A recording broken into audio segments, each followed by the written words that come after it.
Introducing the Mediatek Dimensity 800U.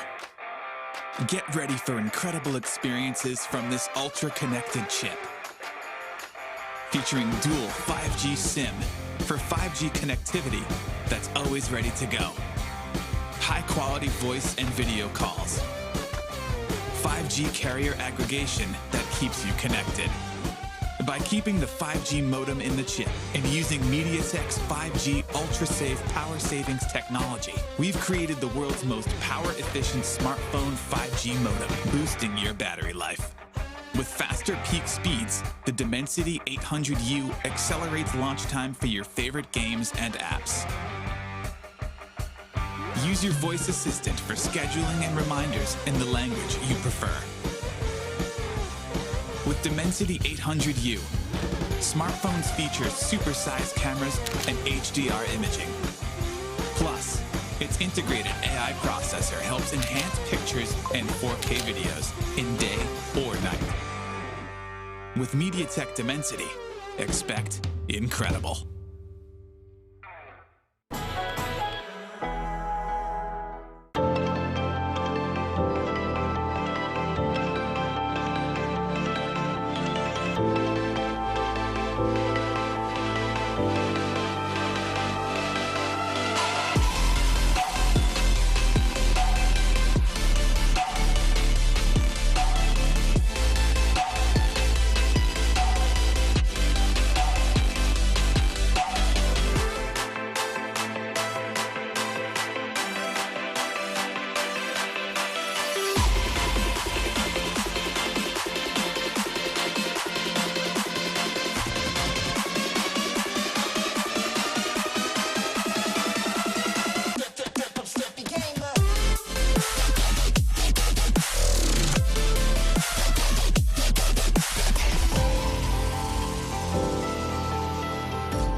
Introducing the Mediatek Dimensity 1000 Plus.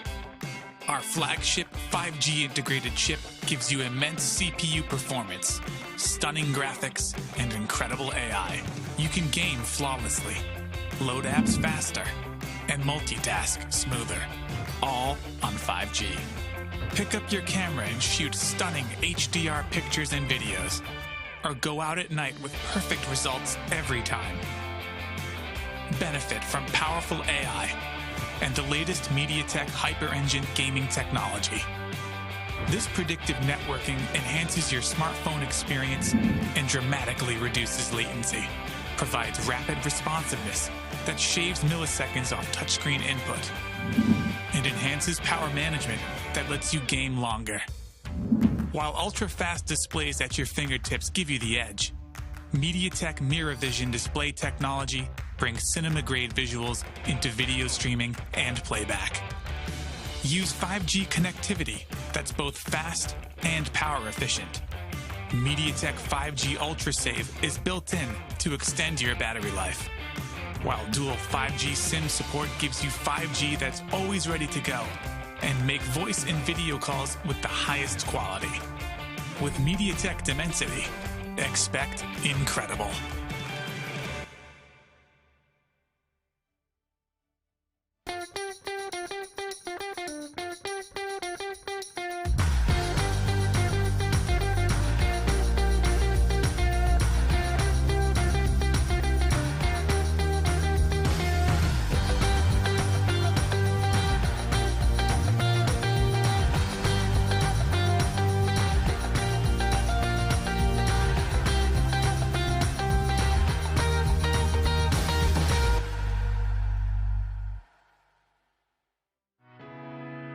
We're bringing 5G to everyone, across mobile, automotive, IoT, in the home, and beyond. Introducing Mediatek Dimensity. Mediatek Dimensity is at the forefront of powering the 5G revolution. It's about what we can achieve when barriers between devices disappear and connectivity becomes seamless and instantaneous. It changed market, industries, and our everyday. Guys, can you hear Through me? Dimensity, we're spurring Hello. product, app, and service innovations that will enable the true possibilities of 5G connectivity. When you see Dimensity, know that Mediatek has built an unrivaled mix of technologies. The industry's fastest 5G connectivity, super fast processors, and incredible gaming. Exciting multimedia, the industry's most powerful AI cores, and impressive imaging. With Mediatek Dimensity, expect incredible.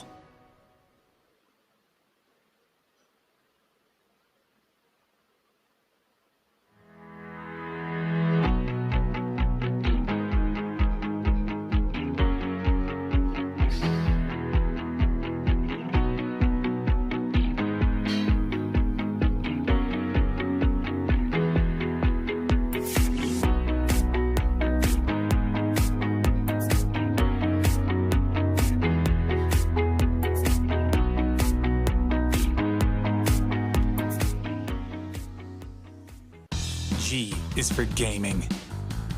Introducing Mediatek Helio G95. It's paired with Mediatek's Hyper Engine game technology, which goes beyond the chip and tunes your whole smartphone. Because every millisecond matters in the gaming world. Whether you're streaming video, chatting with friends, or playing games, you can rely on us for responsive experiences that always impress. With in-chip innovations, all your wireless gear will connect reliably and retain their best performance.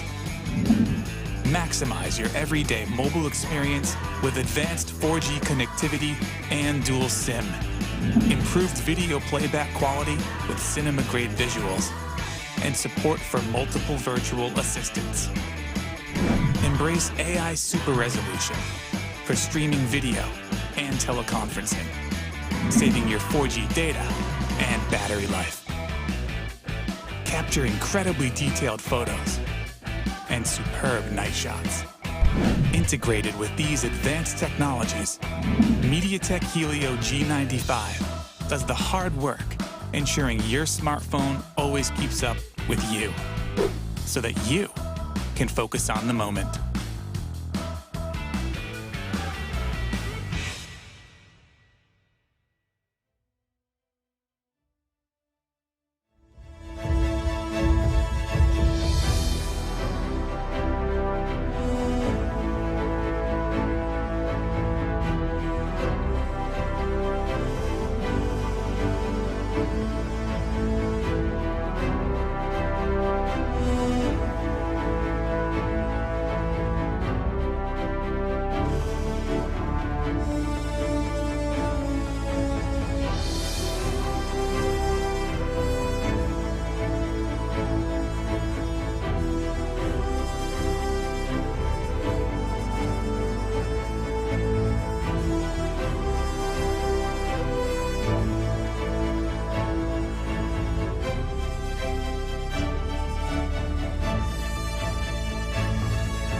Introducing the Mediatek Dimensity 800U.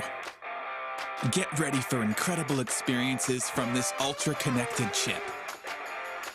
Featuring dual 5G SIM for 5G connectivity that's always ready to go.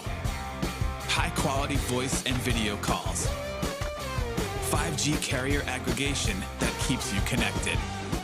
By keeping the 5G modem in the chip and using Mediatek's 5G ultra-safe power savings technology, we've created the world's most power-efficient smartphone 5G modem, boosting your battery life. With faster peak speeds, the Dimensity 800U accelerates launch time for your favorite games and apps. Use your voice assistant for scheduling and reminders in the language you prefer. With Dimensity 800U, smartphones feature supersized cameras and HDR imaging. Plus, its integrated AI processor helps enhance pictures and 4K videos in day or night. With Mediatek Dimensity, expect incredible.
Introducing the Mediatek Dimensity 1000 Plus.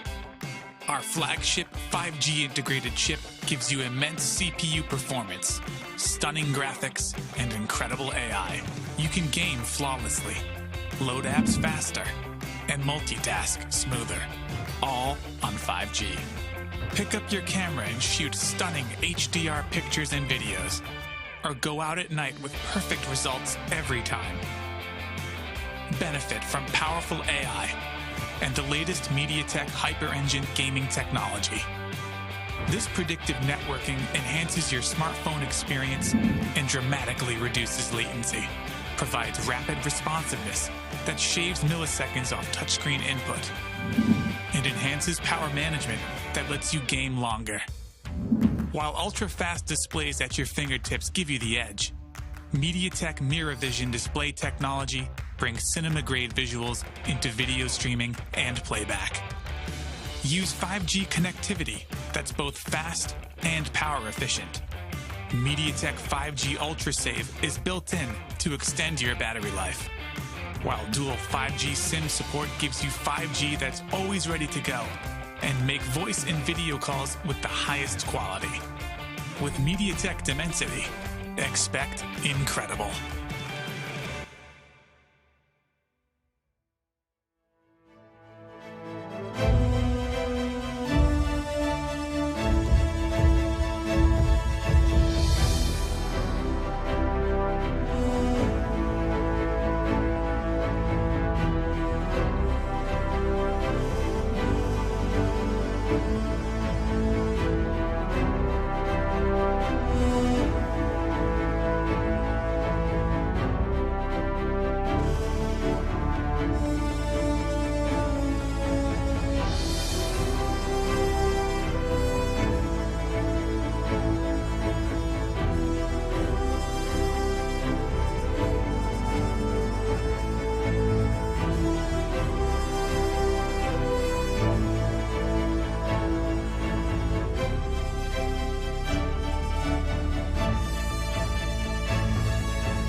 Hello दोस्तों, और एक बार आपका फिर से स्वागत है MediaTek presents free fire gaming masters में, powered by Jio games.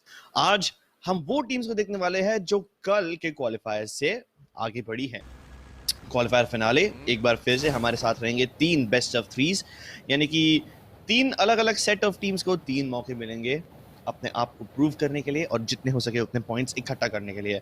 हमारी पहली मैच का पहला मैप बर्मुडा है और ऑब्वियसली प्लेन पाथ शुरू होता है शिपयार्ड से होते हुए फैक्ट्री की तरफ जाता है और काफी सारी टीम्स अभी ऑलरेडी इंजेक्ट करना शुरू कर चुकी है। फ्लोकी, इस बार शायद से मेरी इच्छा पूरी हो जाए। एक हाई टियर लूट जोन में बैटल, और बुलजाई के अंदर हमें ऑलरेडी 2 टीम्स जाते हुए दिख रही है। Firestone and Scorpion up against किलचोर and some name that I cannot read. I apologize for that. I believe that name is Vengeance, but will he get the vengeance or will he never need it because he's going to be the victor in the first place? Let's see if he's able to do that. M82B, और सिर्फ एक ही M82B है, तो ऐसा भी नहीं है कि स्कॉर्पियन फटाफट स्विच कर सकते हैं। Nope, he needs one more weapon to go along with this. Obviously weapon तो मिल जाएंगे, हाई टियर लूट जोन इसलिए ही कहते हैं इसको, लेकिन ये दोनों के बीच में भी काफी ज्यादा डिस्टेंस बन चुकी है। एक टीम है शिपिंग कंटेनर्स के बाजू में और दूसरी टीम है ये वाले बालकनी वाले ये sorry the double balcony house है। Yup, they are inside the double balcony house. So I think both of them do not need to stay glued onto their positions. They can assault each other, but elsewhere on peak we have Paracommando and Arman knocking people out. Para commando खुद knockout हो चुके हैं, लेकिन at least उनके teammate अरमान ने बदला ले लिया है और ओएसएम शिनचैन ने बदला लेने की कोशिश की, लेकिन अरमान की M249 it's gonna pepper him with a lot of bullets, and with that he will eliminate the other team. Should be able to rest Paracommando in time as well. Absolutely. Paracommando is going to be able to get back on his feet, but in trade, Arman is going to go down as a result. Crips, और यहाँ पे अभी Paracommando ने अपना time turn deploy करके इनको revive कर पाएंगे, but they're both going to go down. They're both low on HP, no medkits to work with, and KE will be eliminated eventually by Team 23 over here. FF getting both of those kills towards peak, and now peak control has been established. So अभी यहाँ पे double balcony house उनके पास जाएगा. They are going to be able to control that area, and controlling the double balcony house is going to give them a huge vantage point towards the surrounding areas. If they get themselves some long range weaponry, they can even choose to gatekeep teams, but instead they're going to choose to rotate. I'm not in complete disagreement with this because I feel like Bhima Shakti is more closer towards the center of the map than the double balcony house on peak. Well, the double balcony house on peak definitely is good, well in control for them, but I'm kind of excited about this one, Floki. Team 22, one player randomly in the middle of nowhere gets knocked. Where is his teammate? I see him on the mini-map, but not on my screen. I mean, if he's not even visible on the screen when we are casting, it just goes to show that he's just way too far away. Or maybe these guys are not looking in the right direction. So yeah, that kind of gives you an idea about how bad the coordination was between those two guys.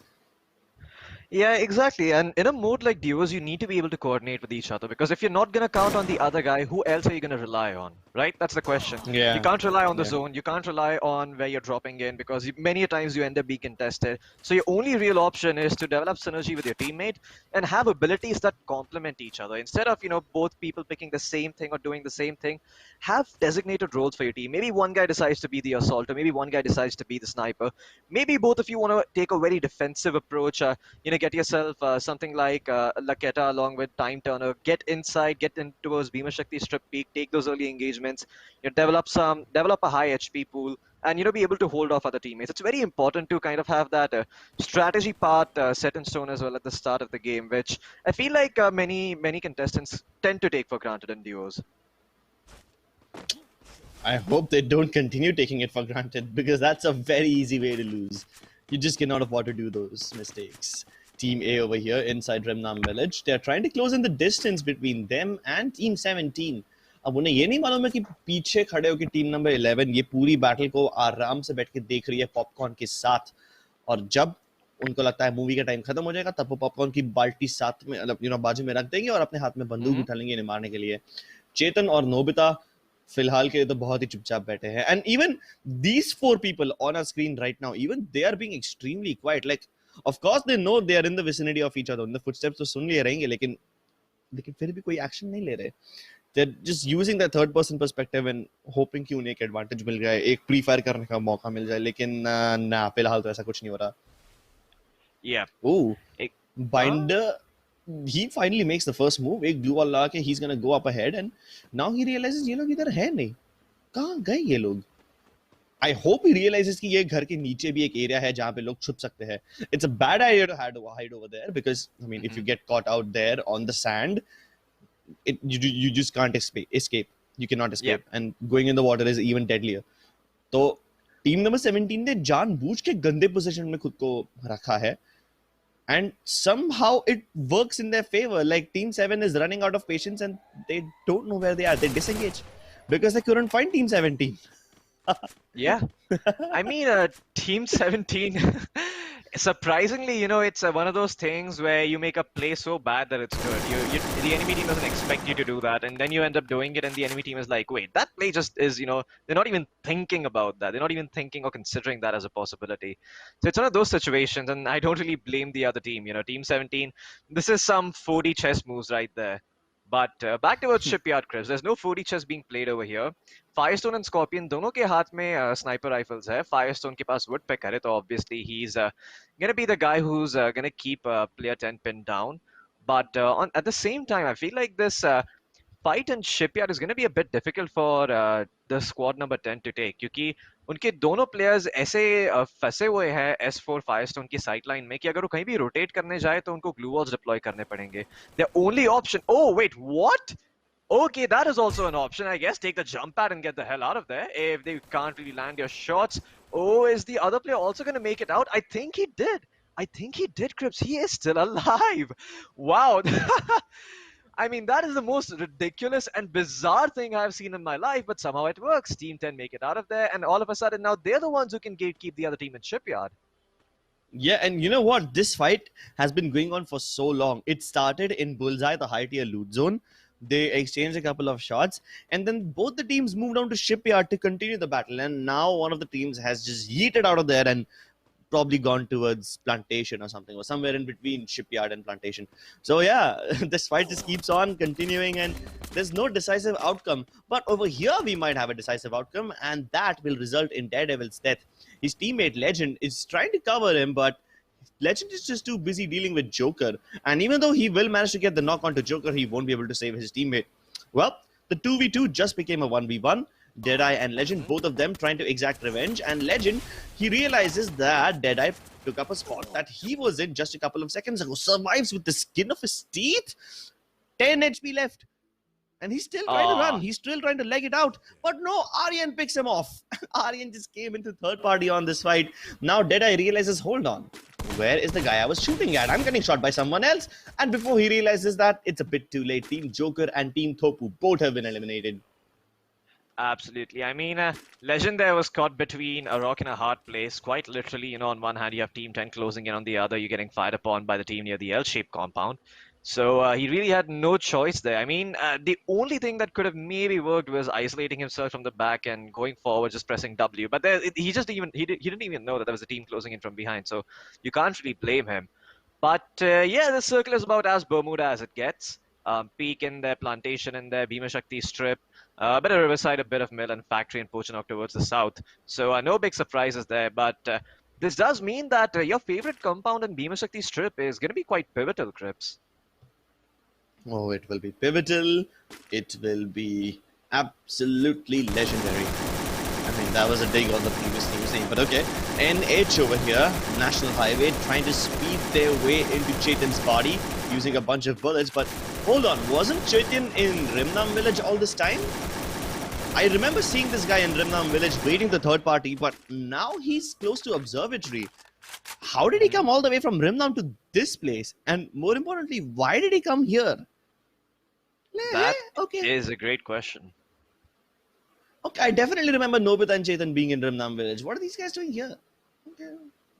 I wish I could point a finger on that, Crips, but yeah, in the process of analyzing this, you might end up confusing yourself even more, and let's not go down that route, because if we try to answer that question, I'm sure we're going to come up with all sorts of weird theories and theory crafting, which, to be fair, we could just easily chalk it up as probably it being a mistake, which is what it most likely is, given the circumstances. Let's just go for the simplest explanation there is.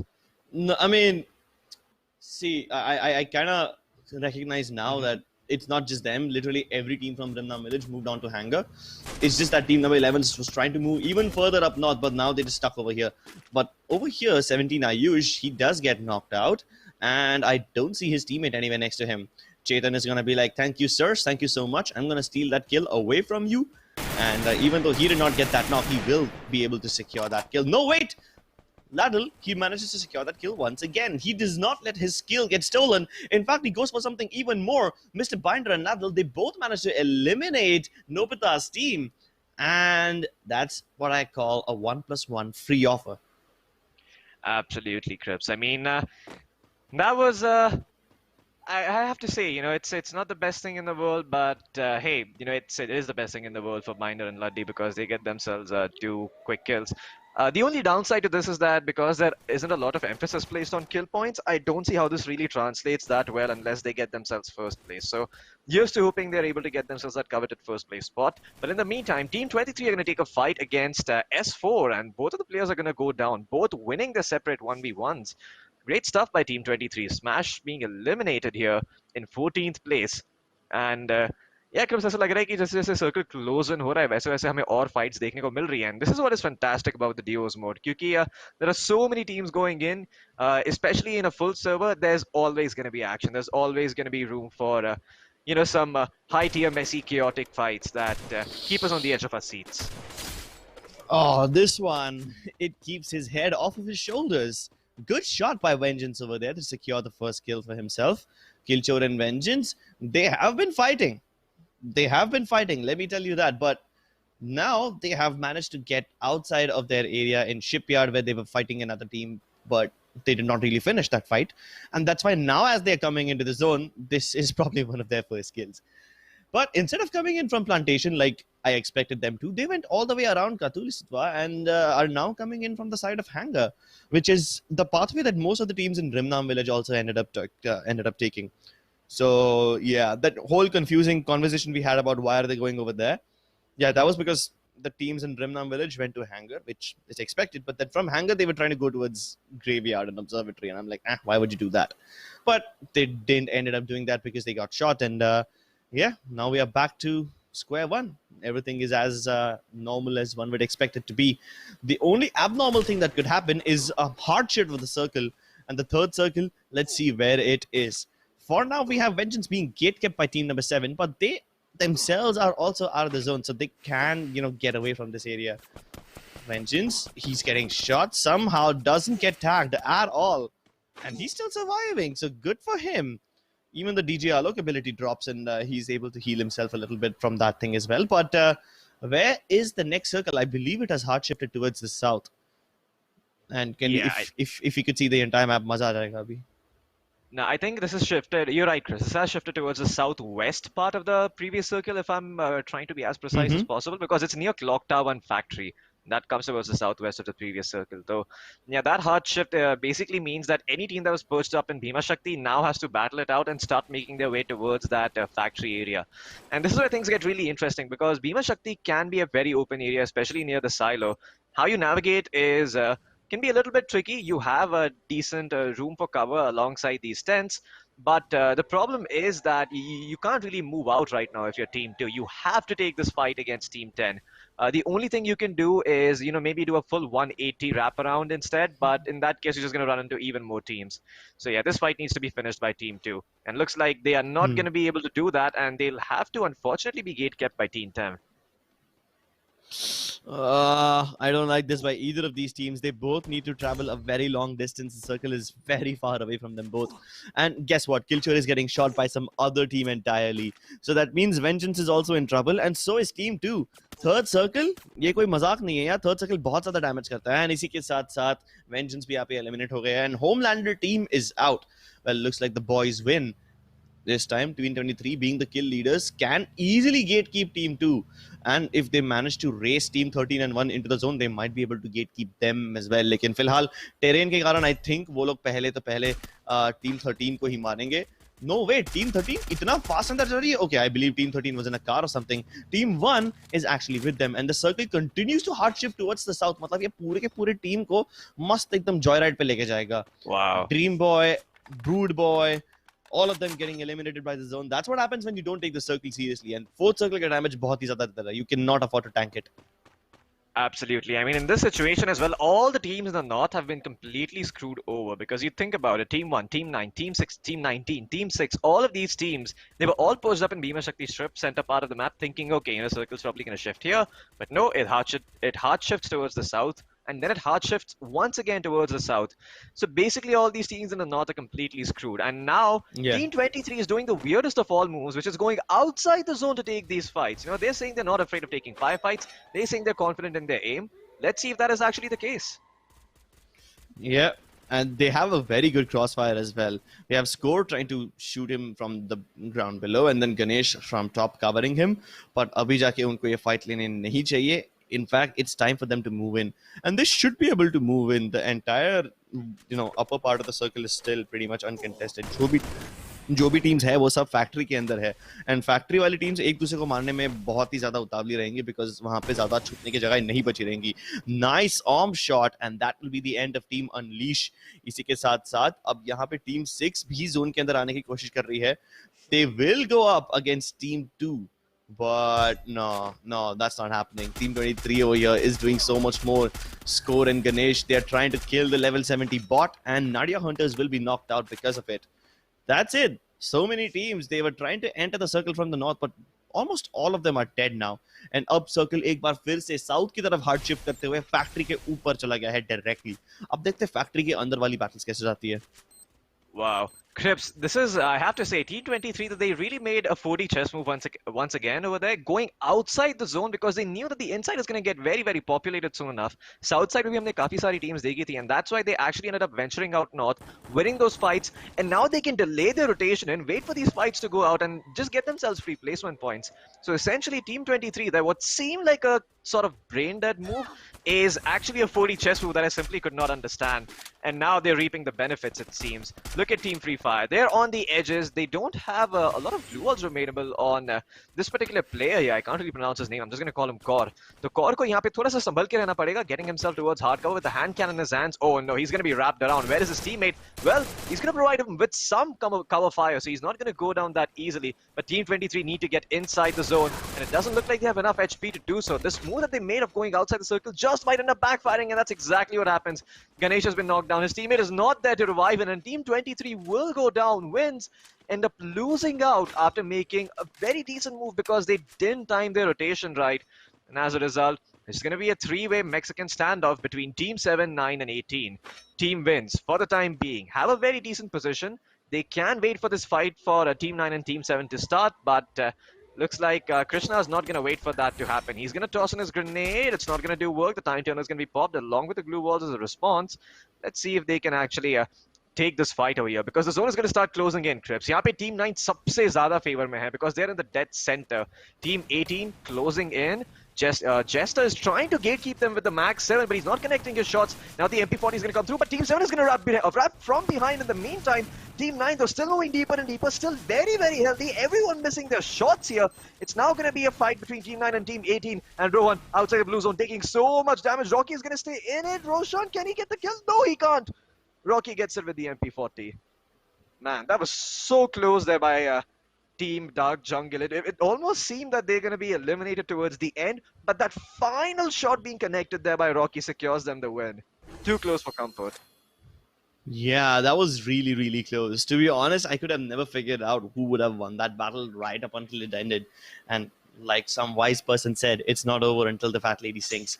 So, yeah, one of these teams will be able to light up their victory cigar over here, but the game isn't over yet. और 3 matches बाकी है. Dark जंगल इस बार बुया जीत गए थे, लेकिन फिर भी team wins and team ए की तरफ से बहुत ही ज्यादा फाइटिंग देखने मिली हमें, और they contested the whole game very, very dominantly. Team FF also, they were picking up fights all throughout the second, third, fourth circle, and they were even going outside the zone to pick up fights.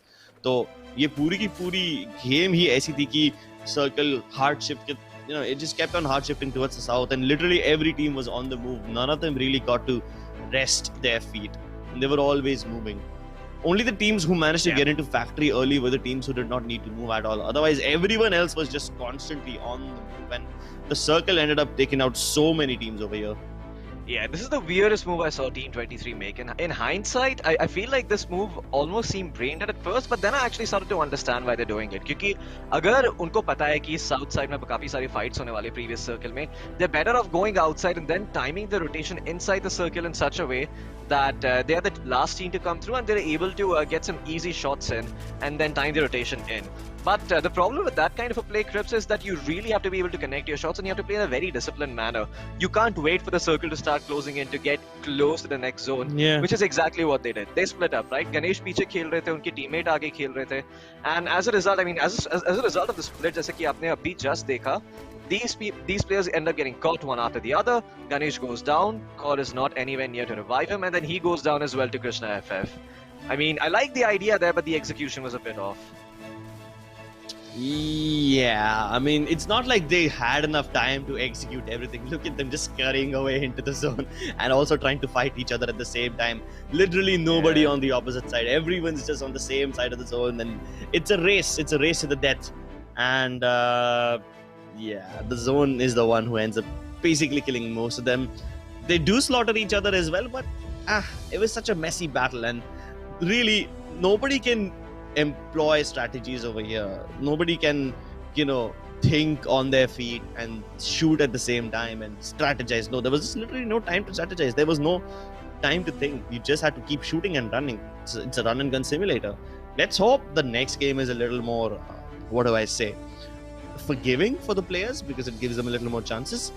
So yes, yeah, let's see how that one pans out. For now, we're going to take a short break and we'll be back with the second game very, very soon. Don't go anywhere, ladies and gentlemen. You are watching Mediatek presents Free Fire Gaming Masters, powered by JioGames. We'll be back in a bit.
and and gentlemen, एक बार फिर okay. से आपका हम दोनों चलो एक साथ करते हैं, ठीक है? 3, 2, Okay. 1.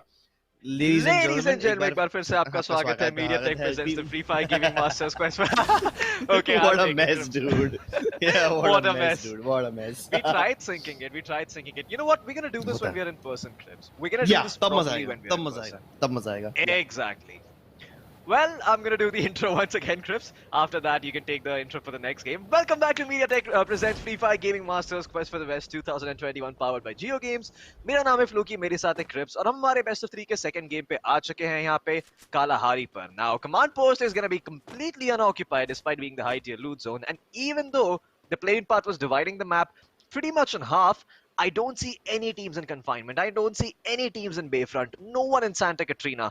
And there's a huge density of teams towards the southern part of the map. This does not make sense to me, Crips. Yeah, it doesn't make sense to me either. 3 teams inside the submarine. One of them decided to just go towards a smaller compound next to submarine. That's going to be Team 19. Good decision, I feel. लेकिन इसके बाद क्या? वो छोटा compound लूट करने के बाद आप क्या करोगे? वहां पे आपको ना ही ढंग की लूट मिलेगी, ना ही ढंग का आर्मर मिलेगा. 2 गन मिल जाए आप दोनों के लिए तो बहुत बड़ी बात हो गई, लेकिन I don't think any of that is gonna be possible. Joker over here trying to pick up some shots, पर पीछे से शिवालिक आके उनको सरप्राइज कर देंगे. And yeah, Modi ji over here was basically a big bait, and Shivalik over here will be the ones who end up killing him. Joker, now poor guy, he's gonna have to abandon his teammate and run away. लेकिन वो भाग के भी जाएंगे कहाँ पे? अगर वो भागेंगे भी तो वो ब्रूड बॉय की टीम से भिड़ जाएंगे. तो वो यहाँ पे फंस चुके हैं, सैंडविच हो चुके हैं. His best option is to just wait and hope that team 13 and 15 fight each other first. Yeah. I mean, if Team 13 and Team 15 take this fight, then of course he's going to be lucky. But that's not going to happen, Crips. Joker's going to be eliminated, unfortunately, by the boys, Rude Boy and Dream Boy.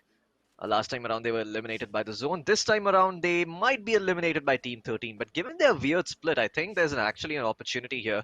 If Rude Boys or Dream Boy is able to scout out the other player, that they go aggressively against Vogel and push him out here. There is no way that his teammate can revive him. This is a very, very dangerous split coming in from Team 13. But for it to work, Modi ji, he needs to keep himself under the safety of cover, and he needs to let Shivalik do all the heavy lifting because he has the vantage point, he has the angle, and he's going to be the guy shutting down Team 15. You want Modi ji to be the surprise element. Wow, where have I heard that before now? Ha! Never mind. Let's not go there. Prude Boy and his teammate Dream Boy, they definitely are audible at this range. Footsteps तो आ जाएंगे यहाँ पे. लेकिन will Modi ji throw a curveball at them? He doesn't have any nades left, तो at least वो high jump करके घर के roof पे जा सकते हैं कि नहीं? I don't think वो पहुंच पाएंगे. Yeah, that's a bit too far. लेकिन यहाँ पे Mr. Rajput, I believe he wanted to say he was Rajput, but yeah, he's going to be killed by God Rider. And a lot of these teams have such weird names I can't pronounce. I feel so bad that I can't do justice to them. So yeah, this is just my inner conscience being guilty. Either over, never mind. Over here, Modi ji over here can definitely do some damage. He's spotting them out every now and then, but where's his teammate? Okay, Modi ji's teammate is on the other side of this compound, so they both can set up a crossfire. लेकिन उनकी crossfire अब तक बनी नहीं है अच्छे से. Shivalik is on top of that cliff and not the best position for him to be in. If he was somewhere near that water tanker, you know, that massive blue structure you see over there, maybe if he was over there, then the whole crossfire would have paid off. But from that cliff, I don't know how he's going to cover his teammate. Yeah, I don't see any scope. It's just not happening, Crips, and that's why these splits are so dangerous, right? Every single time you split up like this, you open yourself up to the possibility of being knocked. And look at Arman's position, Crips. If he spots out Shivalik over here, this could be disastrous for Team 13. यहाँ पे उनको बहुत ही संभल के फूक के कदम रखना पड़ेगा, क्योंकि अगर Team 17 को footstep आ गई किसी भी एक player की, I mean, in fact, Team 15 या Team 17 को भी footstep अगर सुनाई दे गई and they both decide to push, then Team Kings over here, yeah, their defense is gonna come tumbling down like a house of cards. God damn it, I'm not sure what's happening to me today. I'm a little bit tongue-tied. But yeah, Modi ji eventually he will be able to spot players out, and he gets the first knock. The time turner is gonna go down. Oh no, the other player comes in the crosshair in an attempt to revive his teammate. Man, the Stair Org is so good at destroying the time turner, or maybe it was just wasn't as leveled up as the player wanted, because that was that time turner was very, very weak. It got taken out very quickly by the Org. Oh man, yeah, that was actually very fast. Well, in the end, the crossfire was never needed because Modi himself can finish them off. Luckily, Team 17 did not third party on them, even though they were very close Yeah. enough to third party them. Over here, though, Firestone and Scorpion will be raining down lead on Vengeance. He goes from the glue wall to the concrete block over there, which is better. At least it gives him more permanent cover, and he can even duck beneath it. Killchore will have to somehow cover his teammate and help him get to safe ground. Now, luckily, none of these teams need to move. So, if they're done looting, they can stay here forever. The zone is upon them, so they don't really need to do anything. But instead, they're trying to come closer. Vengeance and Killchore, look at them, how they are trying to close the gap and get directly underneath Team Smash. Wow. Yeah, this is not going to be an easy affair for Team Smash over here. They need to be a little bit careful as to not give up their positioning. Scorpion could be in a world of trouble here, Crips. He is nowhere in position to be revived by his teammate. But oh no, I don't think he was spotted there. I think Scorpion was not spotted by Vengeance here, and Vengeance is actually cooking his grenade, still turning his attention upwards. Oh no, if Scorpion actually takes out the double vectors and pushes Vengeance, this could be so troublesome for Team 10. But it doesn't seem like he's doing that, Crips. I don't think even he's aware that there's another Team 10 member. Now he's going to spot both of them out. And now the information has been relayed over to Firestone. Now it's going to be a proper 2v2 affair. Let's see who comes out on top. Scorpion, double vectors in his hand. Looking for an opening here, but he's not going to find it just yet. Team 10, they're actually grappled above them. This could be above them. This could be very, very dangerous here for Team Smash. They are essentially in a 1v2 over here, but as soon as they both start pushing in, the cover's going to come from above. And look at that, the double barrel shotgun keeping Scorpion at bay. The glue wall is also going to be deployed, but oh no, his teammate is out in the open completely. The glue wall is going to be deployed, the MP40 is in his hands, but he's actually crossing over his glue wall to try and take the 1v1 against Firestone. And Scorpion, he's nowhere near to help him out, and now Firestone's going to have to contend with two people running at him at once. Can he keep himself alive long enough? That's the question. Firestone and Scorpion both standing strong, both healing themselves back up. Firestone is going to turn back around with a double barrel shotgun and turn his attention towards Killchore, who tried to come in to help out Vengeance, but Vengeance is not going to be able to help his teammate in the nick of time. Scorpion is still hiding and healing up, and now this is most certainly going to be a disastrous fight here for Team 10. Vengeance, oh no, he dropped a grenade to confirm the kill, and now there's a double vector in the hands of Scorpion. He's going to confirm the kill in return, and now it's going to be a 1v1, Crips. This is such a messy affair for both of these teams involved. They need to cut their losses short and get back. Scorpion, though, I don't think he's done yet, Crips. I think he still wants to win, and so does Vengeance. But I am tempted to ask why every 2 seconds, but okay, let's just give them the benefit of doubt. Scorpion finally gets spotted out by Vengeance. Chrono Shield lagake, he's gonna run away. Good stuff. He goes to the other side. लेकिन दूसरे side पे जाके क्या उखाड़ोगे? Unless you can climb up that ramp. Now that would be the last thing that Vengeance expects. अगर scorpion यहाँ ramp चढ़ के ऊपर आ गया तो वेंजेंस यहाँ पे बिल्कुल एक्सपेक्ट नहीं करेगा बिकॉज देख लीजिए वेंजेंस कैसे उनको नीचे ढूंढने की कोशिश कर रहा है और एक बार फिर से स्कॉर्पियन उनके शिकंजे में आने वाला है कैक्टस के ऊपर पोजीशन कर लिया खुद को नाउ दैट्स वेरी क्रिएटिव उनने स्कॉर्पियन को स्पॉट भी कर लिया लेकिन अब उनको ये पोजीशन गिव अप नहीं करनी है and in order to maintain that element of surprise he is not even taken the shot Now when he finally takes it, I think Scorpion ने भी उन्हें देख लिया रहेगा पूरा का पूरा element of surprise wasted and now they're just both trying to run away. This fight has gone on for so long. How is nobody third partying them? That's another question that's been in the back of my mind and अब जब वो मेरे सामने आया है. And yeah, I have only 5 words to describe this entire fight. ये मैंने क्या देख लिया? Vengeance अभी एक बार फिर से कुछ दिखाना चाहता है. Scorpion को shots मारेंगे and does plenty of damage, but it's like shooting with a pea shooter. 8 damage, 7 damage per shot. What even is he using? Grappling hook gun finally out once again. He should be able to close the distance with this. Hopefully get up close and personal, but Scorpion has a very dangerous weapon up close. No. At this point, he realizes, nahi, baaju mein ki galti kar di maine, and he should try to run away. But Vengeance up on top is getting shot by like 2 different teams at this point. And Scorpion is still trying to go up on top. Does he realize that this will be a suicidal mission? He at least manages to get rid of Homelander team, but now Arman and Para Commando have spotted him. Ab inse kaise bach ke dikhaoge? Because these guys do not make as many mistakes as you did. Scorpion still trying to run away. This time from some different opponent. He doesn't even have the grappling hook gun, so he's just gonna rely on just pure luck and juke around these little covers. Yeah, he has managed to juke well enough. He also somehow manages to get these covers to work for him, but he gets in their line of sight once again. Just when I started to say he might have gotten away with this, he becomes visible again, and now he's gonna get chased again. And what a ballsy move to use the zipline. Gets up to the center of Refinery with that. And it is actually a good move, because with this he's even closer to the edge of the circle. But no, Arman still gets him. Ah, Wow. dard bro, dard. Yeah, that is a very painful thing to witness, Chris. Maybe मुझे भी वहाँ देख के मतलब वो तन्हाई गाना दिमाग में वापस से याद आ गया. Very sad. Scorpion, he almost made that work for him, but yeah, taking team fights for that long, or taking those 2v2s for that long, oh wow, wait, what? I didn't even know that was possible. He shot through the cactus and through the glue wall to get that knock towards Luddy. And now Luddy, crawling on his feet, has to worry about the players on top of him, and also has to worry about Team 16 looking at him. I mean, look at this grenade launcher, Chris. It's going to do so much work if it's aimed right. Yes, it's going to get them the first knock. Strike is going to go down. Mustafa still standing. Can he find the second one? No, he actually can't. The cover was there, and now Naughty, he's looking to push in, Cribs. Unke haath mein grenade launcher hai. He's cooking up a secondary grenade, but that glue wall is going to protect them. And in fact, that grenade is going to knock him out. Oh no, this is not what Naughty was expecting. This is turned into a clown fiesta. And now Shin-chan, not even Shin-chan, yeah, he's going to be in a world of trouble here, because he has to take a 2v1. There's no way he can revive his teammate. Naughty is just going to bleed out eventually, and Team 19 are just laughing at the comedy of errors that Team 16 have made.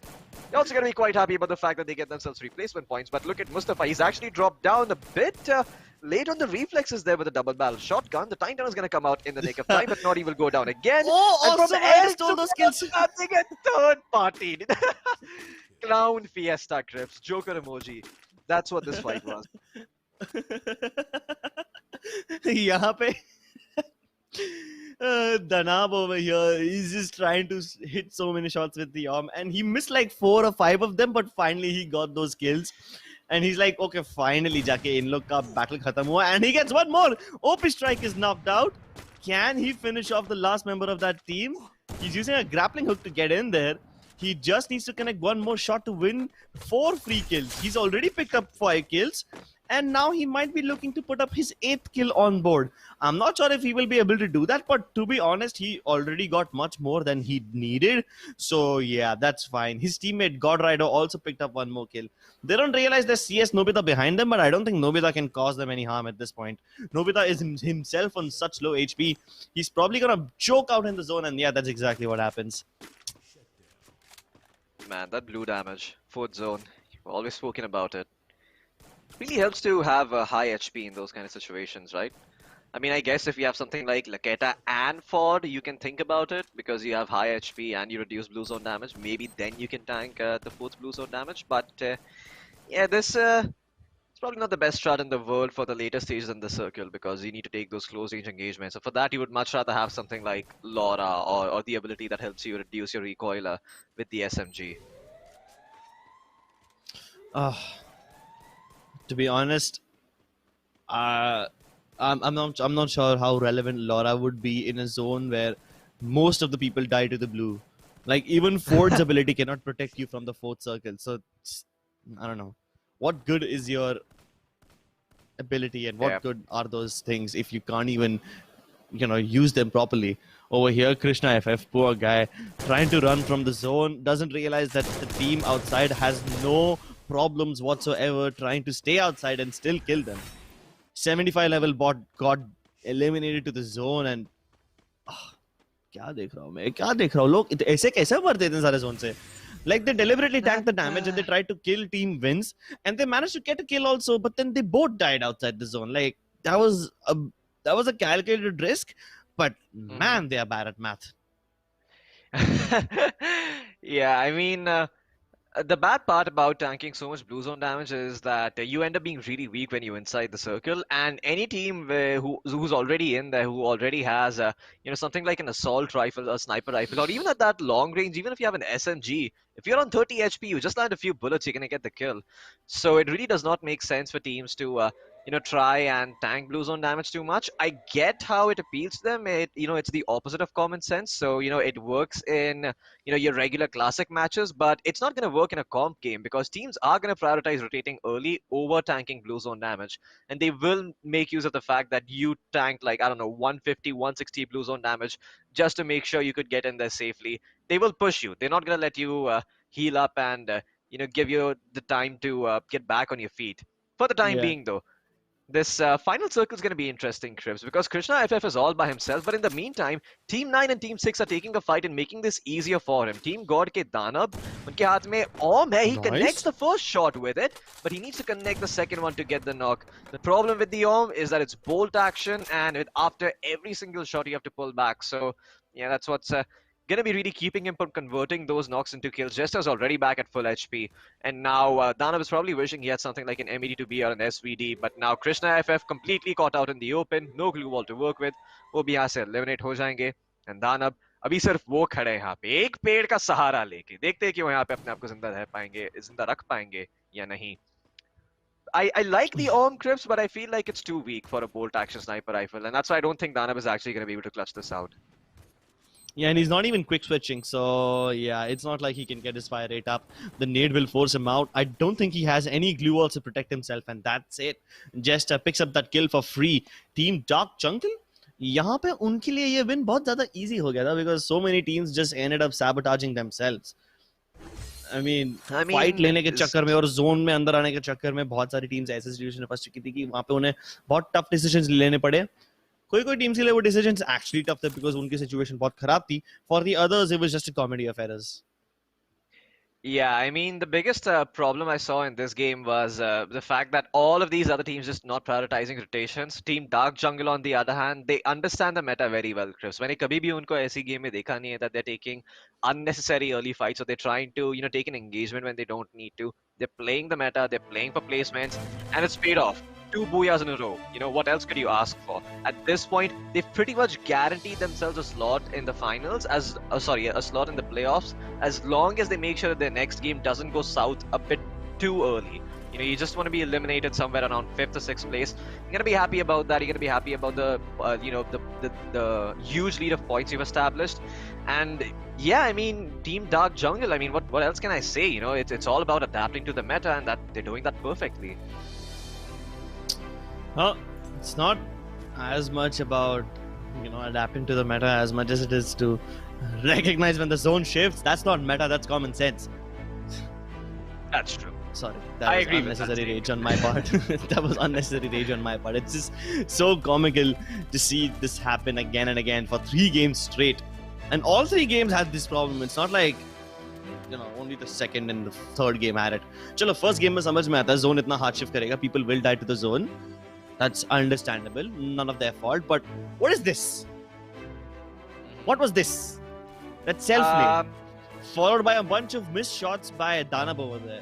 And then Danab actually manages to get them both. He eliminates Team Awesome Rider. And OP are like, हाँ ये क्या गया? हमारे opponents कहाँ गए? कहाँ मारे गए? And then Danab says, hello, इधर गए. Yeah, that was I have to say, Naughty kind of saw that glue wall, but he still threw that grenade in thinking that, it's going to explode in time. I guess he didn't cook it properly. Maybe that was the mistake that he thinks he made. I mean, I hope he realizes what mistake he made, because, yeah, dying like that dying in that fashion, it looks very silly on screen. And I'm sure he's feeling a little embarrassed when he goes back and he watches this VOD again. I mean, I really have no words to describe this game, which is just a comedy of errors. I just have to say that I'm very entertained, and I thank all the teams for coming here and participating in this tournament. 4 of these teams will get to play in the playoffs. They are Dark Jungle, Team United, God of Death, and Jignesh FF. Jignesh and Dark Jungle managed to get plenty of kills as well, and so did God of Death. So it's not like they were just basing themselves on placement points. They managed to get a lot of kills as well on top of it. So good stuff by them. Dark Jungle managed to walk away with 2 booyahs, and that's why they have such a huge number of placement points. So yeah, kudos to them. Congratulations to all 4 of these teams for winning a bunch of prize money, and Dark Jungle and Team United will play in the playoffs. So yeah, good stuff by all 4 of them. Congratulations. But this brings us to the end of our first best of 3, guys. We still have 2 more best of 3s remaining in the day, so don't go anywhere. We'll be back after a short break. Or no, this will rather be a long break, like 15 to 20 minutes ish. So you guys can go ahead, make some more food, and bring it so that you can watch it in the next best of 3. You guys are watching the Mediatek presents Free Fire Gaming Masters, powered by JioGames. We'll be back in a bit.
Go for it, Crips.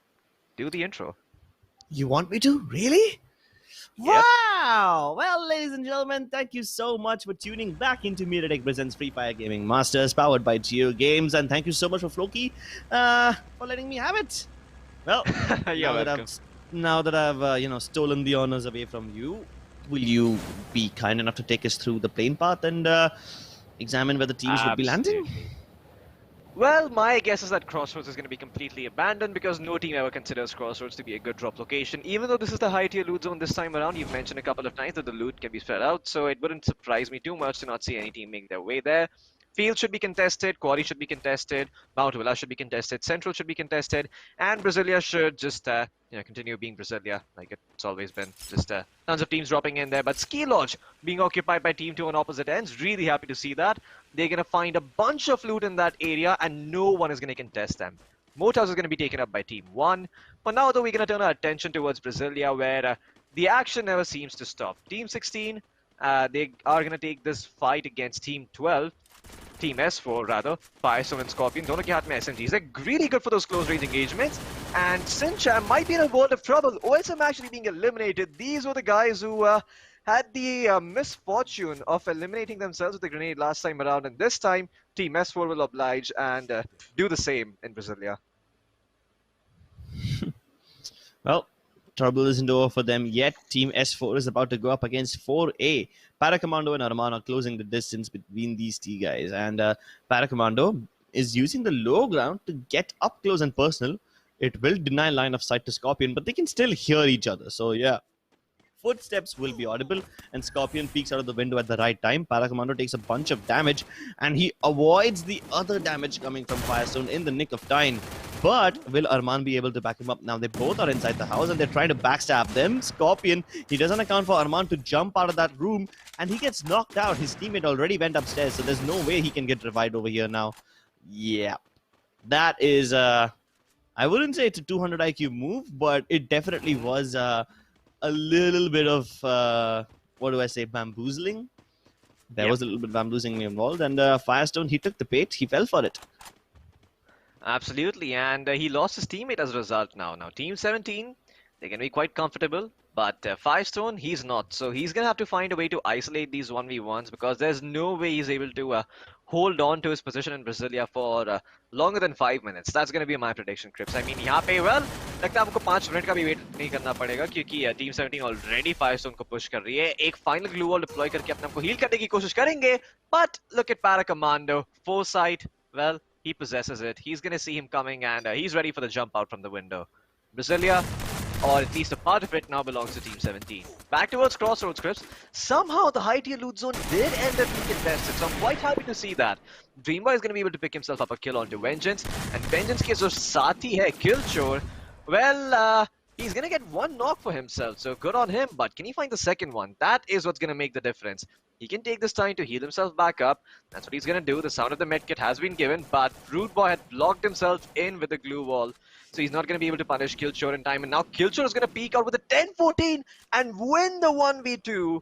A symphony of errors made there by Team Bihari Boys. And as a result, they're going to be aced out here, Crips. Killchore, well, he found his teammate's Vengeance, although Vengeance is not alive to witness it. Yeah, I mean, why would he want to witness the death of his own friend? He's just gonna run away and he will be like, goodbye, friend. I wish I could look you in the eye as you die, but then that would mean that I would be putting myself in danger, and I'm a bit too selfish for that. Rajput, desperately trying to run away, puts up a glue wall in the nick of time, and will he fight back? No, he's gonna continue to run. Binder and his teammate, Laddie. I loved it how you pronounced it as Laddi in the previous game, and I'm like, Laddi. Huh? It's like Laddu, but with an eye. Yeah. Yeah, that's right. I mean, I was thinking something along the lines of Chaddi, but you made it sound tasty with Laddu. That's nice. But hold on, Floki. There's another team trying to close in the distance, and that is going to be Team 23. Ganesh and Core, they both are coming over here, and if Team 7 gets a little too busy looting the guy that they just killed, they will never expect Team 23 to be here. They probably expect that place to be safe because they were just there a couple of seconds ago, and now someone else is over here. So they're like, uh-oh, we're caught out in the open. might be able to get to hard cover, but then this will turn into a close quarter combat battle. And I don't know how good the Scar and XM8 are at close combat situations. They do have MP5s and other short range weaponry, but let's see how well they're able to use it. So far, both the players on Team 7 have deployed their chrono abilities, so yeah, they only need to rely on their glue walls now. If they manage to get their abilities back in time, Binder might be able to activate the DJ Alok heal and use it to go up close and personal, but I don't know how much cooldown he's got left on that. Yeah. It's probably going to be at least another 20 to 25 seconds before he can activate it and start going ham. And Team 23, they need to be careful, Crips, because last time around हमने देखा था उनको split up करते हुए, and it ended up not paying out for them. In the very first game in Bermuda, I remember El Kor आगे थे and Ganesh पीछे थे, and they were trying for this weird, you cover me, get the first knock, and I'll rush and get the second one. At worst it's going to be a 1-for-1 trade, but yeah, it ended up not working out for them. So I'm glad to see that they've learned from their mistakes and they're both playing together. But over here in Marble Works, they need to finish this fight as quickly as possible and get inside the zone, because rotating in the next circle is going to be a little bit difficult, because it's going to continue shifting towards Brasilia, and you have to get off the western island and into the central island. You can't stay in Marble Works forever. Yeah, that's right. You need to get to the main island as well, and hopefully maybe get even to Brasilia or something, if that's where you think the zone is going to be. For now, these teams, they can continue to chill. The first circle has just revealed itself, so it's going to be a while before it forces them out. But I'm worried if this fight goes on for longer, they'll just end up expending the more resources over and over, and they will be left with absolutely nothing when they get to the final circle. Let's hope they're able to end this fight quickly. One more problem is that the longer the fight drags on, you can get third partied. But since this is in Marble Works, there's very less chance of being third partied over here. Core takes a nice headshot and gets damaged up quite a lot. Now that should encourage Binder and Lad to go ahead and close the distance, but here he comes and Core will be knocked out. He did not even heal up properly before going in for the fight, and now poor Ganesh, he's going to try and run away. Yeah, that was again a bunch of messy affairs, and yeah, to be honest, I don't think any of these teams have it in them to make it to the final circle. They both will end up probably wasting so many resources that they will never have time to loot again. Luckily for them, the circle is on Marble Works. Like, it's probably in the center of all three islands. So, yeah, they don't need to worry about it that much right now. But I don't know if the next circle will stay here. We'll find out. I hope we get a riverside finish circle, right? I mean, a little bit of water involved and multiple islands, and teams always get confused. Yeah, I hope something like that happens. Yeah, I hope so too. But I mean, Crips, if I'm being completely honest over here, the odds of that happening are kind of low. I do want to see that though. I do want to see a Western Island finish for a change. That'd be a breath of fresh air. But for the time being, it seems that near Forge, there's a fight breaking out between Team God and Team 6. देखते हैं यहाँ पे कौन विजेता होगा. दानव की HP काफी कम हो चुकी है, but he did deliver a headshot to his opponent, Level Bot, and now he's open to being pushed from both sides. But oh no, Daanav is actually going to be pushed by his teammate in the meantime, and 70 plus Level Bot is going to take him down. Now it's going to be a 2v1 for God Rider, and God Rider is in a world of trouble here, Crips. Level Bot, उनके पास hard cover नहीं है, so he's going to try to use the National Elevation Scout to try and get the wraparound, but he doesn't even need to do that, because look at this, the blue zone is closed in, and God Rider, he's in a world of trouble here. He is going to have to eventually start moving in. Maybe he can confirm the skill with the Max 7, but no, the MP5 is going to reply. Well, it's actually not even a response, because he was not able to connect his shots. God Rider, he is still surviving. He's still trying to win the 1v2. Level Bot is going to deploy the Time Turner and secure that fight win for him. A messy affair for Team 2, but they make it work, and they can rotate inside the circle now. That's what matters. I have no words for this. Why do we keep seeing such messy fights? Luckily, this is the first zone. Otherwise, they would have both died out here. Well, let's see where the next circle takes us. Hopefully, it will be somewhere towards the river, but nah. It's mostly towards Brasilia. There's a little bit of Western Island in there, but I don't think the next circle will stay there. And all these teams will indeed be forced to come towards Brasilia in the end. So, yeah, that's basically it. Maybe someone can capture the Heaven compound for themselves and make things a little easier. But I don't think I don't think anybody's moving towards the Heaven compound just yet. Maybe Team AW will move there, because they are going in very quickly. The sports car, they're trying to get towards the main island using the bridges, and they'll take the northernmost bridge. Or maybe they won't. Maybe they'll just chill around and try to find someone to fight with. Will they do that? Or I don't know what they're planning. I don't know what's going on in their mind. There's nothing to cross the river over here with. The bridge is on the other side. Yep. There you go. Finally you see the bridge. Yeah, I mean, this is a little bit dangerous, a bit headstrong from Aniket, but if it works out, then it's going to be a huge risk, huge reward kind of a thing. Let's see if it actually does pan out though, Chris. Because हमने काफी बार देखा है that teams try to rotate in using the sports car, and then they end up being caught out by teams who have already rotated inside the circle, and they're just waiting for something to happen, and they're like, oh, guy driving in a sports car, shoot this guy, free kills. Let's see if that actually ends up happening, but courtesy of the danger zone, this rotation is actually going to be quite safe because yeah, they're probably not going to go inside the danger zone, and they're just going to be happy being in the outskirts of Brasilia. Well, the outskirts of Brasilia are about to turn into a bunch of blood-laden battlefields. Killchor somehow still alive, not for long. The glue wall did not really block that entrance. It blocked one entrance, but the other room was still, open for the taking, and Aryan is able to get in there, and with that double vector, he shreds him. Krishna FF still over here, so he probably heard those gunshots, and to be honest, Krishna FF also just rotated into the zone using the bridge and a car, so yeah, he's followed in similar footsteps. Elsewhere on the map, we have Team UNL trying to camp on the bridge. Now, they are taking a couple of pot shots at Team 14, but do they realize that they are the ones in danger? Like, Team 14 can easily gatekeep them, and they have the end of the bridge in control for themselves. Team 14 are just trying to run away instead of trying to fight back. I mean, if Team 14 fought back, they would have easily won this battle. They had the advantage over here, but they're just letting go. Maybe they want to get to hard cover first, and if they want to get to hard cover and then fight Team 19, I'm totally up for it. I'm totally in support of that decision. But if they just let Team 19 walk away with this, well, then that will be a massive, massive waste. Yeah. I mean, it's going to be a big waste of time and resources for that team, but let's see what actually happens. Let's keep this a bit open-ended. I feel like Team 19 might actually be able to pull this one off. They have they have the abilities to make it happen, right? I mean, you have Laura, you have Moko, you have Time Turner.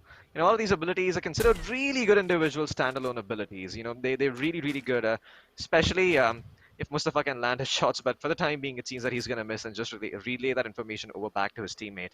Now, this is a bit problematic, Crips. The next circle form hua hai, that is it's a little bit far from where Team 19 is. So eventually they will have to take this fight against Team 14, or they will at least have to give footsteps to Legend, and they're going to know exactly where team number 19 is. And this basically means that Legend could take the shot right here, but he needs to land a headshot if he wants to get that one-hit knock, and he's not going to go for it. He's just going to let them pass. I like this move. No reason to give away your positioning, no reason to give away where you're located. And this is going to make sure that they can rotate inside the circle a little bit easier, because Team 19 are not going to know that there is Team 14 inside the house. Yeah, I mean, is this even Free Fire anymore, or is this like some sort of a super secret spy game and everyone's just battling for information and trying to give out misinformation as much as possible? We'll find out soon enough. Joker over here will not find out who wins this game, because he's going to be knocked out outside the top 8. Yeah, so that's going to be bad for him. Binder, Krishna FF, Team 14, 19, 2, 3, all of them in the zone. Yeah, this is turning out to be a pretty chill affair for now. It's not like we'll be seeing any more zone knockouts soon. Hopefully, fingers crossed. Team 3 still needs to move into the zone, but they've got time. They've got plenty of time. They've got plenty of available compounds too, so that shouldn't be a problem. The zone's about to push them out. Will they make the move now? Team 14 also needs to get in, but they're on the opposite end of this whole city, so we won't be looking at them for now. What's going to happen when the zone does force Team 3 out? Will they fight against Team 2? Will they avoid battles and try to get in from the side where Team 19 is there? Or what's going to happen? Is Team 2 even going to look in their direction? Do they know? They must know by now. At this point, the footsteps should be audible. Yeah. But don't take action. I mean, They probably know, but they're choosing not to engage over here, Chris, because it's going to be a very messy engagement. Oh! Oh, wow! What? Mustafa from all the other part of the map is going to be able to, or rather the other part of Brasilia, is going to get that sick headshot onto the 75 level bot, Crips. And yeah, 70 plus level bot is going to try to help him out here. Maybe get the res going. But Team 3 are in the vicinity. Now, thankfully, they have blocked themselves out with the help of these glue walls, but they could end up backfiring because a grenade lobbed in here by Thunder could spell doom for both of these players. That's gonna go through. Who's gonna knock out? Who's gonna be knocked out? Nope, no one's gonna be knocked out. Glue wall's gonna be there. Time Turner's gonna be there. So they're both able to stand and heal themselves back up. But eventually, this push is gonna come from Team 3, and then it's gonna be a messy affair for Team 2 because this compound is very, very weird and very hard to defend. Yeah, it's even harder to defend when the only way out is by jumping out of the window. We all know how vulnerable you are when you're midair. And we all know how vulnerable you are when the fourth zone starts to push you and you are still in there. The nade is definitely going to force them out. And when they start falling down, team number 3 is not there to catch it. In fact, they try to get into the zone first. Team 2 can actually finish them from behind now. But they're all going to die over here. All 4 of these players, none of them will end up surviving. If they survive, well, then I'm going to change my name. Will anyone do that? Will anyone actually manage to get in there? Krishna FF is trying to make a run for it, but I don't think he's going to be able to make it. Nope, he dies. War over here. He will at least confirm the kill, but he also is going to die to the zone. He's not even healing. He's going to die for sure. He tries to at least confirm the kill before he gets aced out. Yeah. Oh, God. Yep. Yeah. He didn't I'm still confirm going the to call kill, myself Crips. Crips. Yeah, that was so sad. I mean, I'm not even sure if that was lag or what that was, but if your phone is not performing, man, I hope you get yourself a Mediatek processor. I hope you get yourself a phone with a Mediatek Helio G processor, because in those situations, if your phone is laggy and you're having frame drops, yeah, you kind of want to make sure that does not happen again. So do look out for a phone with a Helio G processor in it. That's going to help you out. For the time being, though, we're going to turn our attention back towards Brasilia, where the circle is closed in, and it looks like the only one who's at an advantage here is going to be Team 8. Look at Team 23, 7, and 19. I mean, those are 4 players who are on the outskirts. The other players who are inside is Team 11. Let's see who ends up coming out on top here. Ganesh is in a world of trouble. The blue zone's going to start closing in and start hurting him, and he is going to be eliminated by Luddy eventually. And now Binder and Luddy, they need to get themselves inside the circle. Let's see if they're actually able, if they can accomplish that mission. Well, Binder, he's going to get the first knock. That's going to secure his entry inside the zone. He is running faster than Hussein Bolt to get in there, and he will make it in there. He is going to survive for the time being. Both Binder and Luddy have bought themselves a fair amount of time, but they have to deal with Aniket coming in. Oh, wow! He was prepared for it. That Max 7 Crips, it completely shreds Aniket. And now, it looks like Aryan is caught between a rock and a hard place, because in one place there's Team 11, in the other place is Team 7, and they've healed themselves back up to full HP. This is going to be very, very problematic for Team 8. Problematic is an understatement. I don't see how he's going to get out of the situation alive. Team 11 do have plenty of advantage. They're somewhat in the center of the circle, so they don't need to move out as much as Team 7 and 8 do. And look at Aryan. He's trying to throw nades across the house, but the nade gets stuck on the top of the roof. So he's going to try to go from outside the zone, and he's going to walk straight into the crosshairs of Nobita. But this nade could actually change things. The nade gets blocked by the glue wall, but they take so much damage because of the blue zone, because of it. And, oh my god. Team 7 actually win this? This is so comical. They threw a nade, which did not really work, but the nade forced them to put up a glue wall and stay there, and that ended up preventing them from getting inside the blue zone. Yeah. I mean, it's like throwing in a rat trap. If the rat enters the trap, he's gonna die. If he doesn't, he's not gonna get the cheese and go hungry. So yeah, it's a win-win situation. Unique way to win the game. Yeah, it's a win-win situation. Yeah, Team A managed to win it by doing basically nothing, throwing in one well-timed nade, which just forces enemies to make mistakes.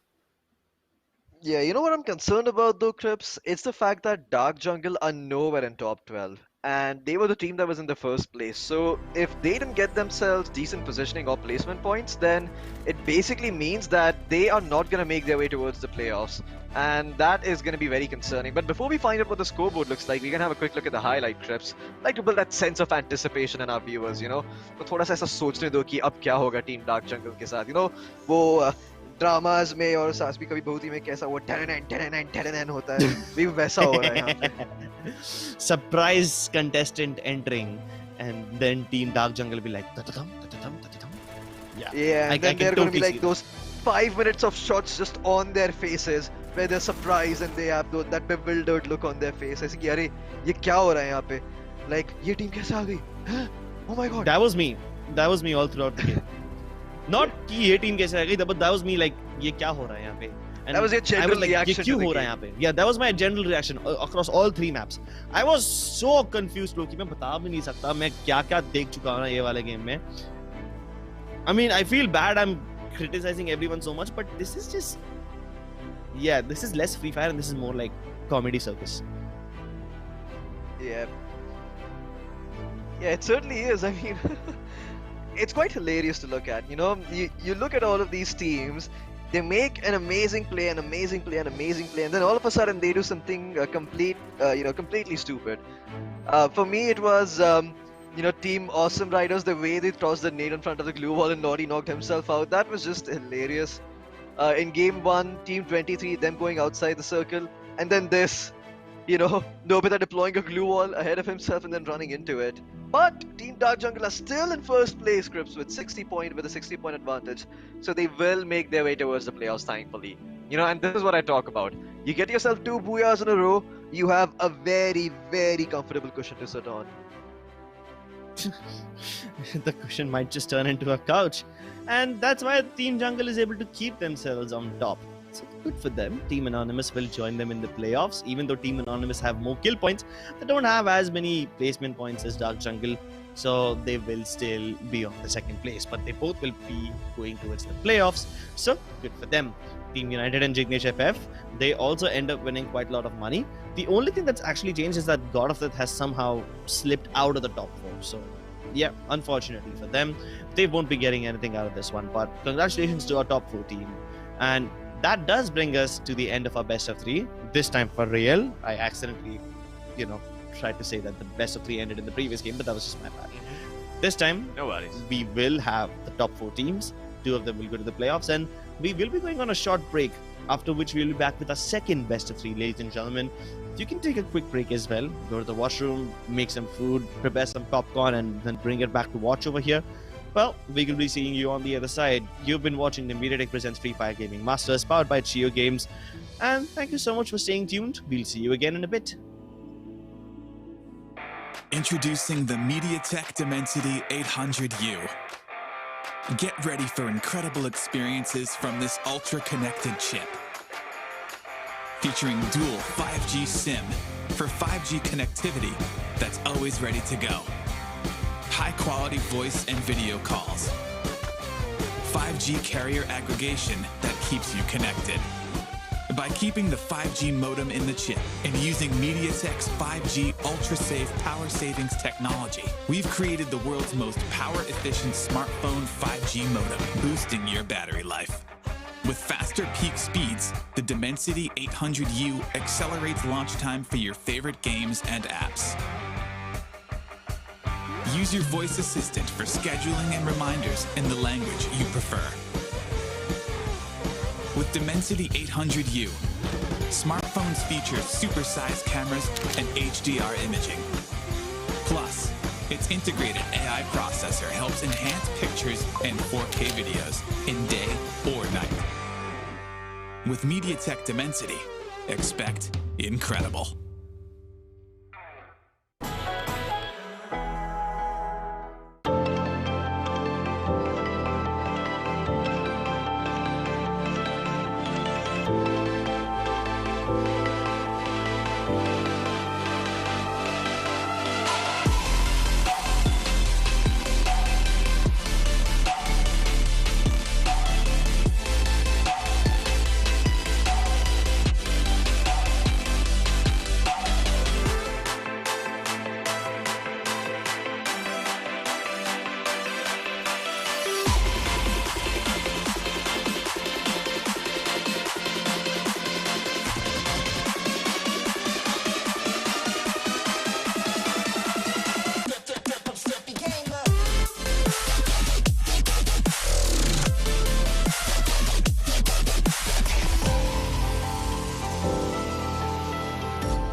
Introducing the Mediatek Dimensity 1000 Plus. Our flagship 5G integrated chip gives you immense CPU performance, stunning graphics, and incredible AI. You can game flawlessly, load apps faster, and multitask smoother, all on 5G.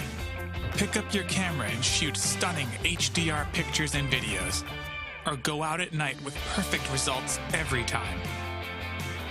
Benefit from powerful AI and the latest Mediatek Hyper-Engine gaming technology. This predictive networking enhances your smartphone experience and dramatically reduces latency, provides rapid responsiveness that shaves milliseconds off touchscreen input, and enhances power management that lets you game longer. While ultra-fast displays at your fingertips give you the edge, Mediatek Mirror Vision display technology brings cinema-grade visuals into video streaming and playback. Use 5G connectivity that's both fast and power efficient. Mediatek 5G Ultra Save is built in to extend your battery life, while dual 5G SIM support gives you 5G that's always ready to go and make voice and video calls with the highest quality. With Mediatek Dimensity, expect incredible.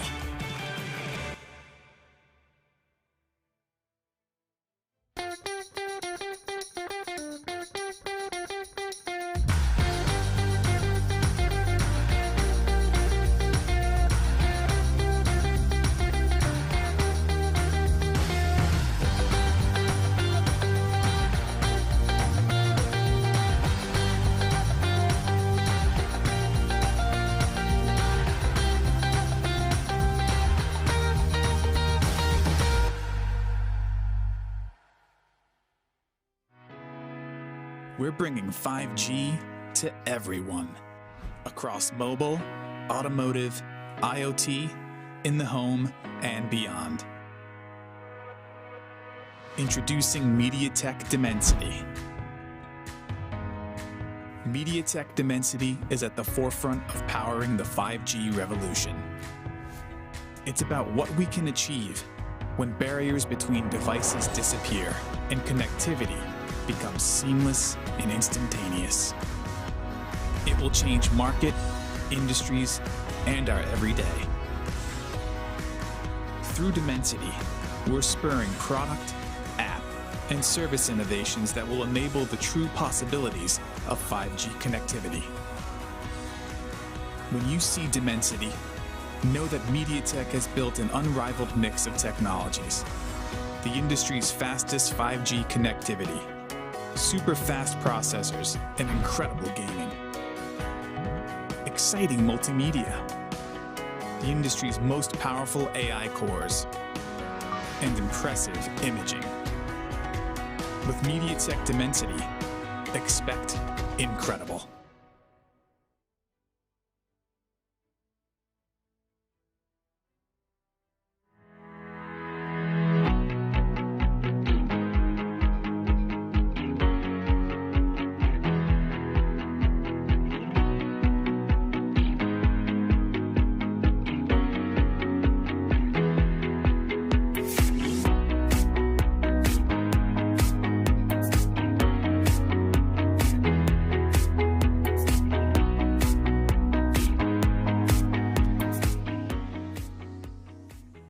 G is for gaming. Introducing Mediatek Helio G95. It's paired with Mediatek's Hyper-Engine game technology, which goes beyond the chip and tunes your whole smartphone.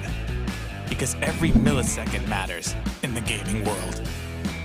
Whether you're streaming video, chatting with friends, or playing games, you can rely on us for responsive experiences that always impress.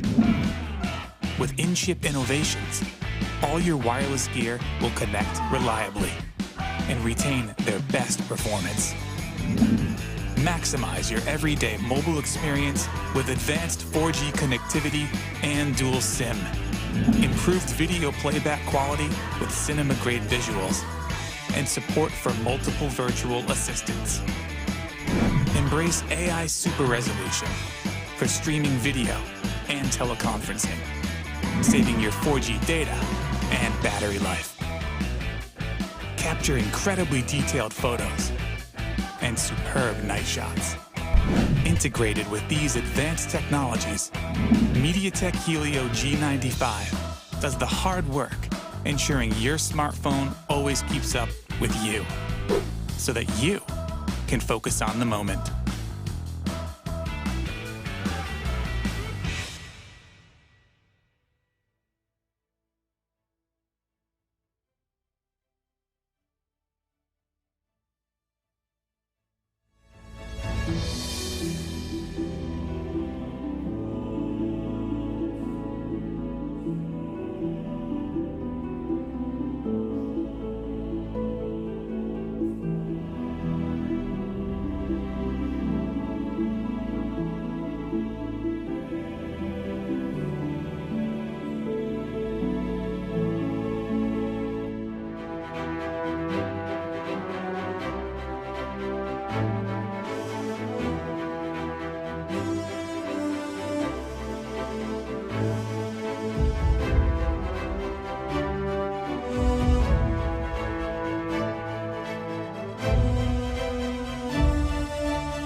Introducing the Mediatek Dimensity 800U. Get ready for incredible experiences from this ultra-connected chip. Featuring dual 5G SIM for 5G connectivity that's always ready to go. High-quality voice and video calls. 5G carrier aggregation that keeps you connected. By keeping the 5G modem in the chip and using Mediatek's 5G ultra-safe power savings technology, we've created the world's most power-efficient smartphone 5G modem, boosting your battery life. With faster peak speeds, the Dimensity 800U accelerates launch time for your favorite games and apps. Use your voice assistant for scheduling and reminders in the language you prefer. With Dimensity 800U, smartphones feature supersized cameras and HDR imaging. Plus, its integrated AI processor helps enhance pictures and 4K videos in day or night. With Mediatek Dimensity, expect incredible.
Introducing the Mediatek Dimensity 1000 Plus.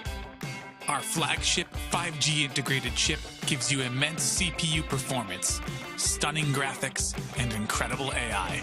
You can game flawlessly, load apps faster, and multitask smoother, all on 5G.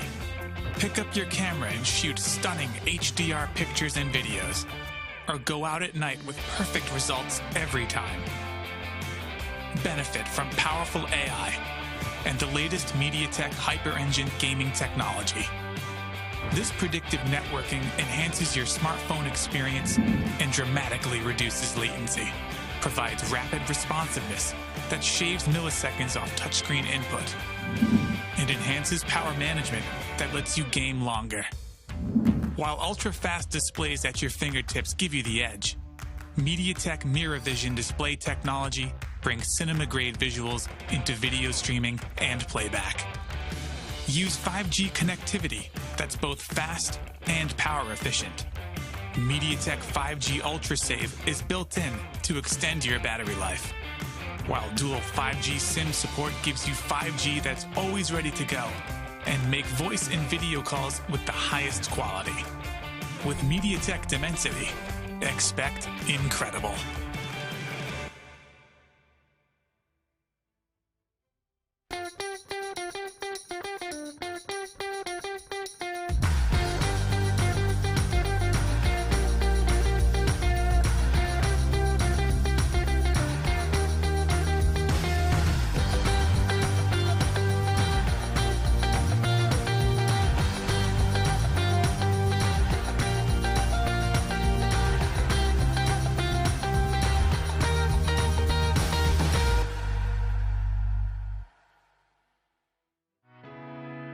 We're bringing 5G to everyone, across mobile, automotive, IoT, in the home, and beyond. Introducing Mediatek Dimensity. Mediatek Dimensity is at the forefront of powering the 5G revolution. It's about what we can achieve when barriers between devices disappear and connectivity becomes seamless and instantaneous. It will change market, industries, and our everyday. Through Dimensity, we're spurring product, app, and service innovations that will enable the true possibilities of 5G connectivity. When you see Dimensity, know that Mediatek has built an unrivaled mix of technologies. The industry's fastest 5G connectivity, super fast processors, and incredible gaming. Exciting multimedia, the industry's most powerful AI cores, and impressive imaging.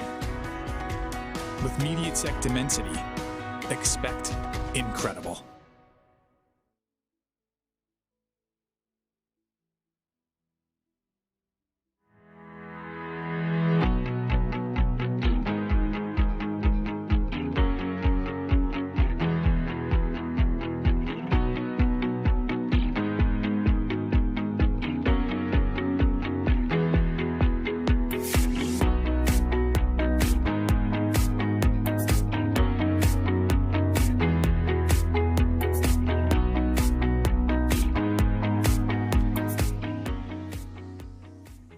G is for gaming.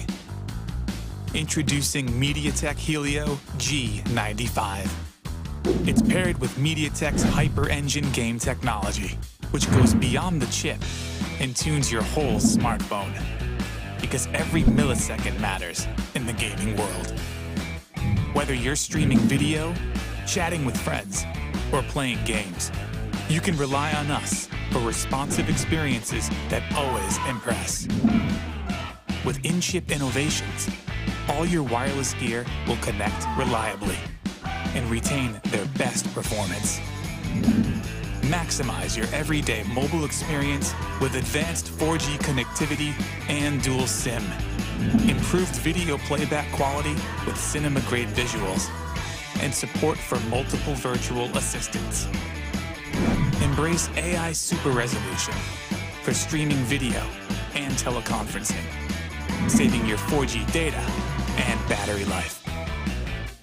Capture incredibly detailed photos and superb night shots. Integrated with these advanced technologies, Mediatek Helio G95 does the hard work, ensuring your smartphone always keeps up with you, so that you can focus on the moment.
Hello, ladies and gentlemen, and welcome back to yet another best of three in the Mediatek presents Free Fire Gaming Masters, the quest for the best, powered by JioGames. मेरा नाम है Cripps, मेरे साथ है Floki, और हमारा दूसरा best of three की शुरुआत होती है फिर से एक बार बरमूडा पे।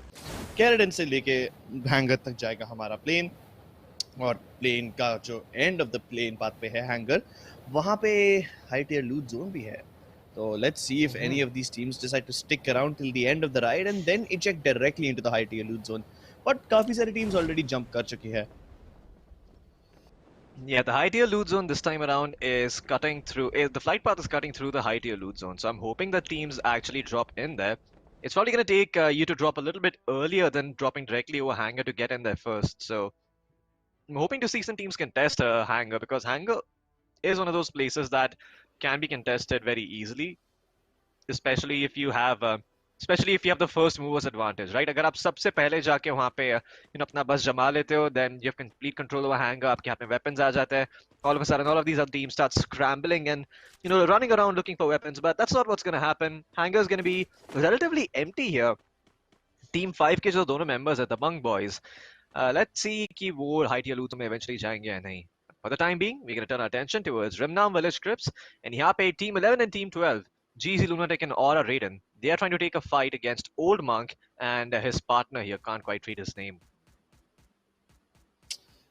Yep, I can't read his name either. But Old Monk over here, I hope his shots are as straight as one walks after drinking the said thing. But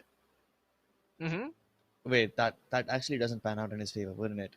If his shots are as straight as how people walk after drinking Old Monk, then he will never hit a single shot. Yeah, That actually depends. I've heard of people, have you seen that movie Drunken Master? Like, the guy can only fight when he's drunk. Might be one of those situations for him as well. Oh, well, that will be certainly interesting. I mean, Yeah. I don't think you'll find a bottle or two lying around in Bermuda anywhere, but hopefully the seawater is is enough of an intoxicant to help you improve your performance. I hope you don't need anything like that in the first place. I hope you can just land your shots with just your raw talent and firepower. That's it. I hope you don't need to take anything else, because I'm not sure how big of a threat doping is in esports, but a couple of years ago a team was banned because of it. So yeah, it's tread certainly lightly. Yeah, tread lightly. It certainly should be avoided. Most certainly, Crips. I have to say, with only 15 teams in the lobby, this should be a relatively slow game. We shouldn't be seeing a lot of action, at least until the second circle starts panning out. That's when we'll see which of these teams end up being completely screwed here. Bhima Shakti Strip completely unoccupied and only 1 minute remaining till the circle shows. This is an absolute travesty, I must say. You know, teams take so much time running around and looting an area that they forget about rotating inside the safe areas. They forget about rotating Yeah, inside areas like Bhima Shakti, Strip, and Peak to get themselves that, center advantage. And this could really end up hurting them because in 24 seconds, we see where the circle is. And under normal circumstances, the first circle will always cover some portion of Bhima Shakti. that's true. That's true. Some portion of Vimasakti, some portion of Peak will almost always be in the center, unless the circle like super hard shifts towards I don't know, maybe Sentosa or something. Then we might not see any of these places in the zone, but for the most part, the circle will be somewhere towards the center. Akshay running away, and Team 8 were trying to chase him, but they let him go. Okay, he's gonna find. I mean, he's gonna live to fight another day. और वो अपने teammate Kaleshwar के साथ reunite हो जाएंगे. Akshay and Kaleshwar. I mean, that sounds like a holy pilgrimage, but they both will now take a safe haven in Kota Tua, where hopefully Team 8 won't chase them. But when they try to actually chase them, Toby gets knocked out. Now that's nice. उनके teammate level सोहम को आके उन्हें बचाना पड़ेगा. लेकिन because team 8 high ground पे है, यहाँ पे वो मार नहीं पाएंगे उन्हें वापस से. एंड एक्स सोहम ने वन टैप दिया है सीधा उनको माथे पे गोली, और अक्षय को भी यहाँ पे नॉकआउट कर दिया. अब प्रॉब्लम यहाँ पे ये है, जब टोबी नॉकआउट हो गए तो वो हाई ग्राउंड पे थे, इसलिए सोहम उन्हें आराम से बचा सकते हैं. यहाँ पे अक्षय लो ग्राउंड पे है, तो उन्हें बचाने के लिए जब कालेश्वर यहाँ पे आएंगे तो उन्हें बहुत प्रॉब्लम्स हो सकती है, और उनको ऑलरेडी काफी सारा डैमेज पड़ चुका है. यहाँ पे उनने अक्षय को तो कंफर्म कर दिया किल पे, और कालेश्वर जैसे ही उनके पास जाने की कोशिश कर रहे थे, उनके आंखों के सामने उनके टीममेट मारे गए. नाउ पुअर कालेश्वर, वो यहाँ एल शेप्ड हाउस के अंदर फंस चुके हैं. टीम नंबर 8 के दोनों प्लेयर्स के पास हाई ग्राउंड है, यानी कि वो उनको आराम से देख सकते हैं चाहे वो कहीं भी जाए. But he's trying to go in between the broken house and then towards the car, hoping that he will be able to get away from this one. And for now, I think he has actually gotten away. He did manage to make a successful escape, so that's nice, I guess. Would have been better if his teammate was there to see him, but yeah, I guess he's gonna have to play like a one-man squad now for the rest of the game. Yeah, and he certainly does not want to be in that situation. Kota Tua is one of those places that can be very hard to drop into because right next to it is Peak, right? And you have this huge high ground area that you can't really look up and you can't really fight high ground. So if you drop in Kota Tua, you need to start moving very quickly because that area is not the best place to hold anywhere on the map. It's very circle reliant. So you don't want to be in a position where you're holding Kota Tua and all of a sudden you have to worry about teams closing in from Peak side and now you have to abandon your houses because you don't have the vantage point advantage. For the time being though, in Rimnam village, S Army के दोनों players, Sal Sangam and Old Monk, अभी भी यहाँ पे खड़े हैं. They still haven't taken this fight against Dabang boys. I'm calling them Dabang boys, but they could also be girls. They could, just not be boys. They could not be girls. Yeah. I'm not quite sure. It's an assumption that I'm making, but it makes a lot more sense than just saying Dabang. I mean, But what if I want to literally the same use? name. Yeah, they're literally the same name, which is kind of crazy when you think about it, because I don't think that is possible under most circumstances. They might have had a space as Sky character in there somewhere, so they could have the same name, but yeah, this is definitely a bit confusing for me. It is. The Dabang duo, that's what we'll call them. General neutral pronouns over here. They will be fighting against Old Monk and Sal Sangam. Now, both these guys, I don't really give you an advantage if you win it, but if you lose it, then obviously you will be at a massive disadvantage. So it doesn't really stand. It doesn't really benefit any of these teams if they do decide to pick up this fight over here. Old Monk spotted one of the Dabang players moving, but he's not shooting at him, and I have no idea why. Why aren't you shooting, Old Monk? Maybe he's too busy enjoying his drink. Sal Sangam finally shoots because he was already on top of the hill, and now Old Monk realizes, oh no, I let them pass, and Sal Sangam had no idea. Both of them were already close to him. I need to get up on this hill now and help my teammate out, but it might just be a bit too late already. He isn't anywhere close to Sangam, and Sangam, yeah, that shotgun won't really do a lot of damage at that range. He's only got one first aid kit, so he isn't even healing himself with that yet. He's hoping that his EP does the job, and he's so scared of healing because he feels like the moment he starts healing, the other guys are just going to reach there in time and somehow kill him. But luckily, Old Monk arrives in time. Wonderful backup over here. Dabang, the last man standing now, he backs off while fighting against Sangam, takes a headshot, and that's going to boil him down to like 25 HP. Sangam should be able to finish him now with the shotgun. And finally, Team Army are able to pull it off. Old Monk arrived just in the nick of time. Otherwise, Sangan basically was a dead meat over there. Yeah, I mean, Old Monk taking his sweet time to rotate in and then get the vantage point. I can somewhat understand his sentiment. You know, maybe he's afraid that they might close him from the back lines, that maybe they might close him from an angle he's not watching. But, you know, you have to communicate with each other to fix those kind of problems. Like, if one player spots them out, then the other player can start moving in. And that just did not happen between Sal Sangam and Old Monk. And in this BO3, if they want to get top 4, that communication has to be there. They could get away with it if they continue playing really well in individual game sense and individual mechanical skill. But communication between these two players is certainly going to fix a lot of issues. देखते हैं कि अभी circle कहाँ पे spawn होता है. Oh wow, I like the circle. It's finishing near Clock Tower Factory and Pochanok, so we won't see the standard Bhima Shakti or Peak finish. Hopefully this time around, and we might see a finish towards Factory again, Crips. And last time around, जब हमने Bermuda देखा था, the finish was in Factory. So yeah, things are looking interesting here. Well, let's see if the circle actually goes towards Factory and we get a repeat of the last match. Although it could go towards Clock Tower and Puchinok as well. The God compound of Bhima Sakti is still in play, which means any of the teams coming in from north can still occupy it and be in a good spot. They should be able to keep an eye on all the teams in Clock Tower and Factory from that position. Team number 10 is in a nice sniper tower. They can, have the same lines of sight as the God compound. But over here, I'm seeing something really, really strange. Yeah.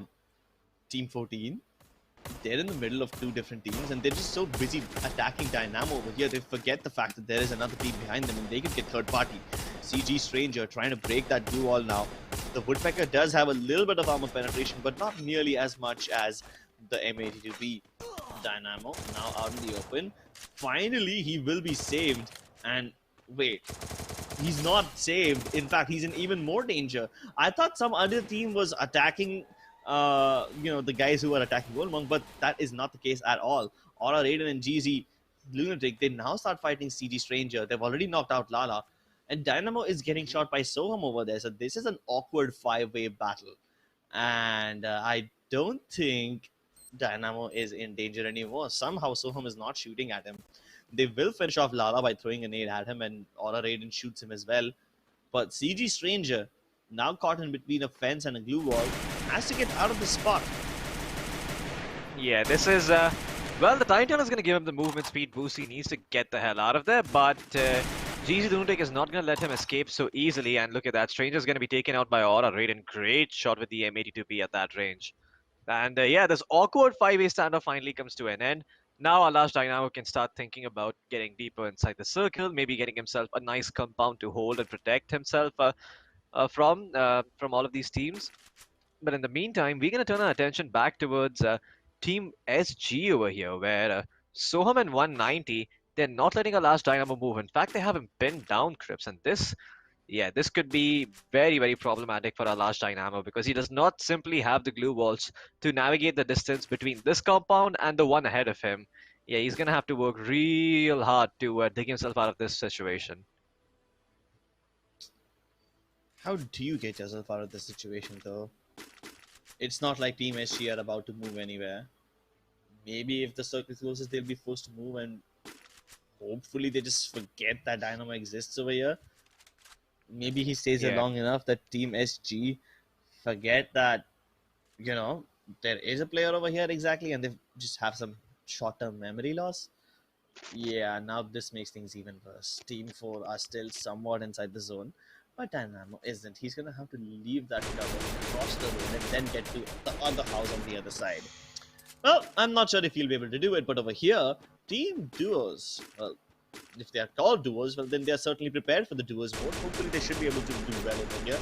They are shooting at a guy whose name I can't pronounce. The guy does have a Groza, so if this battle goes on, the M60 versus Groza battle will definitely have the Groza winning out. Unless they both double peek him, in which case he's going to get shot down very quickly. He's trying to make his way towards the double balcony compound now. He will be able to get there, but what after that? It's not like you can stay there forever. You can probably take a zipline and get inside the circle again, but that also is a very risky move. So, yeah, he's kind of getting gate kept even though he has a lot of options to get inside the zone. Because Team 13 has that little ridge for themselves over there, taking this zipline was like the only option he had. Now, he will be able to save himself from Team 13 with the zipline, but of course, it creates new problems that he probably might not have, accounted for. Yeah, I mean, this is certainly going to be a little bit troublesome for Panda because I'm guessing the people around him might have spotted him out and are aware of his positioning. I mean, Team 3 Oh, certainly knows, that's so his name. yeah. That's a That's guess. his I mean, name. it could Panda. be. Yeah, it looks like an A, I guess. Maybe that's why his name is Panda, Yeah. but I could be wrong. Yeah. No, yeah. Let's call him Panda. Yeah, that's better. Yeah, so Manda certainly has to worry about multiple teams closing in on his position. But the good thing about that is he could actually make teams fight each other if that happens. If two teams Mm. decide to take him out at once, then he could certainly use that against them. But Oh, oh wow, Aura Raiden! Just as the glue wall goes up, the shot penetrates, and it seems like the Daya has also gotten a kill in the meantime. A large Dynamo is going to be eliminated eventually, and now. This finish, Crips, it's once again going to be towards Factory. हमने ये पहले भी देखा था पहले map पे Bermuda. Again, it's going to finish even deeper inside Factory. Wow, the circle keeps shifting towards Factory. I'm not sure what what exactly it is there in Factory that is attracting the circle towards it. But oh wow, what a sick shot there by Lunatic with the grenade launcher to take out the enemy team and get Raiden back on his feet. He thought he was safe. He thought कि वो अपने आप को heal करके वापस से 1v1 ले पाएंगे. He went for the high risk, high reward play, but that grenade launcher shot completely shot him down. luckily the grenade launcher did not finish his own teammate off. The explosive damage on your own teammate is not that high. It is pretty high when you shoot yourself down. But luckily, because Free Fire is a nice game and they consider that sometimes you can have toxic teammates, they make team damage very, very less. So yeah, they did that. They've done that on purpose. Over here, though, Team 13 on top of this crane over here does have a vantage point, and they should be able to take out any of the teams approaching the factory area. But because there's two different teams approaching from two different sides, Lippo over here is not gonna do anything at all. He can see Shubham move in, and now he will face his direction, but he did not move a muscle. So Yeah. he's probably stuck in analysis paralysis, trying to figure out which team to shoot first and which will give them the most advantage. But while they're busy doing that, GC Lunatic and Aura Raid have already closed the distance Oh between wow. them. And they have a team in front of them that's trapped behind the glue walls. And Lunatic will be able to blow apart Soham. And there goes 190 as well. Turns around with the Woodpecker and gets that kill. Old Monk was knocked out by the zone just a couple of seconds ago, but he's been revived by his teammate, and now he's in perfect position to fight Team XCG. Toby and Zoham will be able to eliminate Team K&K, but at this point, I am not sure if Aura Raiden realizes that Old Monk is not the only person over there. In fact, he's still not there anymore. The nade will force him back, and Old Monk will take position behind the boiler. But, oh my goodness, in the process of saving himself from Team 12, he walks into the crosshairs of Team 13. Team 13 were on the crane up until now, but now they've repositioned inside the center of Factory. And this could make things really interesting. Sal Sangam getting shot by Toby over here, and Old Monk has no way to save him. Old Monk, poor guy, he's trapped in between three teams, and wherever he tries to run, there's danger everywhere. How on Team earth 12. did Team 10 did not shoot him? Hello?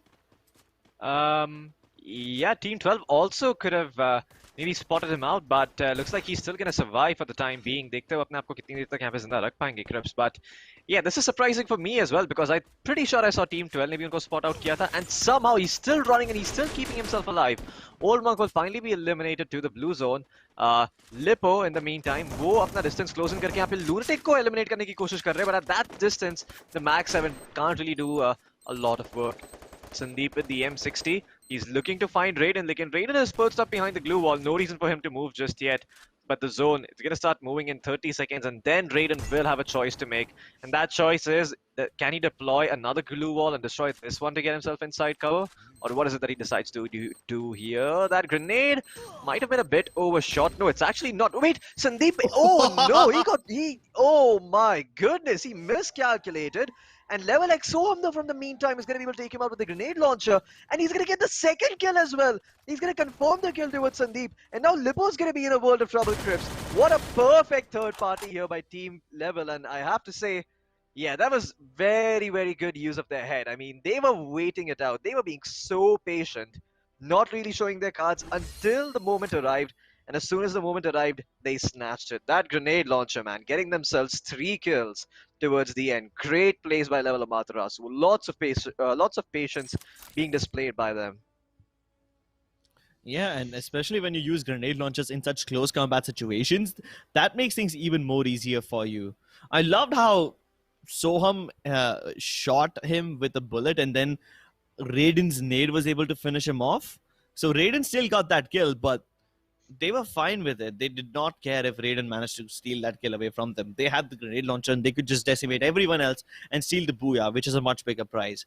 So yeah, kudos to Team Amaterasu. They were able to get themselves a nice sneaky booyah, but it wasn't really sneaky because they had 10 kills. So I guess we'll have to take a look at the highlights and see where all these kills came from.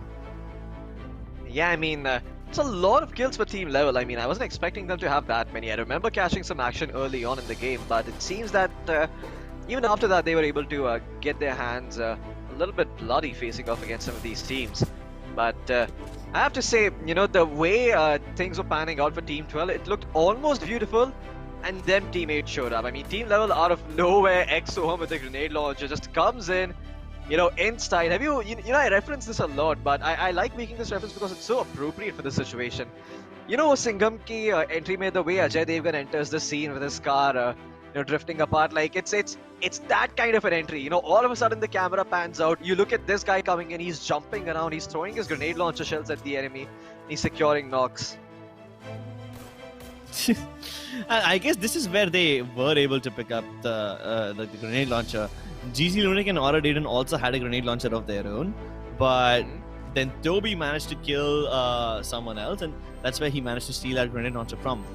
And then look at them, they're coming in, they can see a bunch of grenades being thrown, so they know exactly where Aura Raiden is.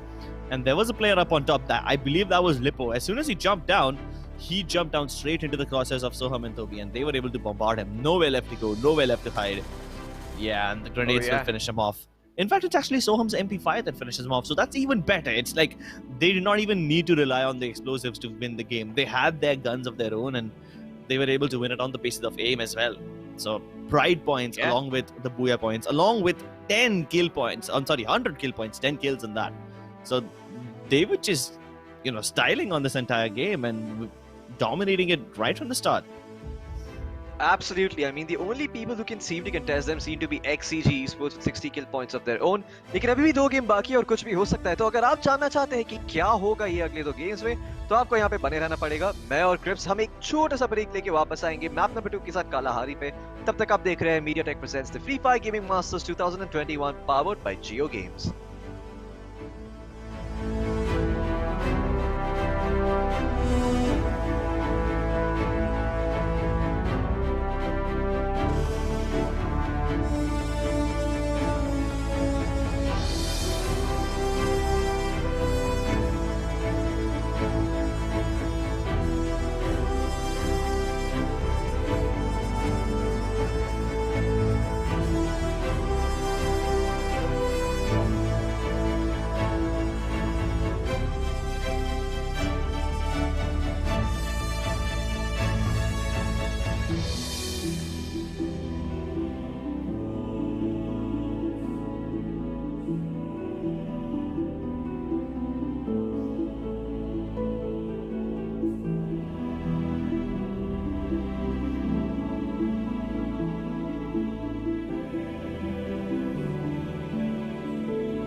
Ladies and gentlemen, देवी और सज्जनों और हमारे सारे दर्शकों का एक बार फिर से स्वागत है Mediatek presents the Free Fire Gaming Masters Quest for the Best 2021 powered by JioGames में। मेरा नाम है फ्लोकी, मेरे साथ है क्रिप्स और हम हमारे सेकंड बेस्ट ऑफ 3 के सेकंड मैप पे आ चुके हैं। दिस टाइम हम लोग कालाहारी के थ्रू जाएंगे। प्लेन की उड़ान शुरू होती है ओल्ड हैम्पटन पे और खत्म हो रही है स्टोन रिज की तरफ। हाई टियर लूट जोन बीइंग ए कन्फाइनमेंट, देखते टीम्स किधर ड्रॉप करने का डिसाइड करती है। फॉर द टाइम बीइंग तो ऐसा लगता है कि कन्फाइनमेंट पे सिर्फ टीम 13 जाएगी, but you see multiple teams moving in there, Crips. I think you might have your wish granted this time around. Well, I am actually happy that this battle happens in confinement. It is one of the best places to pick up a fight in because it's such a vast open land in the middle and two big buildings in between. And oh my God, what? Okay, he was still on his parachute. That's why he was moving around so wonkily. I was still wondering how on earth can you move like that, but then I realized, okay, never mind. He hasn't landed yet. So they were planning to land on the building where Team 13 is, but then they saw them and then they were like, no, we're gonna go to the other building. And confinement is like the best place to have a Clash Squad match in. Clash Squad, I mean, obviously it's the 4 versus 4 mode of Free Fire, kind of like Counter Strike, but then minus the bomb planting and whatnot. And this is the best map because it's so symmetric. Everything is the same on both the sides, and it's basically a prison, right? So you will find shanks lying around everywhere, but because it's so symmetrical, it is the perfect place for an early game battle, especially when there's high tier loot everywhere. So it's not even like these teams will have to struggle to find guns. No, they'll just have them lying on the ground everywhere, and they can just continue on fighting rather than looting. But maybe team number 13, they are trying to loot and scoot from this area. I can already see them trying to exit confinement. Will they actually do it? I'm not sure. It will be in their best interest to loot and scoot, but maybe they have a little bit of bloodlust that needs to be satisfied. So they'll stay here for now.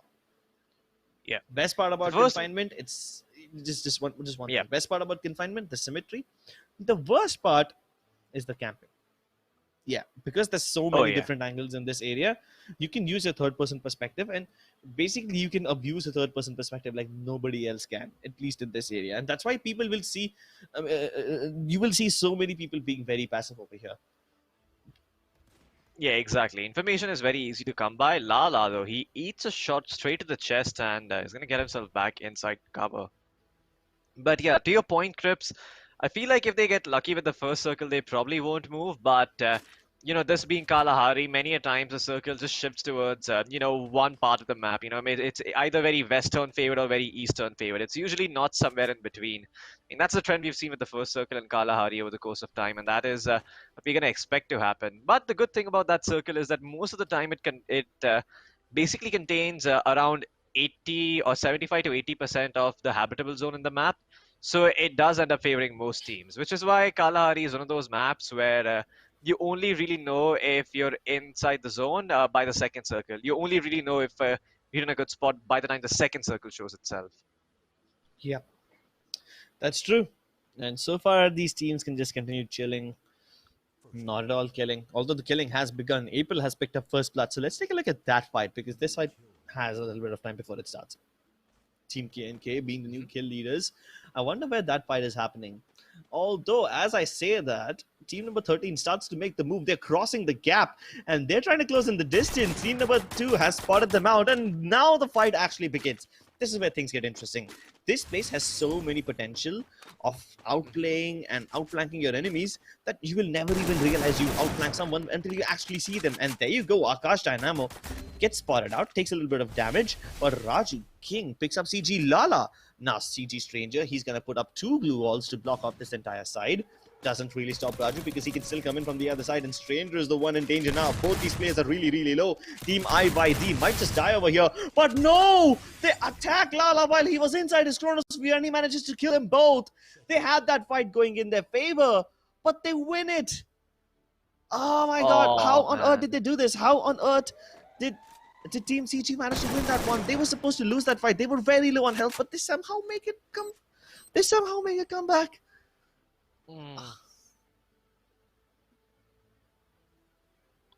I think silence is the best description of Yeah, what just happened. Exactly. We need a moment. We need a moment of silence to just take in everything that just happened. Imagine having your opponents down at 20 HP, 30 HP respectively, where one bullet should be able to kill them, but then you throw the game by rushing into a chronosphere. Ah. Yeah, that's just bad beat. Well, Crips, the saying goes that there are no great heights without terrible depths. You know, we have teams who break into the international circuit of Free Fire, go out there and perform and make a name.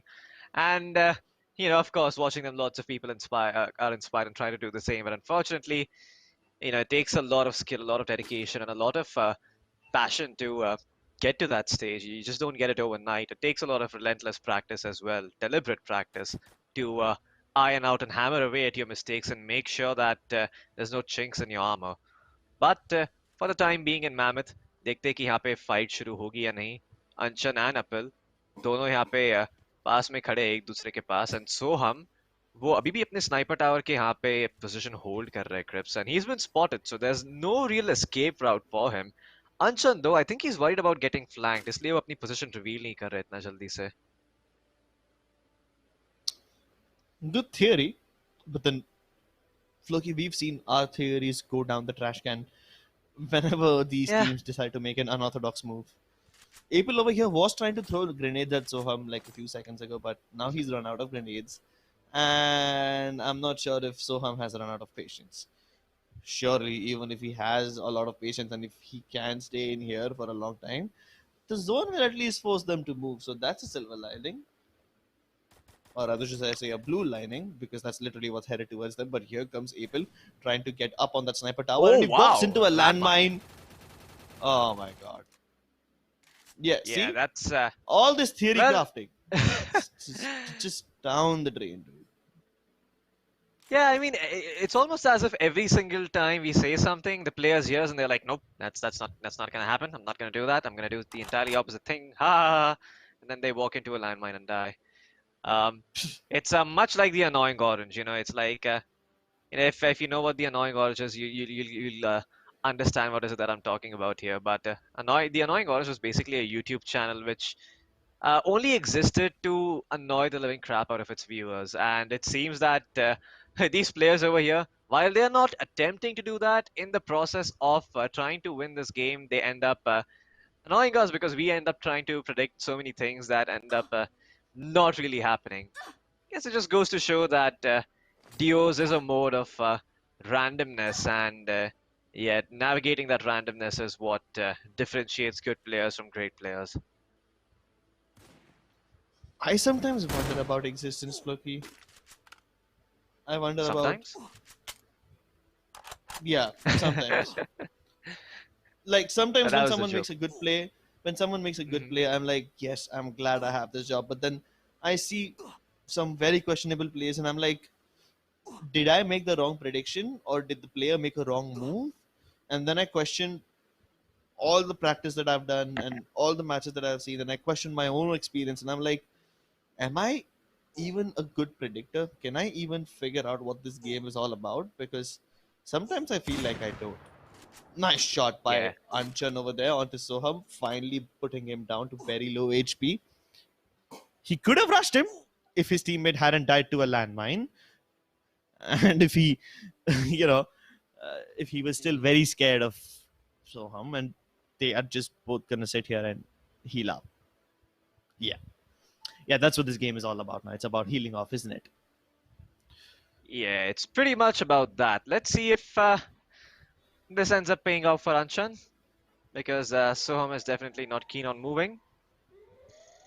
Anchan is also not keen on giving up the kill. Of course, he wants to find revenge for his fallen comrade. The sunk cost fallacy is strong here. But yeah, the sunk cost fallacy isn't the only thing that's sinking. It's also our expectations from this game, and hoping to see some of these teams. I was about to say that. Like, I was gonna say that these two players are testing each other's patience, but they're only just testing my patience in the end.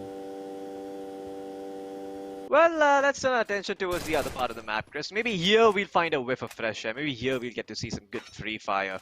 For the time being, or we'll just find a whiff. Yeah, we could also end up finding a whiff. It's Forrest Gump summed it up beautifully. Life is like a box of chocolates. You never know which one you're gonna get. And that's what this map of Kalahari is.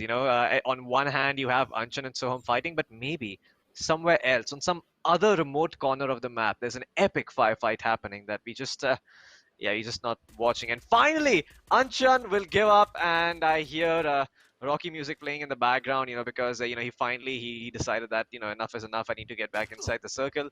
But now he's gonna actually turn around and start walking back in. He is gonna die to the blue zone. That's my prediction, Crips. He is so keen on getting revenge. They're both gonna die to the blue zone. First shot, whiffed. Second shot, connected with the MP5. Plenty of damage done. Both of them at approximately half HP. Closing in the distance. Please finish this fight now. Please don't delay it anymore. Soham with a third-person angle, looking towards the left-hand side. Anshan very low on health. Goes out into the open, and Soham has a chance of finishing him off right here and now. But the glue wall in between will actually stop them. And Soham manages to kill the entire team KNK. But does he have enough heals left? No, he doesn't. They both ended up dying. I'd like to observe 10 seconds of silence for the fight towards Mammoth. Yes. Yes. Okay, no, I'm not used to being silent. Sorry. I can't observe 10 seconds of silence. We have had so much dead air on the game that I will never shut up now. I will literally never shut up because these players tested my patience and I have nothing left in me now. Let's just go at it. Let's get in here. Let's get in this and finish this. Aura, Raiden, GZ, Lunatic. Up on the platform on your left, we have Soham. Oh wow, we have two Sohams. Well, hopefully this one won't disappoint me. Soham and Toby inside the house where they have already summoned their airdrops. Better weaponry, loudly announcing their position, inviting the other teams to fight them. Shubham over here has knocked out CG Kishan. His teammate SGS Army down on the low ground will not be able to save him unless he has a grappling hook. Unless he has a glue wall, he won't be able to save him at all. And Shubham ends up getting two very nice kills. Good job, Soham. Good job. Sorry, not Soham. Shubham. Good job, Shubham. Thank you for not waiting to fight them. Thank you for taking the matters into your own hands and finishing them off. Yeah, I mean, the VSS is very good at long range, and he also has the silencer, so the enemy team does not know where his position is, where they're getting shot at, and that's what I really like about the silencers. If you attach it on something like an OM or an M82B, I'm not sure if you can actually attach it on the OM, but if you attach it to the M82B, then you can certainly get yourself some free kills without the enemy team ever finding out. But for the time being, ऐसा लगता है कि Panda यहाँ पे थोड़ी सी तकलीफ में आ चुके हैं. उनके teammate Tarkino 10, he's trying to close the gap ताकि वो अंदर जाके अपने teammate को revive कर पाए, लेकिन he's not going to be able to do so. In fact, उनको यहाँ पे Toby की double vectors का सामना करना पड़ेगा. But from elsewhere on the map, the Daya, well, वो यहाँ पे अपनी M82B के साथ oversight. I mean, he was looking over the area, तो उसकी वजह से he's able to get himself a free kill. And now he's also getting Toby. Toby को भी यहाँ पे संभल के रहना पड़ेगा, because अगर वो यहाँ से ज़्यादा हिलने की कोशिश करेंगे, then the M82B will get him. No, it does not connect. That was so close though. If it actually landed on his head, that would have been, Toby would not have been happy about that, to say the least. But oh wow, that's a high level vest and a Groza. I hope that players from T3 pick it up, but for now they need to get inside the zone. Shubham is actually opting for a big wraparound. Not quite sure if that makes a lot of sense. The Daya is actually going to follow suit with him. Okay, I understand now why they're doing it, because look at the circle. They're trying to get inside cover. They're trying to use cover to get inside the circle. But for the time being, हम लोग team level की तरफ हमारा ध्यान झटाएंगे, और वहाँ पे ऐसा लग रहा है कि fight शुरू हो रही है. I think that his name is Joshimar. Joshimar is going to be eliminated in the meantime. And Toby knockout kar diya yahan pe. X-Som is trying to live with a grappling hook, but Aura, Raiden and GZ Lunatic with their long-range weaponry will be able to shut them down. I see a Groza, I see a Parafil, and I see Death on the other side of those weapons. But for the time being, Old Monk and Sal Sangam both still standing. Remember, हम लोग ने ये players को starting में भी देखा था, Crips. These guys are not too bad. They might be a little bit late in rotating, but they certainly know how to hit their shots. So you don't want to be peeking out a bit too aggressively against them, because they will hit those shots and they will take you down. But yeah, Crips, I'm not sure how long this can go on for.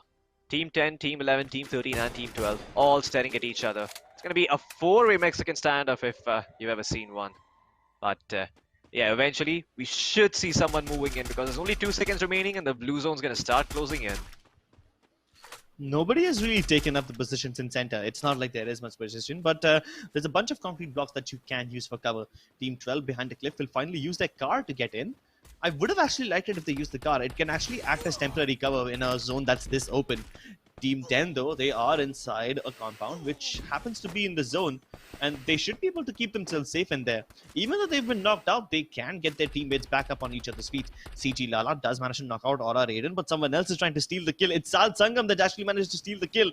Good stuff over there, but CG Lala will finally finish off. Lunatic can, at least he managed to kill the last guy of XCG Esports himself, even though the first kill was stolen away from him. The nade by Sangam, it's brilliant. It knocks out Netra, but a glue wall gets put up right over there so that Netra can get back upon his feet. Now, Oldbank and Sangam, their position has been revealed because they threw that grenade. Team 13 can actually decide to finish them off now, or maybe they can kill Team 10. If they place a glue wall on that window, then they will be trapping Team 10 in there, and they will just die to the zone. They will suffocate. Team 13 might just kill them first because there's only one way out, and that's through the window. They've got the window covered already. Neta and Hal, both of them might just end up dying over here, but he manages to get behind them while they're busy fighting Oldbank and Sangam, and that actually ends up paying off for them. Lala is trapped in a 1v2. He needs to somehow pull them off. They both line up for him, but Sal Sangam will be able to get the last one kill. That is how the cookie crumbles. Team Achik is able to win Kalahari. And that was actually such a good fight. They made such good decisions over there. They tried to make sure that the team inside the house stays in there.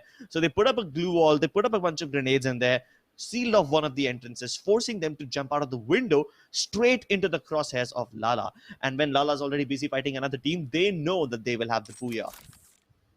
Yeah, I mean, the patience with which Ashik played this is remarkable. They knew that there's another team over there who's also gonna have to contend with in your dreams. So yeah, I mean, in that position, it can be very difficult for them to just get inside the circle. So they're just waiting. They're waiting for the damage to be dealt because they know that the team that is inside the house will take the fight against the other team that's trying to gatekeep them. So they will have an HP advantage eventually when they try to third party. And sometimes that's all you need to win the game. You just need patience. You don't need to be, you don't need to land 360 no scopes. You don't need to be the guy who runs around and hits every single bullet with his SMG. You don't need to be the guy who gets a knock every time the double barrel shotgun goes off. You just need to be a little bit patient and wait for your opponent to make mistakes. If you have an advantage, that's how you play it. Yeah, but not so patient that you both end up dying to the zone. Oh, definitely not that patient. Yeah, definitely not that patient, right? Because that one fight towards Mammoth, it was so excruciatingly bad. I was frustrated after seeing that fight. Like, they're both gonna die, and I could see it coming from a mile away, but I just don't know how they didn't see that. I love the way how Team 11 played over here. The Old Monk and Sangam, they forced Team 10 to fight Team 13 first by sealing off one of the areas, and then all they had to do was prepare for the perfect third party that wins the booyah. Yeah. Well, I believe that this is gonna make sure that the team... Okay, no, it's Achik Army still in second place. I was gonna say that Achik might get themselves to the first spot because of it, but it still belongs to Level Amaterasu. So kudos to them for maintaining their spot, but XCG are still in third place, Crips, and they're not too far from closing into the second place. So both of these teams, Achik and Amaterasu, are gonna have to worry about XCG coming in hot, winning the next booyah, eliminating them early on, and getting the first place spot for themselves. लेकिन अगर आप जानना चाहते हैं कि ऐसा होगा या नहीं, तो आपको यहाँ पे बने रहना पड़ेगा क्योंकि अभी भी एक मैप बाकी है पर्गेटरी पे. हम वो मैप के साथ छोटे से ब्रेक के बाद वापस आएंगे. तब तक आप देख रहे हैं Mediatek presents the Free Fire Gaming Masters 2021 powered by JioGames.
Ladies and gentlemen, देवियों और सज्जनों और हमारे सारे दर्शकों का एक बार फिर से स्वागत है. Mediatek presents the Free Fire Gaming Masters 2021 Quest for the Best में powered by JioGames. मेरा नाम है फ्लूकी, मेरे साथ है क्रिप्स और हम हमारे सेकंड बेस्ट ऑफ 3 के थर्ड मैप पे आ चुके हैं. दिस टाइम अराउंड प्लेन का पाथ एकदम सेंटर से होते हुए जा रहा है. नॉर्थ में शुरू हो रहा है मोट हाउस की तरफ और खत्म हो रहा है फायर ब्रिगेड की तरफ. हाई टियर लूट जोन बिगिंस. की लॉज देखते हैं टीम्स यहाँ पे किधर ड्रॉप करने का डिसाइड करते हैं. फिलहाल ऐसा लग रहा है कि इस की लॉज में सिर्फ एक ही टीम जाएगी, but I also see team 13 making their way there, so maybe we see some contest in the high tier loot zone. But Motows, that's where team 7 are gonna drop. I'm guessing Quali is gonna go ignored. Brasilia, there should be a couple of teams dropping in, no big surprises. And this time around, we might actually see some contest towards Central as well. Well, I hope we get to see several places being contested. I hope we get to see several fights where people kill each other impatiently without waiting forever and ever. I desperately hope we get to see that. Lala over here definitely being impatient. On a bike, he's going to, just zoom his way towards Ski Lodge. April sees that and April realizes, I don't have weapons to fight this man over here. But then he tries to go back and he continues going forward, realizing that his teammate Anchan might have found something or the other. Anchan takes a little bit of damage after falling off of the zip line, but they're both going to go to a small little bunch of houses over there to find weapons first. Well, at least they will have something or the other to contest CG with, because CG themselves haven't found any weapons yet. Stranger actually has in that parking area where all the trucks are kept. He found an XM8. His teammate CG Lala is gonna steal some more in the locker room and try to fight them later after they are well equipped. But I wonder what kind of weapons do April and his teammate have. In those two houses, I don't think you're gonna find a lot. So you'll still have to rely on a lot of ridiculous aim, and Stranger is just waiting for them to get out into the open so that they are far away from either side of cover. They can't even get back towards the house. They can't even get towards the ski lodge, and they'll be caught out in the open. Luckily, they do have glue walls, so they can save themselves for now. But now Anchan is getting fired by April. Lala actually kills April, so that's nice. Lala backed him up at the perfect time, so good trading over there. And now Anchan is left all by himself inside those two houses. And Team CG know exactly where he is. I mean, this is why there's the first textbook rule is that if you're gonna go somewhere that's gonna be contested, make sure you get there before the enemy team does. I mean, you drop in there first, get yourself more loot, you get yourself hands on better loot. You're gonna be the guy that ends up shooting them. You're not gonna be the guy who gets shot at. And that can make a big difference in these sorts of situations. अभी आप अंचन को भी देख सकते हैं. Anchan basically has nothing. He has nada, zero to work with. And he also has to worry about two people closing in at the same time. And yeah, he's also stuck in a bit of an analysis paralysis here. Instead of forcing out his opponent's hand, he is playing it very, very patiently and very passively. This is just going to enable Team 13 to go both at once. And yeah, Anchan should be meeting his doom. But oh wait, they actually look in the wrong direction. The 10-14 does a fair amount of work. The grenade though is going to... Oh no, it's going to finish off his teammate. Oh god, I mean, he makes it costly for Team 13, and Lala is just like, I am sorry, my good friend, you are gonna have to go down. Yeah, that was not the way he planned things to go, but in the meantime, in Central, like I predicted earlier, there is gonna be a firefight here as well. BTY Koyal LS, unke haath mein MP40 hai. Let's see if he can go forward and maybe stop these two players from converting that knock into a kill. He won't be able to do so. Toby is gonna find the kill, and Exo will cover him. Make sure that he does not get eliminated after being knocked out. And Team Level... yeah, even throwing in that taunt in there just to rub the salt in the wounds of the enemy team. But so लग रहा है कि Brasilia में भी यहाँ पे fight चल रही है क्रिप्स. ऐसा लग रहा है कि सेंट्रल एंड ब्राजीलिया दोनों सिटीज में पर्गेटरी के यहाँ पे फाइट शुरू हो रही है. This time around though, SGS, they don't really have much of an advantage to work with. And a last Dynamo, he's not going to let him get away. Wait, he actually survives here. Thankfully, SGS is still alive for the time being. देखते कि वो आगे भाग पाएंगे, आपको जिंदा रख पाएंगे या नहीं. Well, they are still chasing him. So, I hope he can keep himself, occupied, and I hope he can turn his attention towards the enemy team. But it seems that, he will eventually go down. I don't get why Team 2 are splitting up though. Isn't the idea to go in and get him together? Maybe double peek him or something? Yep, it is. And Team Dabang are doing that. But Team 7 certainly did not do it. His teammate, Thar Kino,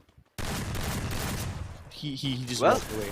Elsewhere, we have SGS Army going up against two very angry people who are surprisingly not good at shooting him. He still has 140 HP to work with. Raju King and Alash Dynamo, they were caught out in a very ugly spot in the previous game, but this time they seem to be pretty comfortable in Brasilia. They're busy trying to chase down SGS Army, who just managed to make his escape. And if he goes again in front of that window, he'll be spotted again, but that doesn't really matter because he's still pretty far away from his opponents. Elsewhere, we have Shubham, who just managed to get a knock onto Soham. Now, where is Soham's teammate? yeah, that's the question, but not sure if Soham's teammate is anywhere near to be found. I'm not even sure if it's actually Shubham. Never mind, it's not Soham there. That is quite is literally right next to him. So Yeah. they're both gonna be with each other. No big worries there. They don't have to worry about isolating the 1v1s. And Crips, once again, I'm not sure what's up with today, but we're seeing very, very similar circles time and time again. This time around, oh wow, I have never seen that before. A double-barreled shotgun at that range, getting 2 knocks with just 1 reload. Yeah. Or rather, 1 clip. That's new. One clip, 2 kills. That's the best way to use the shotgun. And it does take a high amount of skill to pull it off, especially when your auto aim will immediately start shooting the guy who just was down. So to have him flick over like that to the other guy, that's actually very impressive. And just 1 bullet each. Good stuff by SGS Army.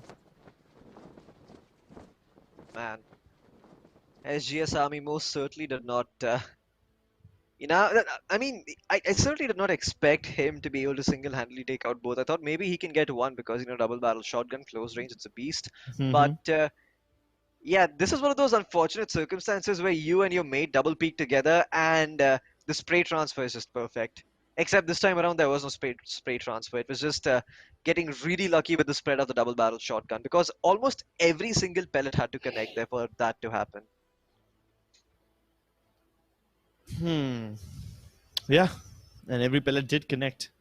SDS Army is indeed very good with the shotguns, but is he good at rotations? We'll find out soon enough. So far, the circle is split nice and evenly between the 2 islands. It could go either way. Last time it went towards Brasilia. Let's see if this time it goes towards the Western Island. Hopefully it does, because it's been a while since you've seen Marble Works and Golf Course finishes. Or maybe it stays in the middle of those 2. So we can get like a little, a little bit of trauma for these teams, because then they'll have to choose which island to, settle into. We did see that wonderful shot by SGS Army in the replays just to savor the moments. But for now, we will be savoring a little bit of rotation action.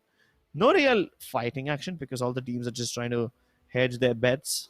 And so far, most of the teams have hedged their bets on the Western Island. Only 3 teams remain on the main island. That's going to be SGS Army, who's a lone man, Team The Bung, and Team Number 10. Yeah, this is very interesting. Usually you see teams camping it out towards Brasilia, but this time around teams opting to go towards the Western Island, and I think that's mostly because a lot of teams dropped in at the Southern Island at the start of the game. So they were like, you know what, rotation inside the Western Island is easier than going inside Brasilia. But almost everybody thought the same way, and now we have, I think we've at least 6 teams in on the Western Island, probably even more, probably 7 teams. But over here, this is a little bit confusing for Team XCG. Why the hell is a barrel shooting them? That's what all our Raiden is thinking. Eventually, it's still providing him with cover. This weird strat is working out for the player, and he's actually going to be able to get the knock into a kill. This is the most ridiculous thing I have seen in Free Fire, Crips. What the hell am I watching? I need to go bleach my eyes. Really, was it the most hilarious thing? I mean, are you sure you haven't seen anything? Are you sure you haven't seen anything more confusing? More confusing? Yes. You know what? I do think I've seen something that's more confusing, but this was fairly absurd. I think this wasn't. I mean, yeah, this is not the most confusing thing in the world, but it is absurd enough to elicit that weird reaction from me, where I'm just thinking to myself, you know, what was even going on at that moment? Like, exactly what were the developers thinking when they added that option into the game? Like, what were we hoping to see? I mean, Is it like supposed to be a low tier Wukong ability or something? Is it like a budget Wukong thing? Like you don't have ability slots anymore, so you just turn into a barrel and pretend to be a literal barrel and don't take any damage or something. That was so weird. Yeah, I don't even have words to describe what the hell that was. Yeah, don't. Yeah, no need to describe it. Just chill out and let the circle do its thing. It does its thing again. This time, the main island of Brasilia and Marble Works are both in the picture, and now the teams are going to have to continue hedging their bets. Because a majority of the island is still on the western one, I assume the final circle will also go in there. But if it goes towards the water or maybe towards a bridge, that will be perfect. SGS Army up with the shotgun once again. This time there's only one target on his screen, so he should be able to deal with GZ Lunatic with pretty much no difficulty. But Lunatic's glue walls are much better. He can deploy better cover than his previous opponents. SGS Army now looking whether to fight him back or wait for aggression or any sort of a signal to do something. He's gonna meanwhile try to break that blue wall, but here comes GZ Lunatic. Pulls out his MP5, starts fighting with the Chrono Shield. GZ Lunatic's Chrono Shield will end sooner, and he is gonna run away behind the rock before that shield pops. Good sense of timing over here. Yep. I mean, good. Yeah, good idea of how angles work as well. Getting himself on top of that rock. He would have spotted out if SGS Army was chasing him. But now, with him going onto the low ground, he's exposed himself completely. And Lunatic, much like his name suggests, is indeed doing something completely psychopathic. No time turner to help him out. If those grenades connect, it could be his doom. But yeah, the tree is going to keep him safe for the time being. He needs to use the cover of the tree to get himself inside the circle. But yeah, even that's going to be a little bit problematic for him considering the angle he is standing at. And he is looking to take this fight against SGS Army, but I'm not sure if he has the right kind of weaponry to fight him. He has an XM8, his opponent has an SVD. Who reigns supreme in that situation is quite clear. And guess what? SGS Army, this might actually give him an opening because the time turner has been used now by him. Maybe Lunatic can actually chase him if need be.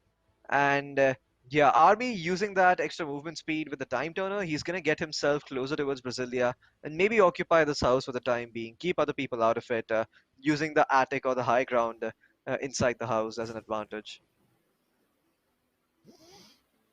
Even if he somehow manages to turn this into an advantage, the only way it will remain an advantage is if his house is still inside the circle.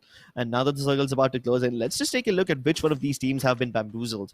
The circle moves, but does it move towards the western island entirely? I guess we will have to wait and watch. Observers, can we have it on the minimap, please? That will be really helpful. Well, we'll have a look at it eventually. I mean, when the screen does come up. For the time being, it seems that they think this fight is a little bit more important, and they could be right here because look at this. Both Team 10 players going out in the... Oh my god! What? This is the epitome of quick scoping. This is not how it exactly works, but... This is epilepsy. Chris, what am I watching? What am I actually watching? Oh my god, that... Oh boy, these games. I can slowly feel my brain cells deteriorating. I can slowly feel my brain turning into a mush, into liquid goo. Yep. If any of you weird gym enthusiasts out there like a protein shake, well, when I die, make sure you crack open my skull and drink the liquid inside of it because my brains, they're gonna be mush pretty soon, and at this rate I'm pretty sure I'm yeah, I'm Cracking not open a quite sure cold what's one. gonna happen. Exactly, you're gonna again, he's not even aiming at grips, he's literally just scoping and shooting, scoping and shooting, scoping and shooting. He's not even taking the time to adjust his aim. I understand this working out with other weapons like assault rifles because there's a semblance of hey, this has more bullets, if I do this continuously enough, some of them will land. But the SVD has a much slower fire rate. You're not going to be able to do it with the SVD. Maybe if you had two of those, you could quick switch and make it happen. But yeah, it's not actually working out that way. SGS, the best that he can do is stay outside the zone and try to just kill people, but he's gonna end up taking way too much damage. Luckily, he's got 7 medkits to Oh, tank wow. the damage, and he does manage to land a headshot onto Netra. He might just be able to make this work. He gets into the zone in the nick of time, and before the revival can come through, he tries to shoot him down with the shotgun, but no, the Chrono Shield was deployed, and it protects them. Man, that was a very good time turner by him. He knew he heard the footsteps coming, but very, very calmly, he just presses one button on his screen and he's safe. And he knows that. So good stuff by him, not really panicking, not really being too worried about the push coming in. For the time being though, Chris, the circle has closed in towards Marbleworks and it's going to be a Marbleworks finish. Haven't seen this in a long time and it's going to be interesting to see which team comes out on top. Last time around, you were praying that the circle finishes somewhere close to the beach. Well, it won't close anywhere near the river, but it will close somewhere over that a place that isn't Brasilia or that isn't campsite or Forge. And it's going to be a marble work finish. So, yeah, Crips, I certainly hope you're happy. I am indeed happy. This is a breath of fresh air, and to be honest, I needed it. We needed a little change in scenery, and this time, we will get one for sure. Toby and Soham still outside the zone, trying to battle team number 10. One of them has already been knocked out by Soham, so good job by that guy. And he's trying to finish off the second guy as well. He will be able to get nice headshots onto both of them. The Dragunov and the MP5 allow Soham to pick up his 4th kill, the 6th for the team. And now they can see the fighting going on inside the warehouse already. Daya and Shubham are good enough to eliminate XCG Esports, but Daya has been knocked out, and I don't know if they can revive him in time. Toby and Soham have the high ground on them, and the glue walls are going to break. Luckily, they managed to get Daya back up on his feet in time and get him inside the warehouse so that he's fine. So, yeah, team number 3 is safe for now, but team 8 are trying to close in the distance. There's only 3 teams remaining, so it's a 2 versus 2 versus 2.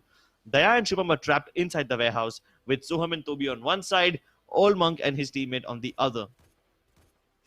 Yep. I mean, Old Monk and... Oh, okay. So it's going to be a 2v2 now, but they don't even have a good position to work with, Crips. This little marble tiles area does not provide you with the most ample amount of cover. You have to prone if you don't want to be shot, and that's not an outcome that any of these players want. So clearly, Team Level have the positioning advantage, and it's not even the final circle yet. Eventually, Team 11 are going to have to move in. Eventually, they're going to have to contest Team 8, and I don't like their odds. They do have a fair number of glue walls to work with, so let's hope they're able to use those to get themselves deeper inside the warehouse or deeper inside the circle. But for the time being, they need to make sure that they don't give away any knocks to the enemy team, because then the entire plan is going to come tumbling down like a house of cards. And yeah, now the push is going to start coming through, Crips. Well, Team 8, they're in the center. They don't really need to move. It's going to have to be Team 11 to take the initiative. They do so. One time turner gets used. The second one, oh wow, great glue wall deployed by Sangam. And he's isolating the 2v1, but eventually Toby and Soham will get the booyah. They go in close, they finish the job. And Level Amaterasu once again find the booyah on the 3rd map. This means that they will definitely be making their way towards the playoffs. But who is going to be the second number team that makes their way to the playoffs? Is it going to be Team Machikami? Is it going to be Team The All-Star? We are only going to know after the highlight scripts. Yep, we're going to have the scores and highlights on our screens very, very soon. But Amaterasu, once again, they managed to win the Booyah. And this time also with 10 kills. So that means Team Amaterasu are definitely on the number 1 spot.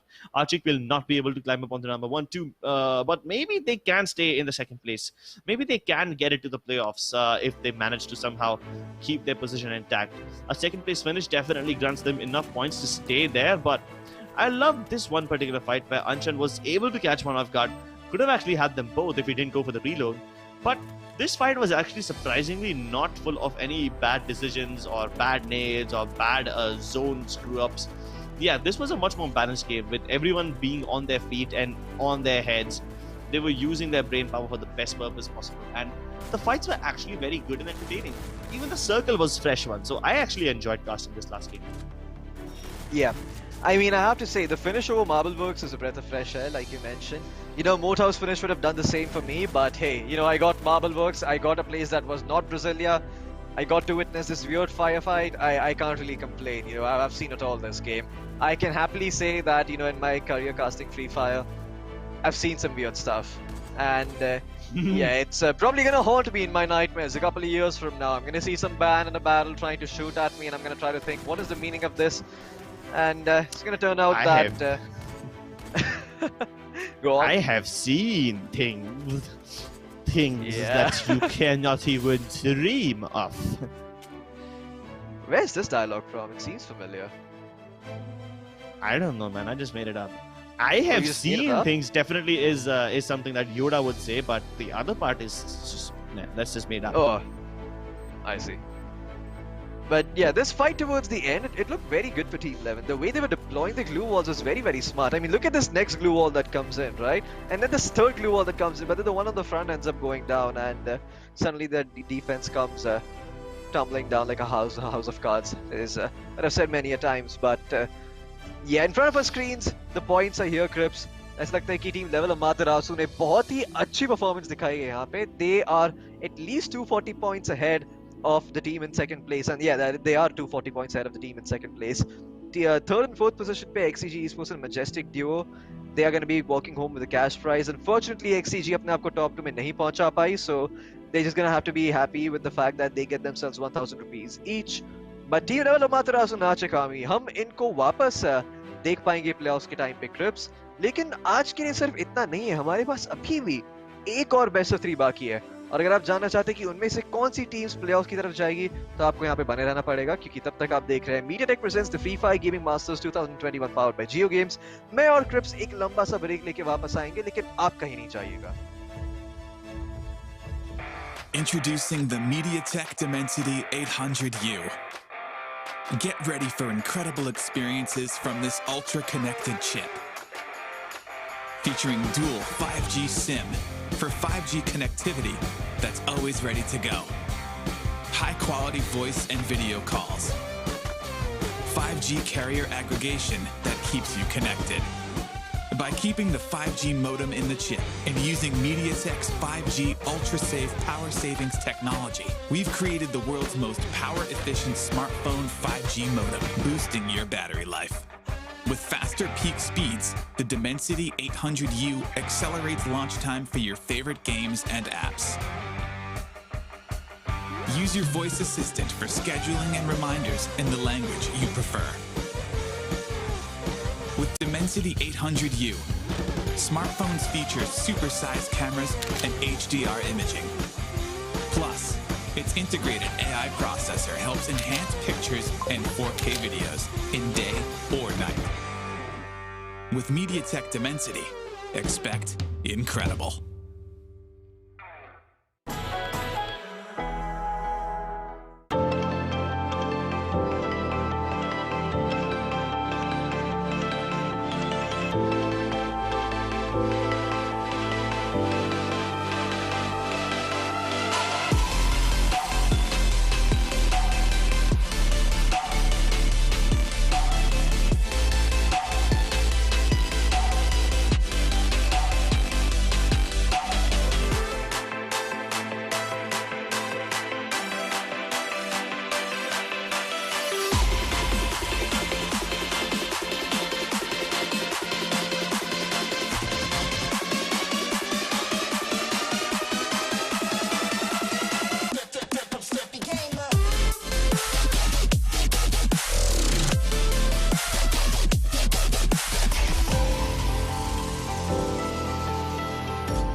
Introducing the Mediatek Dimensity 1000 Plus.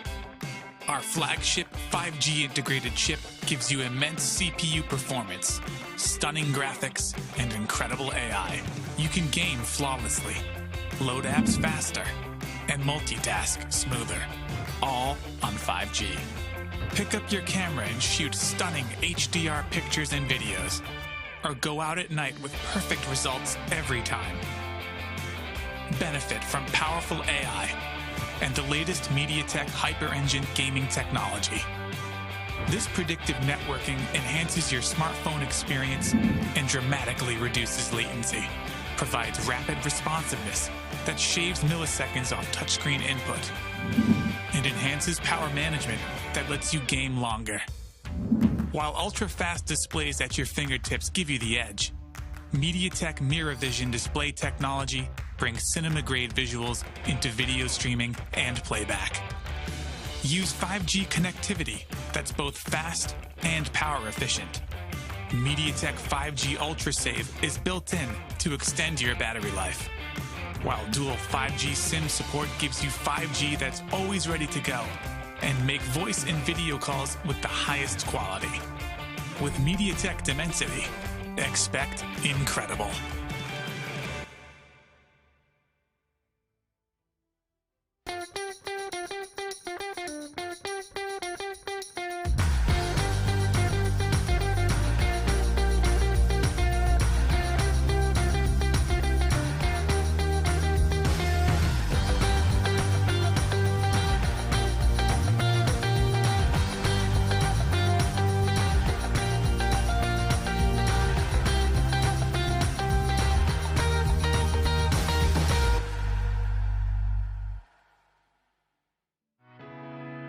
We're bringing 5G to everyone.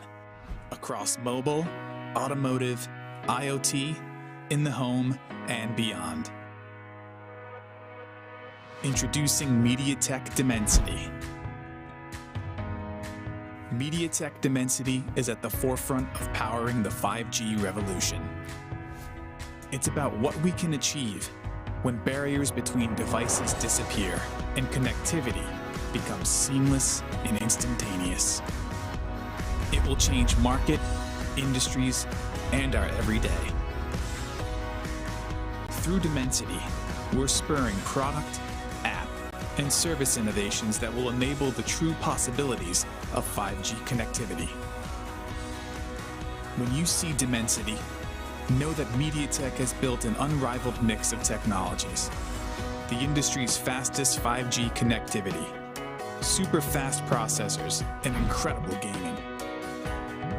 Exciting multimedia, the industry's most powerful AI cores, and impressive imaging. With Mediatek Dimensity, expect incredible.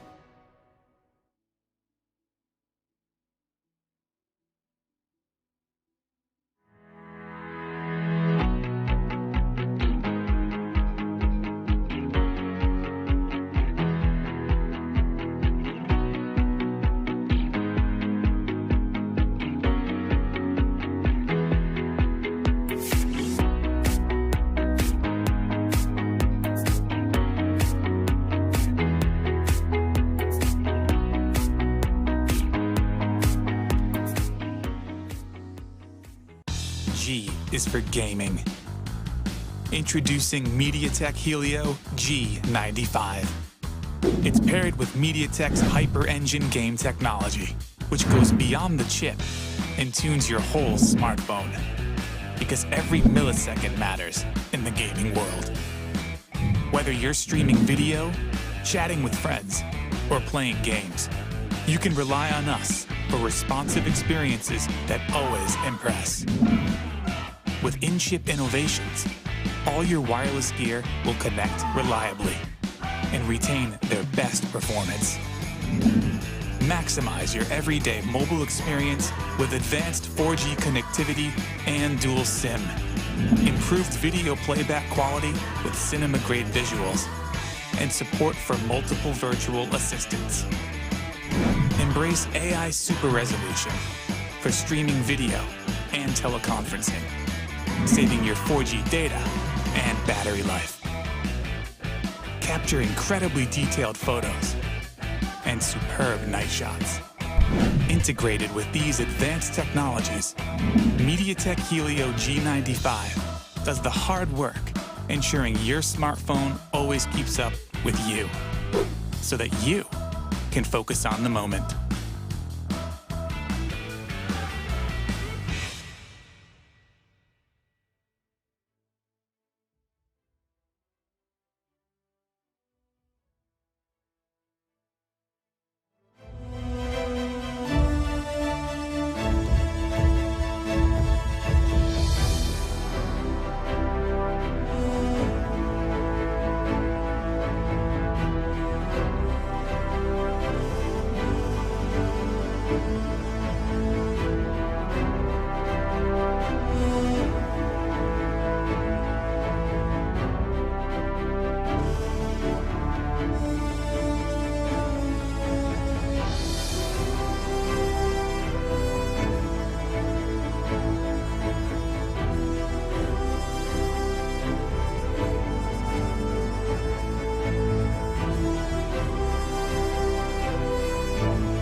Introducing the Mediatek Dimensity 800U. Get ready for incredible experiences from this ultra-connected chip. Featuring dual 5G SIM for 5G connectivity that's always ready to go. High-quality voice and video calls. 5G carrier aggregation that keeps you connected.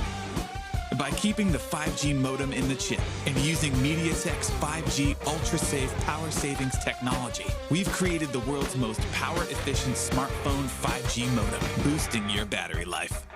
With faster peak speeds, the Dimensity 800U accelerates launch time for your favorite games and apps. Use your voice assistant for scheduling and reminders in the language you prefer. With Dimensity 800U, smartphones feature supersized cameras and HDR imaging. Plus, its integrated AI processor helps enhance pictures and 4K videos in day or night.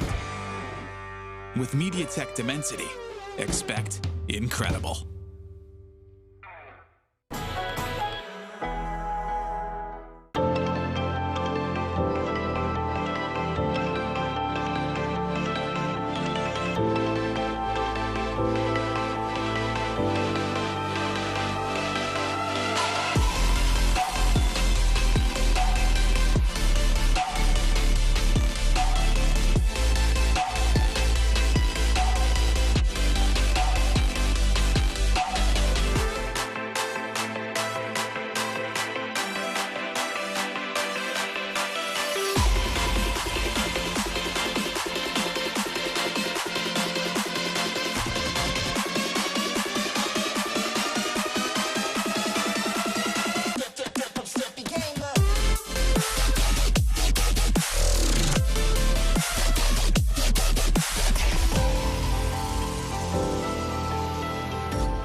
Introducing the Mediatek Dimensity 1000 Plus.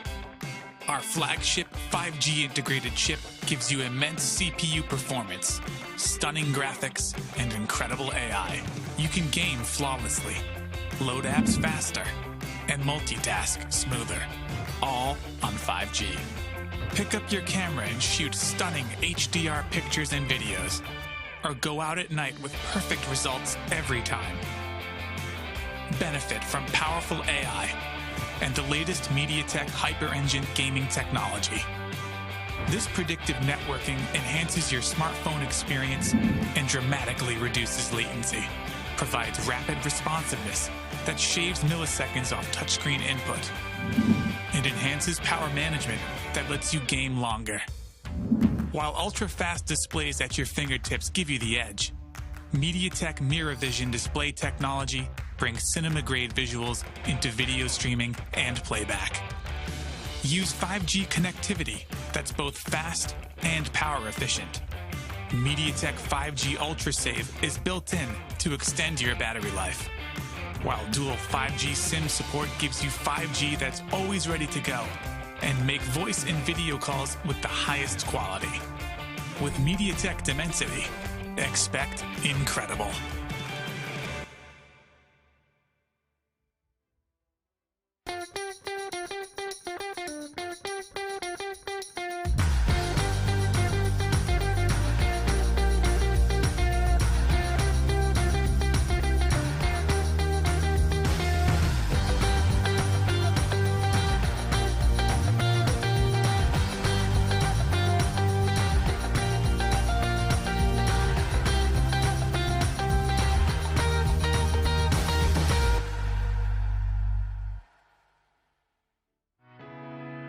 We're bringing 5G to everyone, across mobile, automotive, IoT, in the home, and beyond.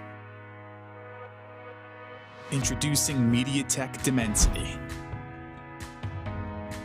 Mediatek Dimensity is at the forefront of powering the 5G revolution. It's about what we can achieve when barriers between devices disappear and connectivity becomes seamless and instantaneous. It will change market, industries, and our everyday. Through Dimensity, we're spurring product, app, and service innovations that will enable the true possibilities of 5G connectivity. When you see Dimensity, know that Mediatek has built an unrivaled mix of technologies. The industry's fastest 5G connectivity, super fast processors, and incredible gaming. Exciting multimedia, the industry's most powerful AI cores, and impressive imaging. With Mediatek Dimensity, expect incredible.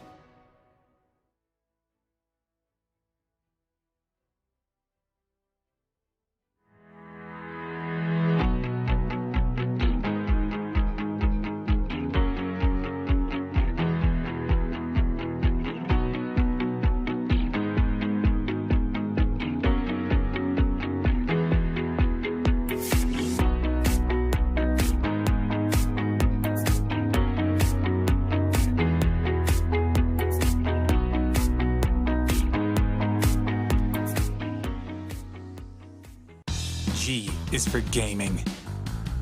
Introducing Mediatek Helio G95. It's paired with Mediatek's Hyper Engine game technology, which goes beyond the chip and tunes your whole smartphone. Because every millisecond matters in the gaming world.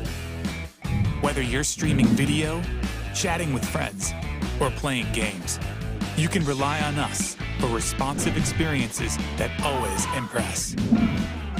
With in-chip innovations, all your wireless gear will connect reliably and retain their best performance. Maximize your everyday mobile experience with advanced 4G connectivity and dual SIM. Improved video playback quality with cinema-grade visuals and support for multiple virtual assistants. Embrace AI super resolution for streaming video and teleconferencing, saving your 4G data and battery life. Capture incredibly detailed photos and superb night shots. Integrated with these advanced technologies, Mediatek Helio G95 does the hard work, ensuring your smartphone always keeps up with you, so that you can focus on the moment.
Ladies and gentlemen, देवी और सज्जनों और हमारे सारे दर्शकों को एक बार फिर से स्वागत है MediaTek presents the Free Fire Gaming Masters Quest for the Best 2021 में powered by JioGames।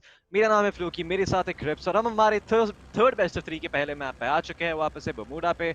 और इस बार प्लेन की उड़ान शुरू होगी मार्स इलेक्ट्रिक पे और खत्म होगी शिपयार्ड की तरफ Cripps. Observatory being the high tier loot zone, having 22 players in the lobby which is pretty much full. Let's hope we get to see some early action. Well, even I'm hoping for some early action. To be honest, given the density of the teams that are dropping towards the southern part of the map, we might just get to see that. Pochinok has nearly 4 teams dropping in it. One of the teams just decided to yeet out of there and probably go towards either Sentosa or Kotatua, but the 3 remaining teams are still in there. They are 11, 3, and 2. Yeah, early action, we will definitely get our dose of it. I think we might just see some early action towards Sentosa as well, because I do see 2 teams going in that direction. OPG, Nitesh, and Atash are also dropping on the beach, very close to Kotatua.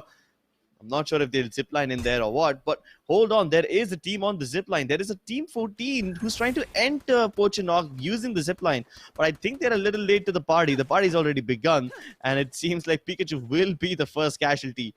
He's knocked out inside a house over here with none of his teammates ready to protect him, but they don't know he's inside this house. In fact, he's got the attention of someone else. He's trying to knock out the Onesh now, and now he will be like, yep, thank you, 1+1 free offer.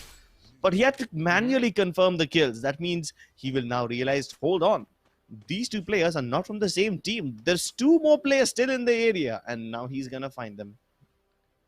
Yeah, and I have to say, the decision to go from Peak to Pochinok is the weirdest decision I've seen in my life. Usually people go into Peak to stay there. They don't go to Peak to go back towards Pochinok. But this time around, I saw a Team 14 member making his way towards Pochinok.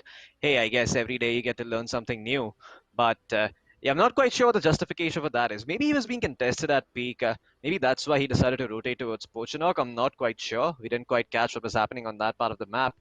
But yeah, that decision in a void or in a vacuum seems a little bad, in all honesty.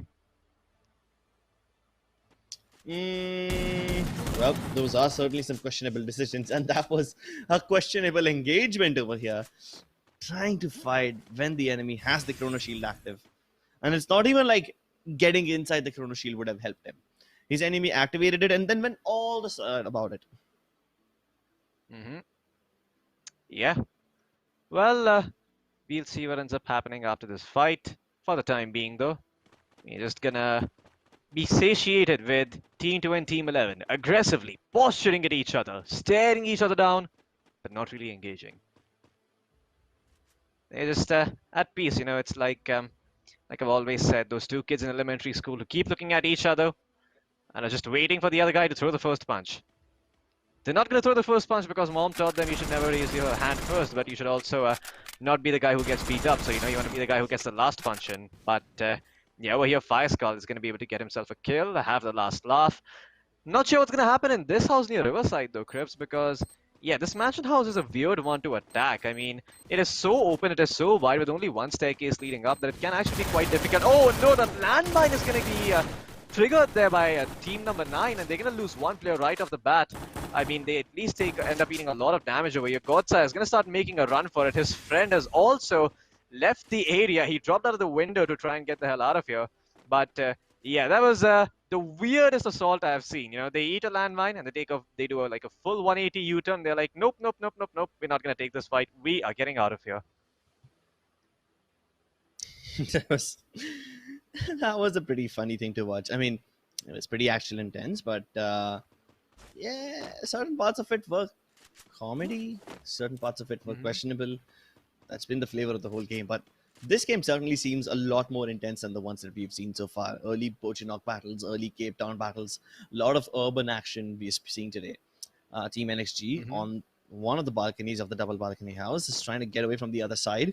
Team 10 will probably just lay siege over here and continue to hold that area. But are they actually going to engage them? I don't think so. Now, team number 12 hasn't really revealed themselves in Cape Town, so they are still like a surprise contingent. But if Team 7 continues going down in this direction, Team OPG might just be able to surprise them. Or maybe not at all, because OPG landed late, remember? They were still in the Yeah. sky when we saw the first portion of battle, so they probably don't have as much loot as the other team, so they'll probably wait before they engage. But on Kota Tua as well, we have a battle brewing out, and that's a What? very good headshot by Aman. Straight to the dome, and instant death confirmed. Man, that was a... He didn't even look down the sights. That was a hip fire. That is some insane shooting there by Aman to get that kill so quickly. And now Dante is going to be left reeling, scratching his head. Where did those bullets even come from? And what the hell am I supposed to do now? Questions that he's going to have to find the answer to very quickly, because over here he could end up being sandwiched here, but unfortunately, oh, okay, that fight was over before it even started. What the hell is happening, Crips? Looks like Team God, much like the name suggests, have got your aim. Well, they certainly do have the god tier aim. Let's see if they're able to continue using this god tier aim for the rest of the game as well. Just spinning around in circles like that on the dead body, it's probably the best way to avoid getting shot when you're looting. But it also probably might just be a very good way to, how do I put this, insult your opponents after you've killed them. Yeah. I mean, I have to say, you know, the way he was landing those shots with the M249, I don't think I've ever seen anyone land those kind of shots in my life before, with that weapon especially. Not gonna lie, it almost makes me feel like he's a little bit sus, but we're gonna continue watching the game. I have a strong feeling that this might just be a one-off event, and it's not him, hacking or anything for that matter. But that shots almost look too good to be true. Yeah, to some extent, yeah, that is correct. But honestly, we are yet to see the bulk of the action. This time, instead of having 13 or 15 teams, we have many more teams in the circle. 19 teams still alive. So that means this lobby is much more populated than the other lobbies as well. That definitely means it's going to be more action-packed. So that goes without saying. Team ZNC, Devil, and Brit are just playing ring around the rosies with Godza over here. And he will lose because of a well-timed chrono shield. But will Godza be able to save his teammate Danny? He's in a lot of danger. Devil is trying to run away from Shipyard and probably go towards Bullseye, something to escape. But Team 13 is continuing to stay over here. And they will continue staying over here for the next few minutes as well. I don't think they are one of those teams who want to get into the zone quickly. They probably, believe in staying outside the zone, tanking the blue damage, and then playing it safe. Yeah. I mean, it's going to be a little bit difficult for them to rotate back inside once they choose to stay out, right? Because if you're the last team rotating in, all the other teams are going to have that entire interior compound to themselves, and they're going to be able to gatekeep you from getting in there. But yeah, I mean, rotating from the blue zone can many a times end up being a disadvantage, क्योंकि वो situation में आके आप सोचते हो कि okay, you know what, मैं यहाँ पे थोड़ा time off लूँगा, I'm gonna stay outside the blue zone, I'm gonna rotate in late, कोई मुझे देखेगा नहीं. But in that case, you end up giving away the prime compounds inside the circle, और उसकी वजह से कई बार you end up being caught out in the open. और फिर जब अगला circle form होता है, the enemy team does not leave, they gatekeep you, and all of a sudden you just caught with your pants down, thinking अरे अब हम क्या करें? Like अभी हमको risk लेना पड़ेगा, अभी हमको आगे जाके खेलना पड़ेगा, which could have been avoided had you shown some discipline earlier. अगर आप भीमा शक्ति में ड्रॉप करते, या अगर आप पीक में ड्रॉप करते और आप वहां पे अपना अड्डा जमा लेते, that all those situations could have been avoided had you just followed some simple rules. But we'll find out which of these teams are going to get away with not following those rules, because at the end of the day, rules are only applicable as long as they're serving a purpose, as long as they're giving you a direction to go, and as long as those rules become too restrictive, when the rules start becoming too restrictive, that's when you need to change the rules. That's when you need to have a look at them again and be like, okay, you know what, this is clearly not working out for me, maybe I need to think of it in a different way. For the time being though, TKMRT00, he is being fired upon by both sides, by Godan and Danny, but Danny is also going to be taken out by BP007, who's all the way on the other part of the map. So now it's going to be a 1-for-1 knock exchange. Question is, can Godsa find TKMBP before he finds him? That's the question. Well, 007, he is going to go down. The AK-47 is... Wait, what? What the hell did I just witness? I have no okay. idea. They... What the hell did I just see? Both. Oh my God. Yeah, that's why you need to get yourself a phone with a MediaTek processor in it, Dimensity, you know the drill, no lag, 5G ready. Yeah, it's not gonna happen if you have a 5G SIM card. Make sure you get yourself one with Mm. the Dimensity brand in it. But that grenade, yeah, perfect reaction there, Crips. Perfect soundbite. Annie is gonna go down. He's gonna try to help his teammate back up. But this is most Oh certainly no! an invitation for Gumnam to go aggressive. Yikes. Gumnam bhag, bhag, pakad le usko. He's so low on health, and at this point you realize how much speed bonus does the Chrono Shield give you? Not Yeah, enough to dodge it's bullets nuts. apparently.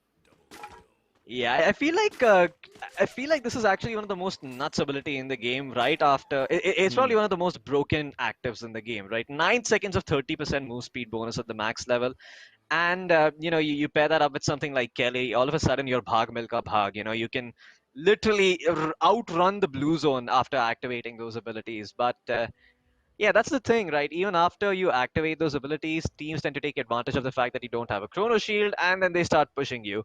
And I've seen many teams use I mean, they use the fact that they have a chrono shield as an excuse to not get themselves glue walls. And you don't want to be that kind of a team because let's say you have to use the chrono shield to get inside the zone. You're tanking too much blue zone damage. You need to get in there. You pop chrono shield. Now you don't have any glue walls to work with, and you're open to being fired at from all directions. So it really comes down to not only using your time turner wisely, but also realizing that just having time turner means you're not guaranteed to be protected from all shots. Hmm. That's true. We've seen instances where people poke their heads out of the time turner's curvature and then they get shot. And then they're like, oh my god, this game is broken. Nope. Your sense of movement is broken. That's the case.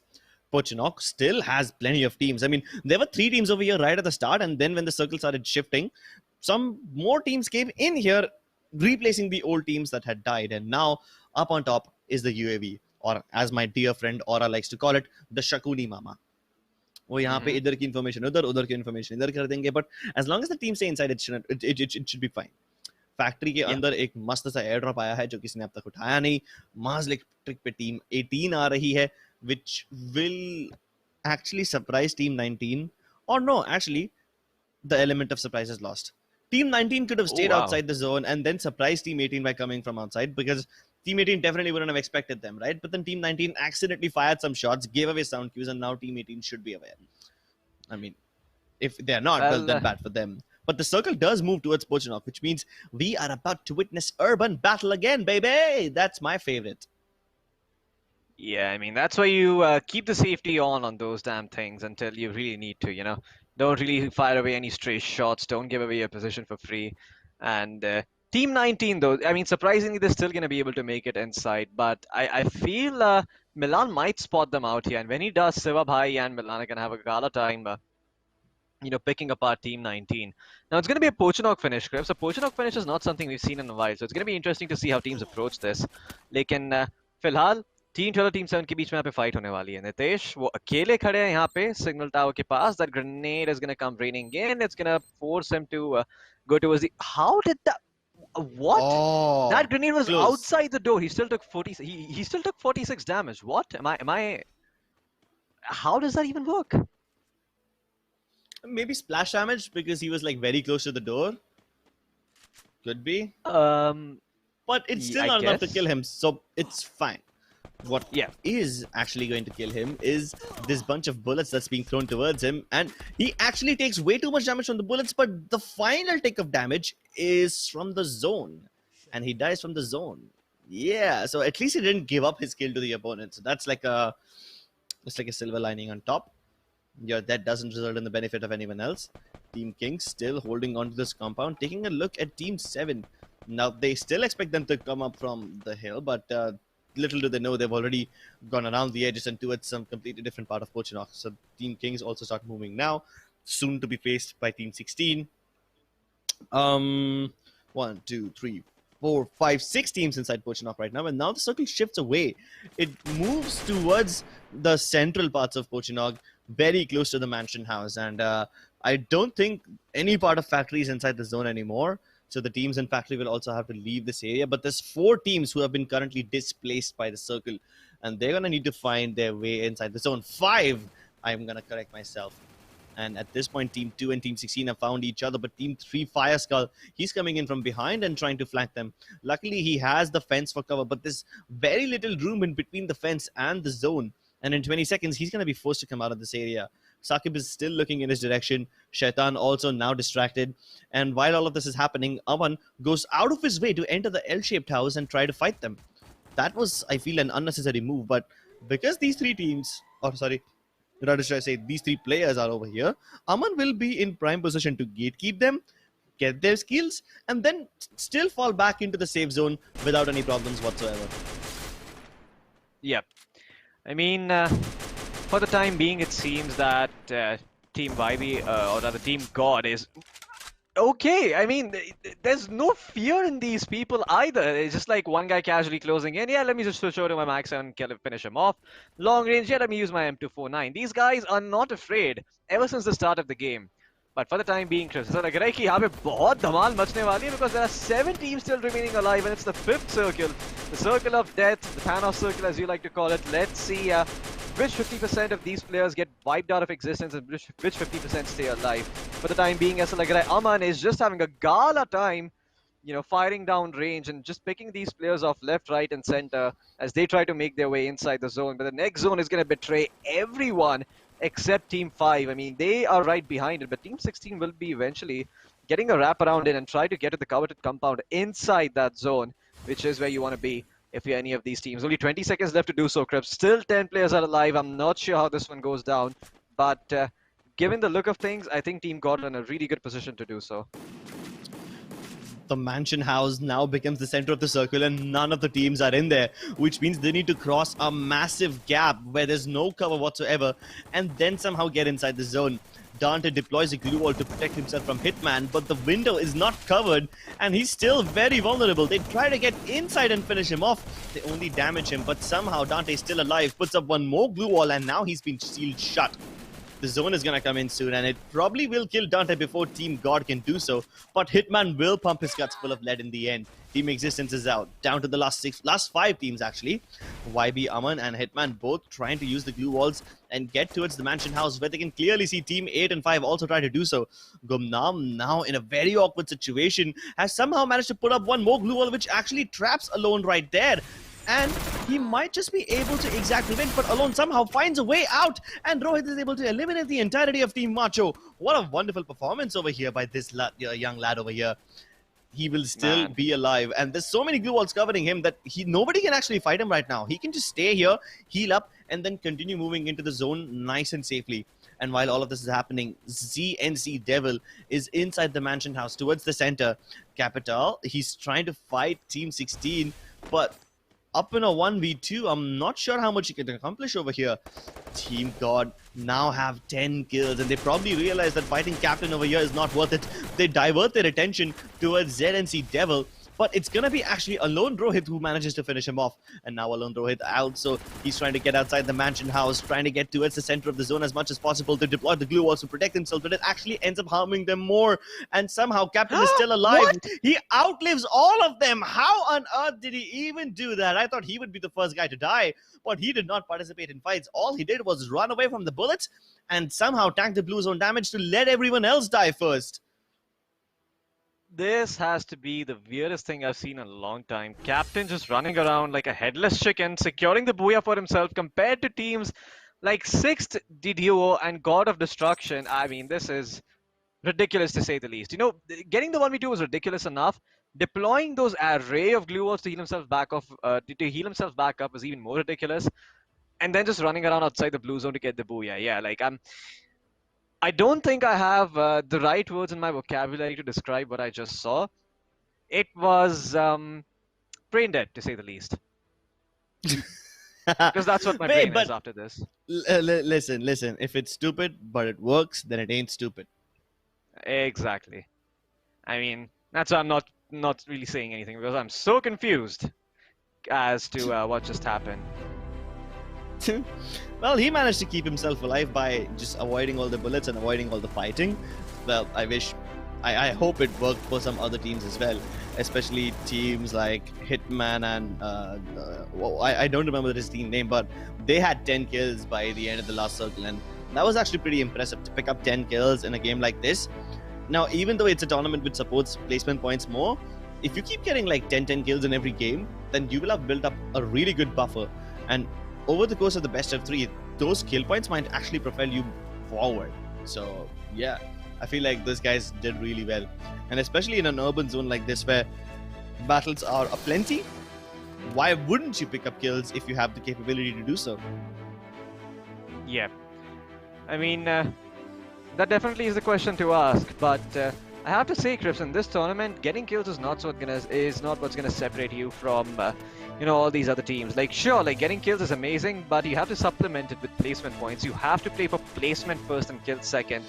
And it seems that Team God of Destruction, while they certainly have had a good run here, they're gonna have to temper their playstyle with a bit more discipline so that they can get themselves that coveted second or first place finish, and then their assortment of kills can start doing what can start giving them that cushion that all these teams desire. But until they get that first spot, all these points, I mean all these kill points, sure, it's gonna keep the competition close, but it's just gonna make the work of the guy on top very easy, because if you're getting yourself first place consistently, it's just gonna be a matter of getting a few more kills than the other team gets, because they're gonna have to not only make up for the difference of kills but also the difference in kill points. So if you get 3 kills as first place and second place gets 6 kills, you're still gonna be ahead courtesy of your huge placement points. And I do hope that Team God of Destruction focuses on that in the upcoming few games. Well, I certainly hope so too. I hope all their aggression is rewarded with well-timed booyahs, and I hope they don't die to embarrassing, blue zone damages like this. Either way, 10 kills in the first game, that's like a big opening statement. And even though EVOS wins the game, and even though Gods of Destruction placed 3rd, the kill points themselves are enough to propel them into the 2nd place. And they're just, 70 points behind Team EVOS? I feel like they can get up to the 1st place. They might just be able to do so, given how strong they are. Yeah, they might be able to do so, Crips, but to find out whether that is actually what's gonna happen, my signature line, आपको अगले game के लिए आना पड़ेगा, क्योंकि हम फिलहाल एक छोटे से ब्रेक के लिए जा रहे हैं. तब तक आप देख रहे हैं Mediatek presents the Free Fire Gaming Masters 2021 powered by JioGames. हम मैप नंबर 2 कालाहारी के साथ बस कुछ ही देर में वापस आएंगे.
Ladies and gentlemen, देवी और सज्जनों और हमारे सारे दर्शकों का एक बार फिर से स्वागत है। Mediatek presents the Free Fire Gaming Masters Quest for the Best 2021 में powered by JioGames।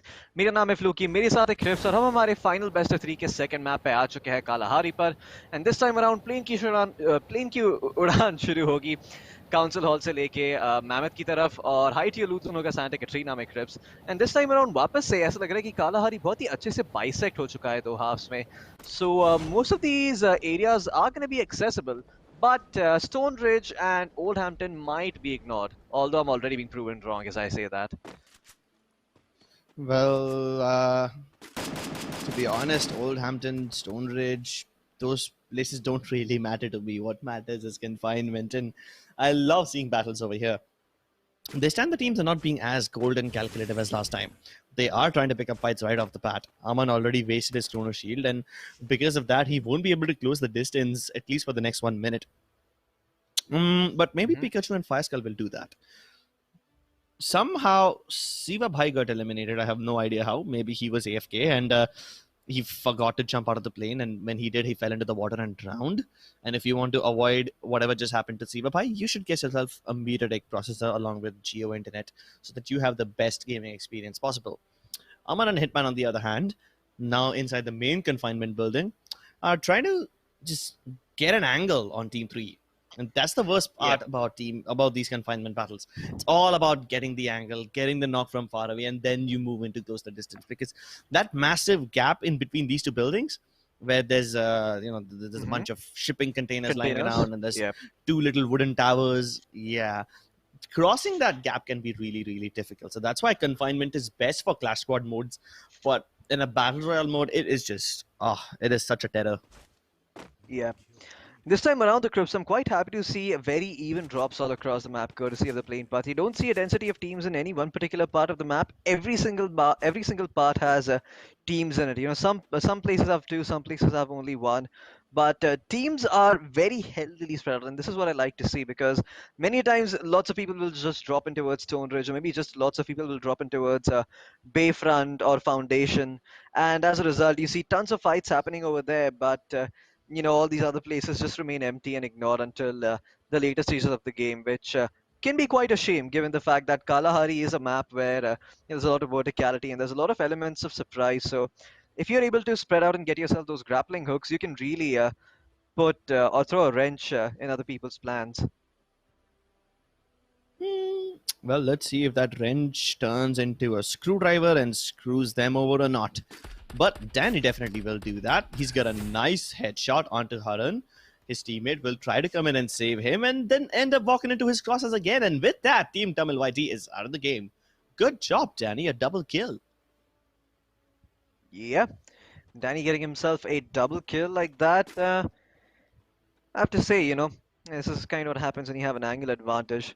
But for the time being, we're going to turn our attention back towards confinement crypts. And over here, it seems that there was action that was about to culminate. But now, okay, Aman is actually making a move for it. He wants to go forward with the double vectors and take this fight against both Team 3 members. But Fire Skull is actually wrapping around from the other side. So maybe he can do something over here. The double vectors get the first knock. Can he find the second one? That's the question. Fire Skull reconsidering his options. It's going to go all the way around. He's going to try to go from the other part of the map. But he's not going to be able to protect himself for much longer. This 1v1. Oh my god, Aman has been knocked out. But his teammate comes in with the nick of time. Hitman with a double barrel shotgun will be able to take him out. And just like that, Team 16, they have control over confinement. 40 seconds left on the clock before circle starts closing in. And we'll see exactly where the circle is in just a bit. For the time being though, Crips, Rith, he's taking a lot of damage. He is indeed taking a lot of damage, and I hope he can save himself, because at this point, he's got no glue walls left. And his feet were visible. Yeah, even after going prone, it couldn't help him. His long, tall, slender legs visible to alone Rohit. Yeah, he's going to just chop those legs up and turn them into sushi. Probably not. I mean, he's not going to eat it. It's inedible sushi. That will, I mean, if he does that, that will probably be, considered as cannibalism, something that's frowned upon. But getting kills in a game like Free Fire definitely isn't frowned upon. In fact, it's encouraged. I encourage you, so go ahead and turn more people into sushi and ramen and whatnot. Either way, Refinery is occupied, surprisingly. Usually teams just let it go, but this time Team NXG has dropped in there. So I'm actually pretty happy about that. OPG in Stone Ridge, one team in Command Post, that's going to be Team 11, one in Bayfront. So all these teams are pretty far away from each other. Team captains just managed to rotate out of Mammoth, and then they are now moving towards the center of the map where they will run into Team 22. And I think they might have spotted them by now. Even if they did not, they at least are aware of the fact that this house could be occupying some assailants. Yep. Team 22, for the time being, they need to make sure that they don't give away their positioning. We've seen many teams just fire a stray shot and give away exactly where they are. But yeah, Team 20 are not going to push regardless, so they will instead just choose to wrap around. And yeah, like you said, it is very likely that they spotted them out. But even in the case that they didn't, it just does not make sense for you to go into that house or try to contest them. But for the time being, Crips, the first circle has shown itself. Not a big surprise here. Almost the entirety of the map is in it, except for Oldhampton, the Maves, and the Mammoth. Pretty much the entire part of the map remains accessible to all of these players. The question is, where is the next circle going to close in? Because that is when things are going to start getting interesting. Currently, I'm guessing Command Post is where we'll see action between Team 20 and Team 11. But for now, we're going to turn our attention towards this little area where Team 2 and Team 5 seem to be at odds with each other. Sakib King from Team Kings is the only member from his team, Crips, and you know what that means? Means that if he ends up taking too much damage, he'll straight up go down. He's not gonna get knocked. He'll be eliminated. Yeah, that's gonna suck, isn't it? And the worst part is he can't even Definitely pick up is. fights if he sees an opportunity. He does see Gumnam, but he probably hesitates in killing him because he knows Gumnam has backup, so he's just probably going to play for placement points, which is the best thing to do if you're alone and if you're in a tournament which does favor placement points. But in Command Post, things are about to get hot and heavy. Team captains, or rather should I say Team EVOS, is going up against Team 11, who have been in Command Post for the longest time. But as soon as they enter this area, there's another team that's looking to enter, and that's going to be Team 22. We see them on the minimap, but not anywhere close because they aren't close. They probably will move in once this battle dies down or once it's over. With the Woodpecker Team EVOS, they tried to get up on the ATC, and Captain tried to make that money move, but he failed, and he couldn't use his grappling gun to the best of his abilities. And now, having no height advantage, he's going to go back to his house once again, ashamed. Team 22 haven't really fired a single bullet or haven't really revealed their position. Once they do, then Team 20 will realize just how much trouble they are in. But for now, let them live safely inside their little bubble of safety.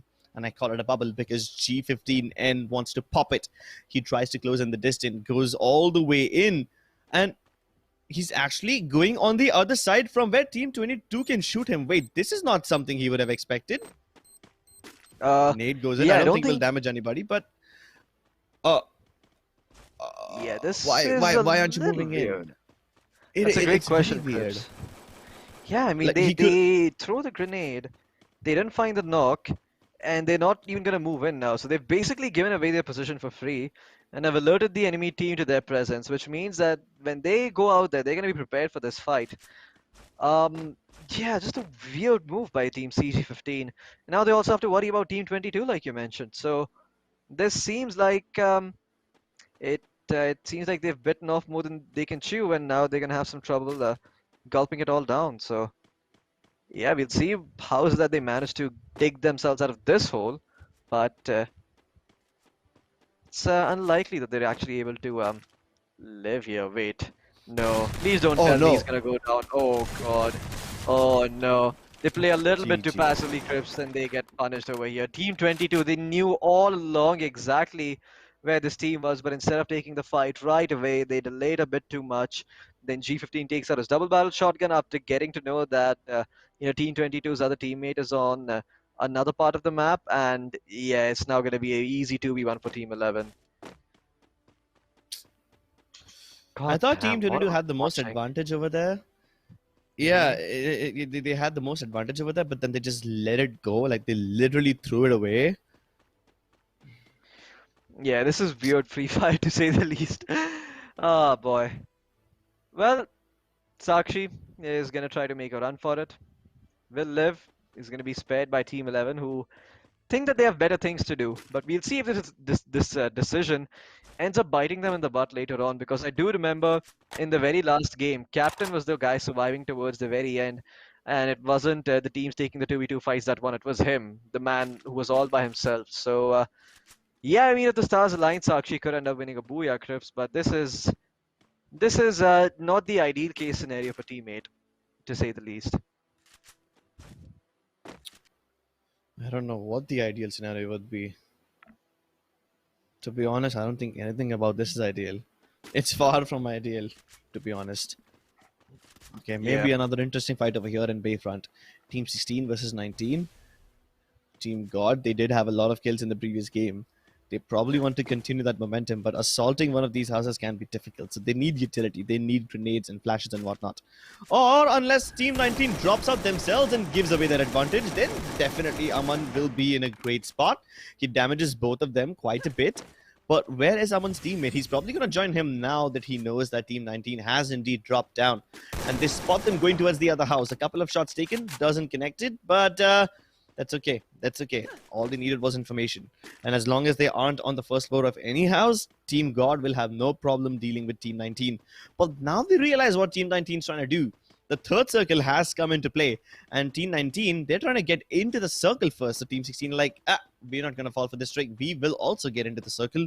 We will not chase you, and we will not be sent on a wild goose chase. We'll make our own decisions. They have a car to get inside the zone if they want, but I don't know if they'll use it. Yeah, using the card is not the best option. You just alert your teams, you just alert all the teams around you in the area that you're entering that, hey, I'm coming in, feel free to shoot me. But for the time being, we're going to turn our attention towards near Bayfront, where it seems that Team TKM is trying to take this fight, but they still haven't finished it. Godsa is actually going to turn around and get the knock himself, but he can't get inside the circle. He's going to be knocked in turn, and it's going to be the end of the line for him. In the meantime, though, seems that TKM's second member is still standing strong, but not for long, because Team X6 shut him down with the VSS at long range. It looks like Kid White is also going to be going down eventually. And Team X6, they find themselves two very easy kills. They might even find a third here. Caprio or Carpio, I'm not quite sure what his name is. He's all by himself over here. But yeah, I don't think he's going to survive for much longer. He's proning upstairs. This could catch one player off guard, but it doesn't catch anyone off guard. And Caprio will go down. So Team X6, they get themselves 4 kills, and they get themselves control of the area near Bayfront. This means that their rotation inside the circle is going to be fairly simple. They also have high ground of the cliffs to work with, so there's the added element of verticality that is always good to have on a map like Kalahari. Definitely verticality is great. And speaking of verticality, Anurag has already taken up the high ground.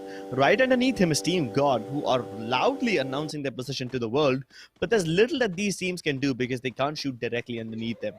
The circle closes towards Refinery, and you know me, Floki, I love a Refinery finish. All these teams are going to have to struggle to get in. One of the teams that's struggling is Team... Actually, no, wait. Team 12 is actually not struggling down in that valley. They're one of the only teams in position. Anurag fails his grapple, and Joel punishes them for it. Although, if he would have been able to get up on top of that dish, then he had a perfect position for himself. Yeah, I mean, that position is basically impregnable. If you just put up a glue wall in front of you, all of a sudden you can't lob in grenades there, you can't fire. The only thing they can do is leave you alone and let you fight on your own terms. But for the time being, Chris, there are still 16 players remaining alive and 10 teams in the mix. Team God are going to be taken out here in 10th place. And Team X6, they also need to make it inside the circle, but it seems that Dope has fallen on the ground and he will be revived back up by Dante. But in the meantime, it's only 30 seconds remaining, and they also have to deal with teammate. They don't really have a lot of time to make this work. And oh boy, Lone Rohit has a grenade launcher in his hand, Crips. He is not going to connect with a second launcher shot. Maybe the third one's going to do the trick, but he might be out of ammo right now, and he might have to switch over to his assault rifle. Well, if he doesn't have any grenade launcher ammo left, I hope he certainly has some hand grenades left, because going into the zone, it's actually forming over low ground. So lobbing grenades downwards is obviously easier. NXG can definitely still be relevant because only their platform is still inside the zone. And the only way to get up on top of it is using the ziplines which are already outside. There should be a tire down there to help them jump up, but I don't know if taking the tire is the safest option right now because Team OPG are directly underneath them. Look at how much dominance Team NXG over here have. They will be able to kill Team 21, but they won't be able to shoot at Team 12 and 20. So the best that they can do is just steal some kills, kill Team 21. That's exactly what they do. Joel with the Groza picks up a double kill for himself. And now they're irrelevant. Now nothing can stop them. At this point, all the teams below will be the ones who end up fighting each other. And eventually, I do believe some sort of a heal battle will come in. Unless Team 7 drops down to the ground below, I don't think they will be able to get anything done. But here comes G15N. He knocks out Nitesh. Now he's up against Adarsh. Adarsh will be able to exact revenge. He's trying to fight him with a shotgun, but behind him comes Team Captains. And Team EVOS are also here. Captain does get knocked out himself, but now Team NXG are dropping down on the floor. They realize they can't stay up there longer, and they don't want to be up there longer because they want to fight. They want to get all these kills. Stujo and Joel, they pick up 3 kills of their own, and now they only need to kill 1 more person to win the Booyah. Will they be able to do it? Where are the other 2 teams? There's 3 teams remaining. I only see 2 over here. Where's the 3rd team? Where is the 3rd team? I really don't see it. Huh? Oh, he's on top! Oh, Gumnam is still on top and he's going to survive thanks to the blue zone. Oh my god, he has the HP advantage, Grip. Gumnam is going to stay alive. This man using his head, not his weapons, to win the game. Team Macho get themselves the Booyah. This was the weirdest Booyah I've seen, but it was also the most exciting because it required the use of intelligence and not the use of guns.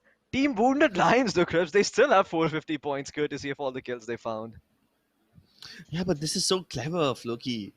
Team NXG, or rather should I say Wounded Lions, they were up on top. They did not see anyone over there, so they thought, okay, all the people are downstairs. We need to go and fight them because in a heal battle, anyone can win. They don't want to leave anything to a heal battle, right? So they were like, yeah, we'll try to go in. We'll try to make sure there's no heal battles. We'll try to finish off the players ourselves. And the moment they dropped down, they thought the areas above were clear, but that was actually not the case. Yeah. I mean, they thought that no one's going to be up there, but there was a player up there. It seems that they were slightly off in their math, and as a result, they don't get the Booyah. They have to make do with 2nd place, which is, they've basically been robbed of 90 points, Crips. I mean, if they got themselves 1st place, they would have established such a big lead of points, but they end up coming in 2nd, and now the score's tied between the 1st and 2nd place teams, so... yeah, they're not going to be too pleased about that. They're probably going to be kicking themselves and being like, man, we could have gotten ourselves a 1st place finish. But you know what, Crips? Now is not the time to lament. Now is not the time to whine about what has happened. Now is the time to focus on the next map that's going to be coming up. That's going to be Purgatory.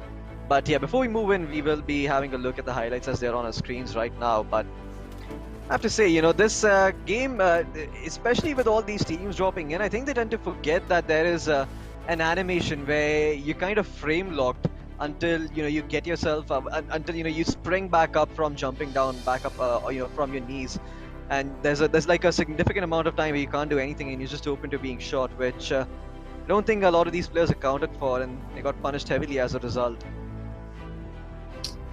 Yeah, to be honest, I am still not sure how Gumnam managed to get up there. I mean, we didn't see him up there before, and then all of a sudden he is there, and I still don't know how he got up. I still don't know how Team NXG did not spot him. A lot of unanswered questions, Loki. A lot of mysteries that haven't been solved yet.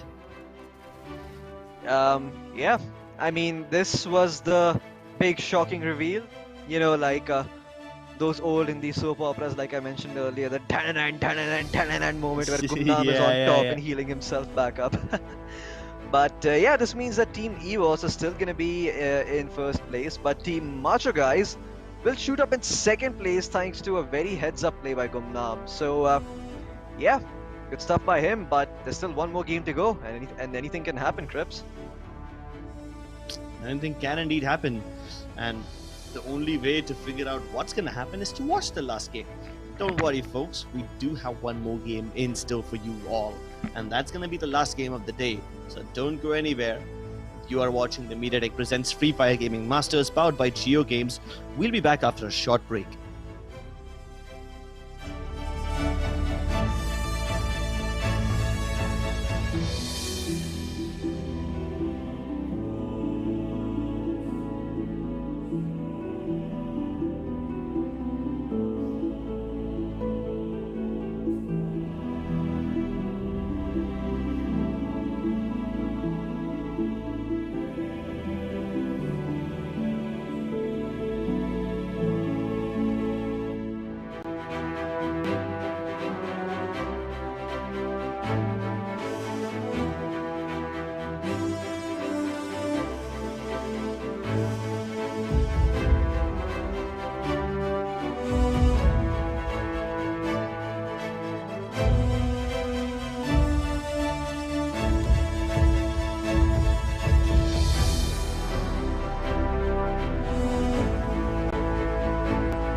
Ladies and gentlemen, welcome to Mediatek Presents Free Fire Gaming Masters Quest for the Best, powered by JioGames. My name is Clips and joining me is Floki. And this time for the last game of the day, we will be going to Purgatory, starting from Forge all the way towards Marble Works. Yeah. Crips, I tried doing the intro. My mic was muted. I forgot about that. Apologies. That's on me. It's the most absurd thing I've done in a while. It seems like these games are starting to get to me. But for the final game, it is going to be on Purgatory, so I'm going to be fairly excited. But for the time being, let's see where these teams end up dropping. Brasilia is going to be fairly contested as always. Surprisingly, Central is going to go completely unoccupied, and Lumber Mill, where the higher tier loot zone is also being somewhat ignored here. So I'm quite surprised to see all of these teams choosing to drop in uh, near crossroads and fields. I mean, look at Forge. Forge is also completely empty. Ski Lodge is also completely empty. Lots of teams on this northern half of the map, Crips. Yeah, I'm not quite sure if this is the most ideal of situations, but it is the situation that many of these teams are going to find themselves in. If they are dropped a little bit differently, maybe we'd see a little less action. But I guess you're not going to be too mad that we're getting to see early action. No, not at all. I'm actually very happy. Here comes Zoomy Boy. My god, he's fast, isn't he? He's just dodging all the bullets, but unfortunately then he hits a nice little roadblock and Alone Rohit is able to finish him off. My goodness. That seemed so fast. I think he probably had like Kelly, Joseph, and Chrono's ability active at the same time. There's only one way you can get that fast. Either that, or the house is so small that his normal movement seems that fast. Yeah. I mean, that might just be... yeah, I'm not quite sure which other ability provides you with that much movement speed. But for the time being, Crips, once again, we're going to see some action inside the Barnhausen fields. That grenade, wow, that was some ninjutsu stuff right there. Throwing the grenade up on the roof, making it bounce off of the roof there like that. That was a very cool grenade to say the least. But over here, seems that both members from OPG will be able to pick themselves up this kill from Team 15's. Quite sure what his name is. I think it's... Wow, they added insult to injury on that one, you know, just chasing him around, hoping that maybe his teammate comes by and then, yeah, just letting him bleed to death. But Team 15, they lose one player at the start, and I've pretty much never seen the northern part of the map be so contested before. Usually I see this action brewing out near Forge, Campsite, maybe Central, but I have to say, you know, this northern part of the map seeing so much action is the weirdest thing I've seen in a long time. I mean, Brazilian action is never surprising. Yeah, but North action definitely is surprising. To be honest, Pikachu is making some really risky moves here by jumping out in the open, and of course, that risky move gets punished. Hitman will be able to shut him down, but his teammate Aman has taken up way too much damage. He cannot afford to go out and fight, but he does that nonetheless. You can't beat Will kill Aman, but Hitman tries to exact revenge now. He is a bit too late to the party, and he's roaming around with the katana in hand, somehow survives at 8 HP. How on earth is this even possible anymore? Goes for the heal. They know he's up there. Even if they did not know it, they're gonna force him out with the grenade, lure him out into the crosshairs of N, and that is how the cookie crumbles. They got a bit too over-eager. They got a little too overexcited, and that's how they ended up paying the price for it with their lives. Yeah. Man, you have to be very, very careful as to where you step foot, because if you overextend even a slight bit, especially in a mode like duos, your teammate is going to end up paying the price. You know, it doesn't matter how hard you've worked up until that point. If you're going to overstep your boundaries and overextend, there's a very fine line between bravery and stupidity, and going out alone like this, away from your teammates' crosshairs, away from his sight line, yeah, it's more often than not result in getting you killed, and it's not going to give you the advantage you think it will. So, really encourage these teams to just play with each other and play together. Whoa, here comes another Zoomy Boy. Speedy Boy, as my friend Aditya likes to call it. I mean, obviously none of you will understand what that is, but Floki, you've met him, so yeah. It's just an internal joke. Probably someday we'll be able to share our jokes with the world, but they probably don't want to hear it because we're casters. Thank God we're not stand-up comedians. Yeah. Shifan over here takes up a sniper tower for himself, and a very weird one too. It's just like smack in the center of fields. a little towards, like from this point, you can probably spot out the edges of Ski Lodge, but yeah, like I don't understand why he would take up that sniper tower. There's so many better ones in the vicinity, but okay, I mean, fine. It's not like there's anybody next to him, so yeah, there's no danger. Shifan probably has to wait a lot longer before he can find any action. In fact, he's so lonely that even the UAV up on top will have nobody to reveal. So yeah, you can understand how alone he is at this moment.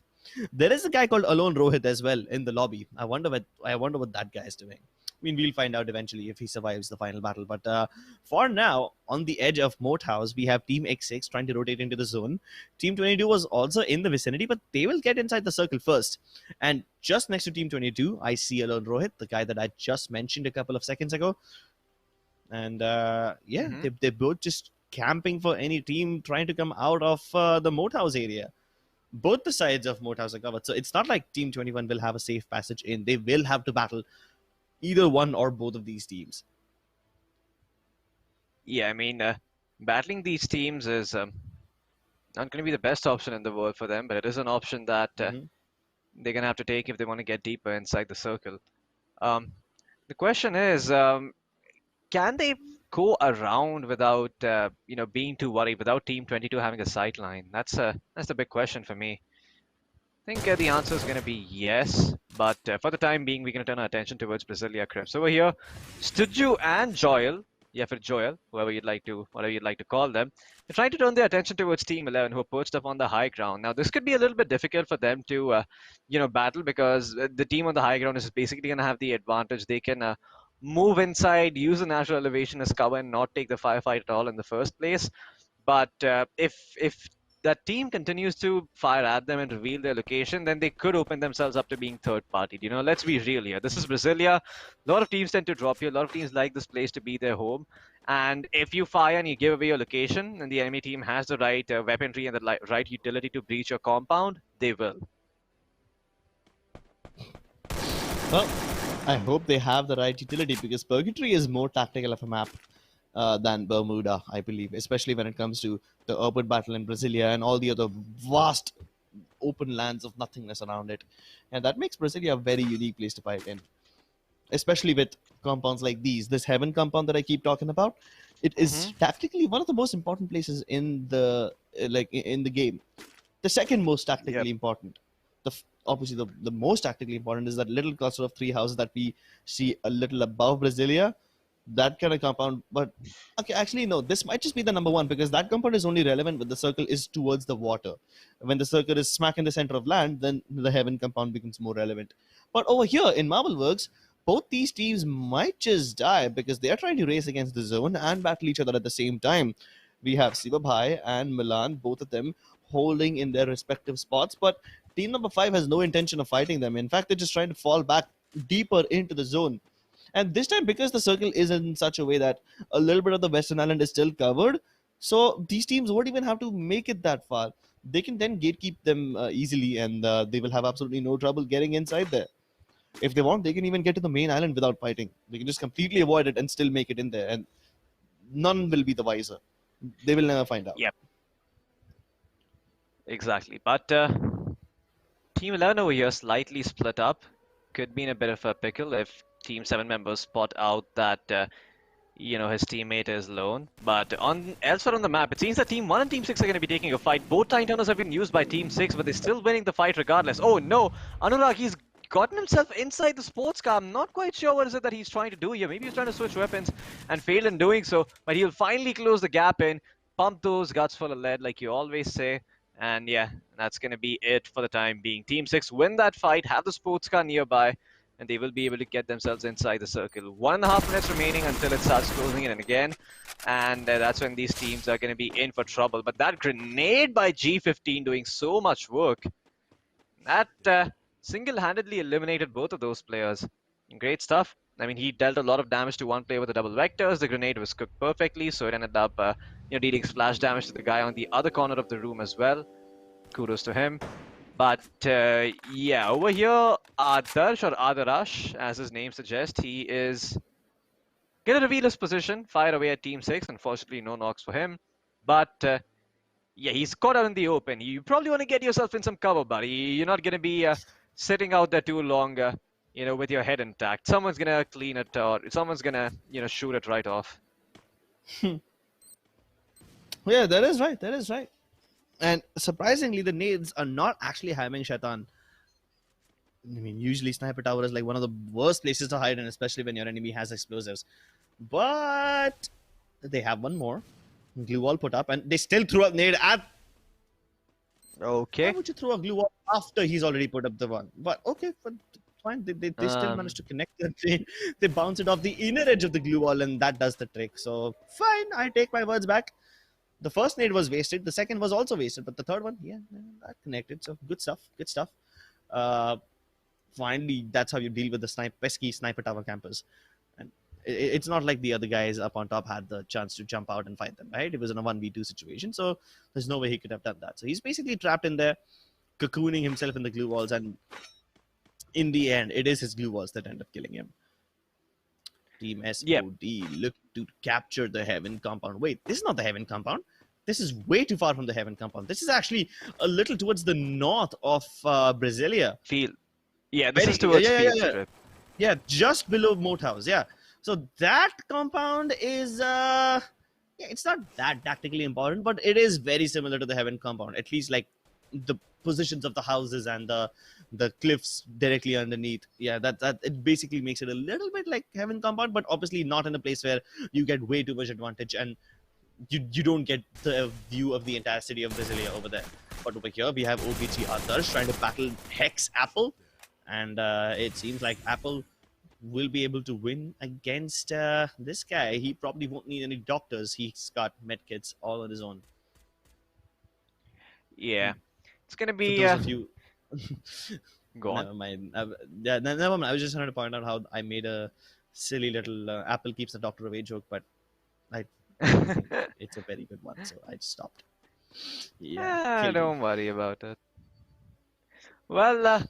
For the time being, Crips, we are going to see the circle start closing in. Team 8, Team 5, and Team 18 could be in a world of trouble. But Team 18's PR Milan, he's trying to make a run for it. Glue walls are going to be dropped, but he's still exposed from one side. Spike is going to be dropped in the meantime from Team SOD. Alone Rohit, much like his name, is going to cocoon himself because he wants to be alone, and he's going to drop even more glue walls. But, oh my goodness, Dante with the XM, not the XM8, but the M82B is going to be shooting through those and takes him down. Yeah, he's gonna meet his maker there. Milan, in the meantime, somehow still alive, Krebs. The one person who should have gone down in the midst of all of this action is still standing strong. I know. How? There's so many confusing things about this game. It makes me question my own knowledge of Free Fire. And oh my goodness, Anurag walks into that one. Free kills for N.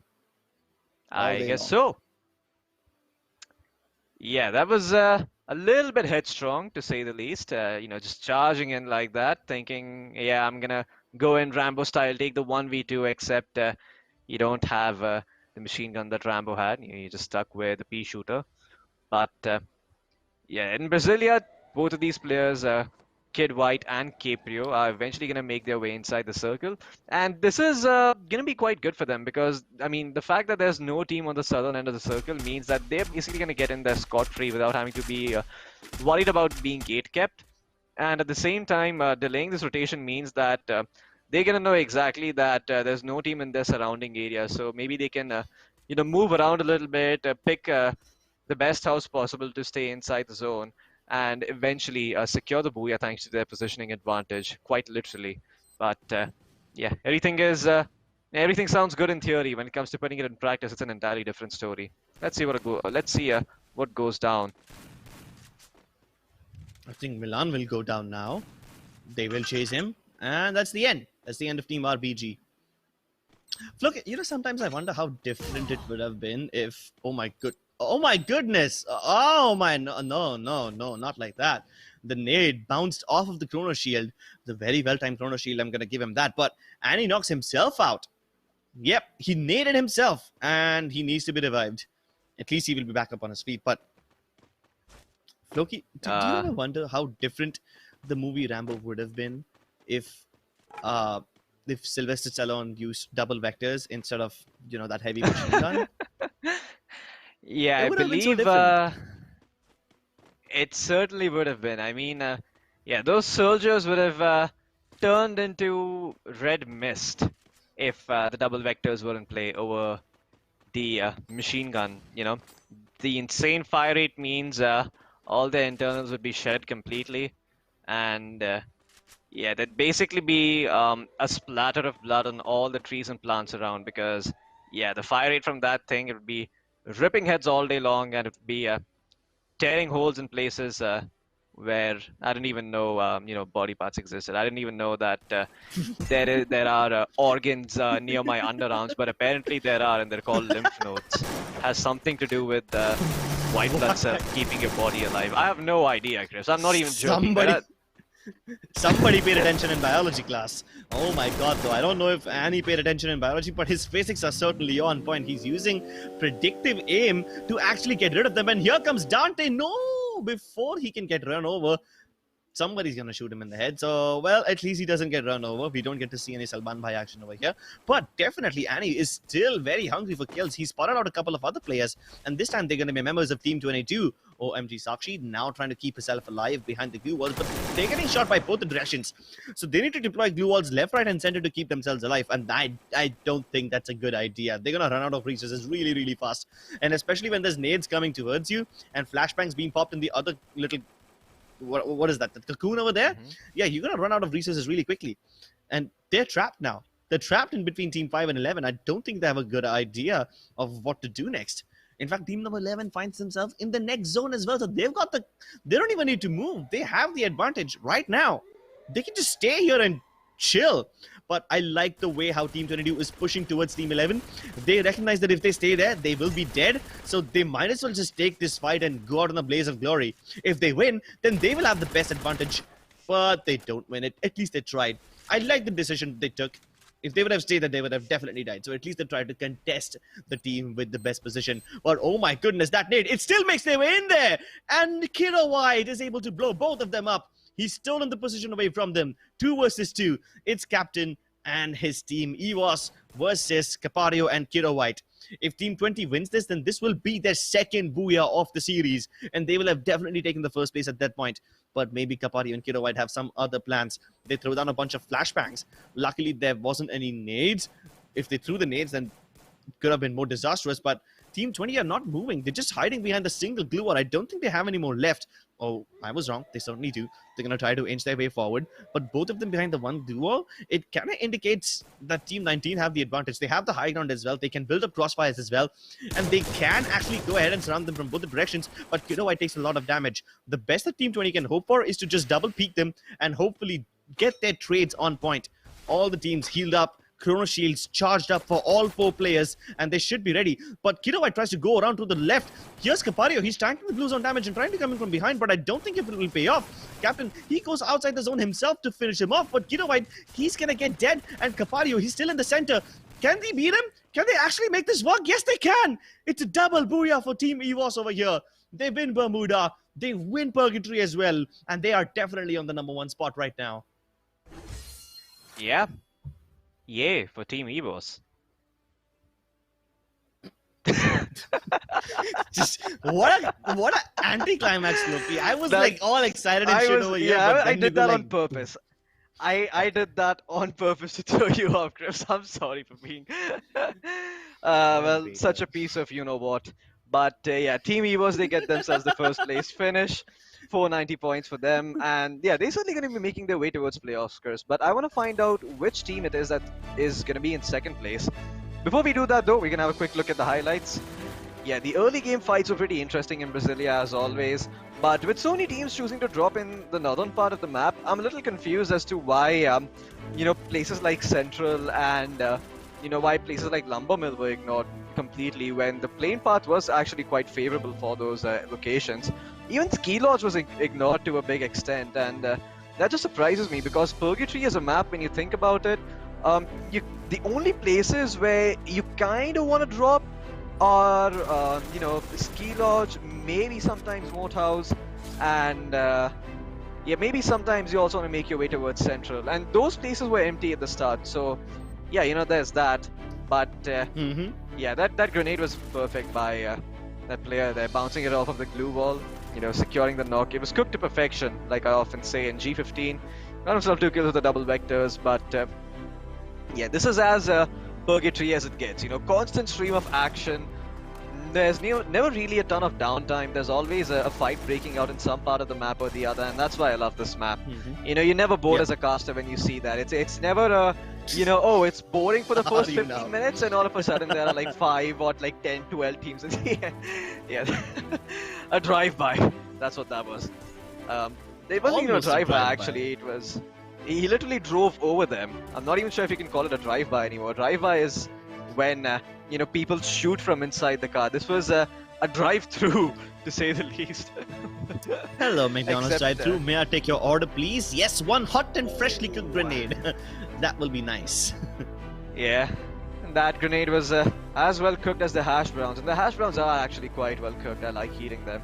That's although it's mostly just salt and potatoes. It's a staple diet for me during events. But Captain getting himself those 2 knocks with the double-barrel shotgun from outside the blue zone is a recurring theme for Team EVOS, and as a result, they get themselves the second booyah, and Macho Guys are going to be the team in second place who will make their way towards the playoffs. So we finally have all 6 teams that are going to be making their way towards the playoffs from today's games, and yeah, from this particular game, it's going to be EVOS and Macho Guys. CG Pirates and 6D Duo, they don't even come close to getting up there. There's a big 200-point difference between the third and second place.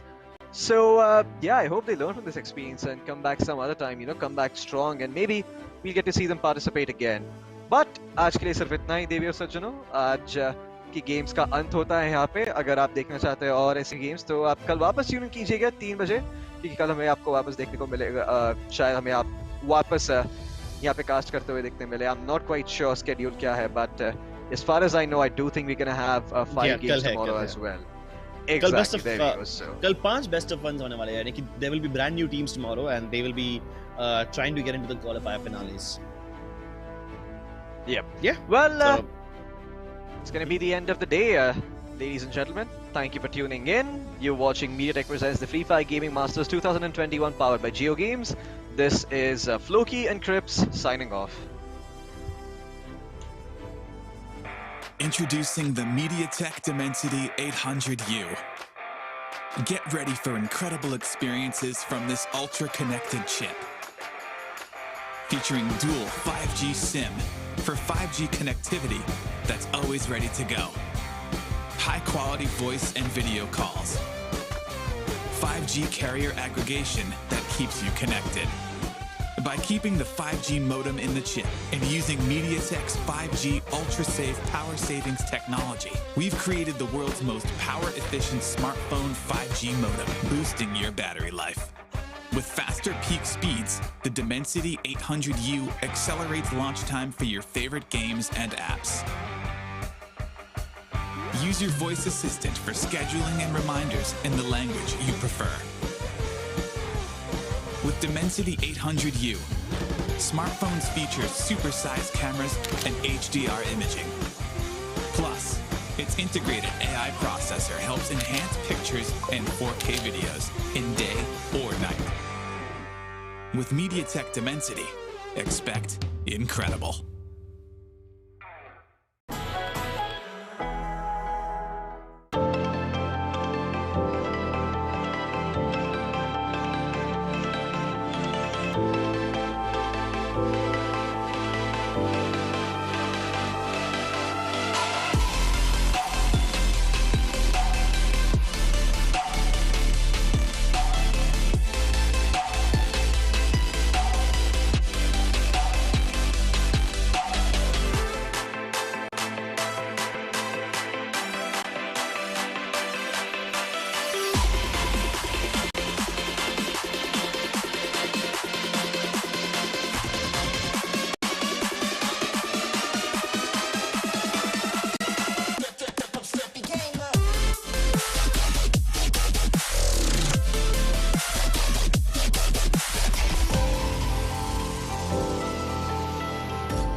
Introducing the Mediatek Dimensity 1000 Plus.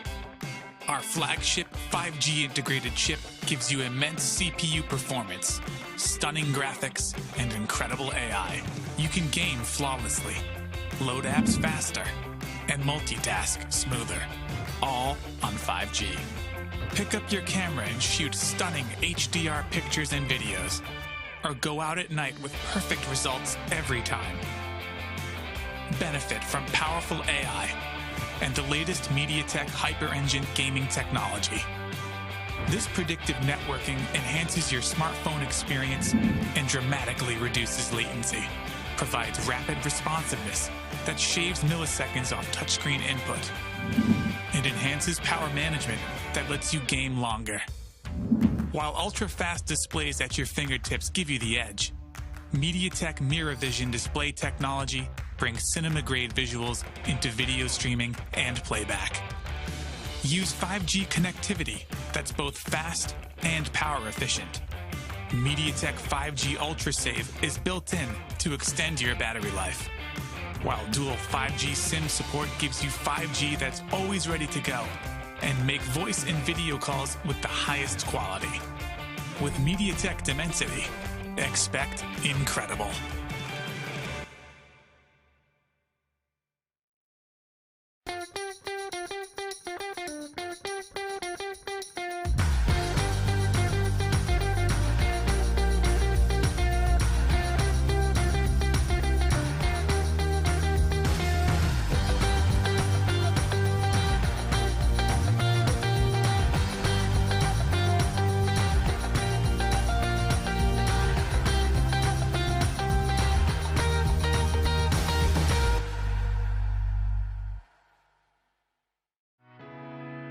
We're bringing 5G to everyone, across mobile, automotive, IoT, in the home, and beyond. Introducing Mediatek Dimensity. Mediatek Dimensity is at the forefront of powering the 5G revolution. It's about what we can achieve when barriers between devices disappear and connectivity becomes seamless and instantaneous. It will change market, industries, and our everyday. Through Dimensity, we're spurring product, app, and service innovations that will enable the true possibilities of 5G connectivity. When you see Dimensity, know that Mediatek has built an unrivaled mix of technologies. The industry's fastest 5G connectivity, super fast processors, and incredible gaming. Exciting multimedia, the industry's most powerful AI cores, and impressive imaging. With Mediatek Dimensity, expect incredible.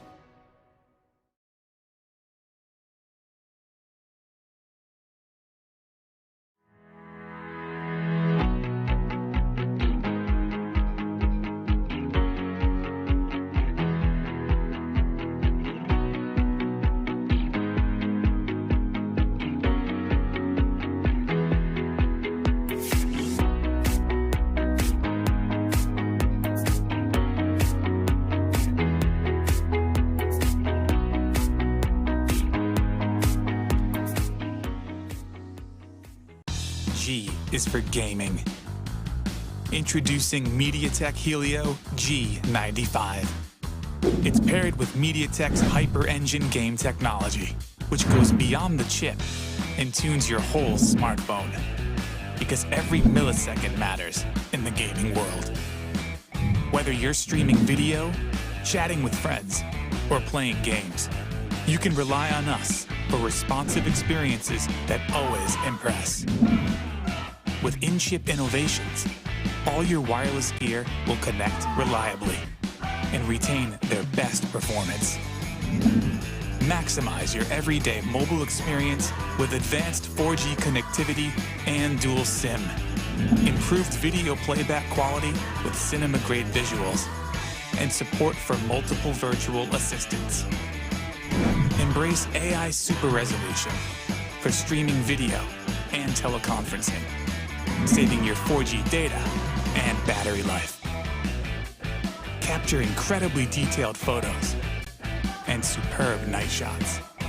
Integrated with these advanced technologies, Mediatek Helio G95 does the hard work, ensuring your smartphone always keeps up with you, so that you can focus on the moment.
Introducing the Mediatek Dimensity 800U. Get ready for incredible experiences from this ultra-connected chip. Featuring dual 5G SIM for 5G connectivity that's always ready to go. High-quality voice and video calls. 5G carrier aggregation that keeps you connected. By keeping the 5G modem in the chip and using Mediatek's 5G ultra-safe power savings technology, we've created the world's most power-efficient smartphone 5G modem, boosting your battery life. With faster peak speeds, the Dimensity 800U accelerates launch time for your favorite games and apps. Use your voice assistant for scheduling and reminders in the language you prefer. With Dimensity 800U, smartphones feature supersized cameras and HDR imaging. Plus, its integrated AI processor helps enhance pictures and 4K videos in day or night. With Mediatek Dimensity, expect incredible.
Introducing the Mediatek Dimensity 1000 Plus.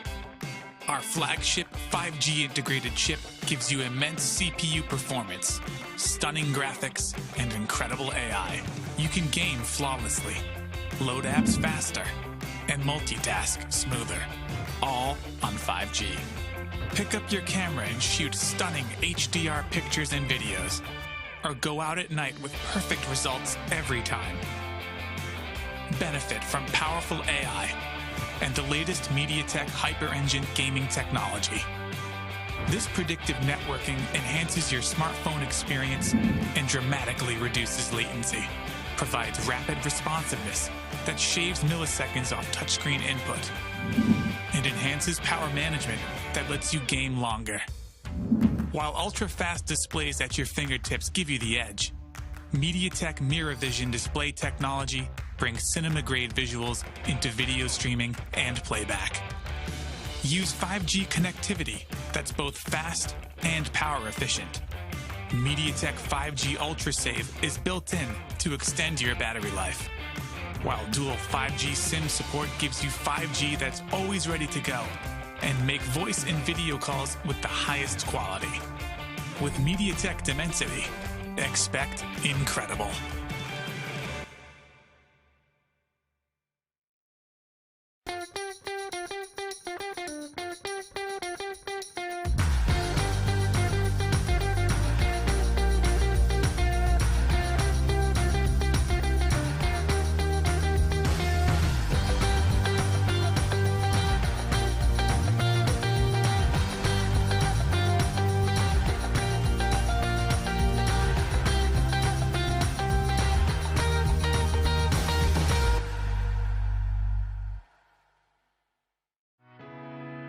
We're bringing 5G to everyone, across mobile, automotive, IoT, in the home, and beyond. Introducing Mediatek Dimensity. Mediatek Dimensity is at the forefront of powering the 5G revolution. It's about what we can achieve when barriers between devices disappear and connectivity becomes seamless and instantaneous. It will change market, industries, and our everyday. Through Dimensity, we're spurring product, app, and service innovations that will enable the true possibilities of 5G connectivity. When you see Dimensity, know that Mediatek has built an unrivaled mix of technologies. The industry's fastest 5G connectivity, super fast processors, and incredible gaming. Exciting multimedia, the industry's most powerful AI cores, and impressive imaging. With Mediatek Dimensity, expect incredible.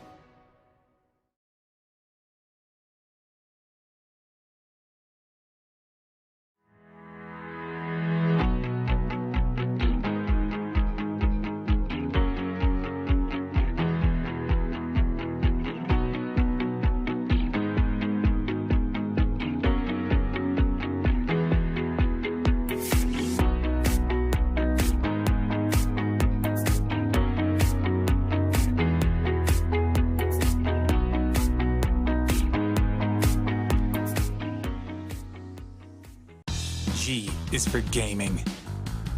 Introducing Mediatek Helio G95. It's paired with Mediatek's Hyper Engine game technology, which goes beyond the chip and tunes your whole smartphone. Because every millisecond matters in the gaming world. Whether you're streaming video, chatting with friends, or playing games, you can rely on us for responsive experiences that always impress. With in-chip innovations, all your wireless gear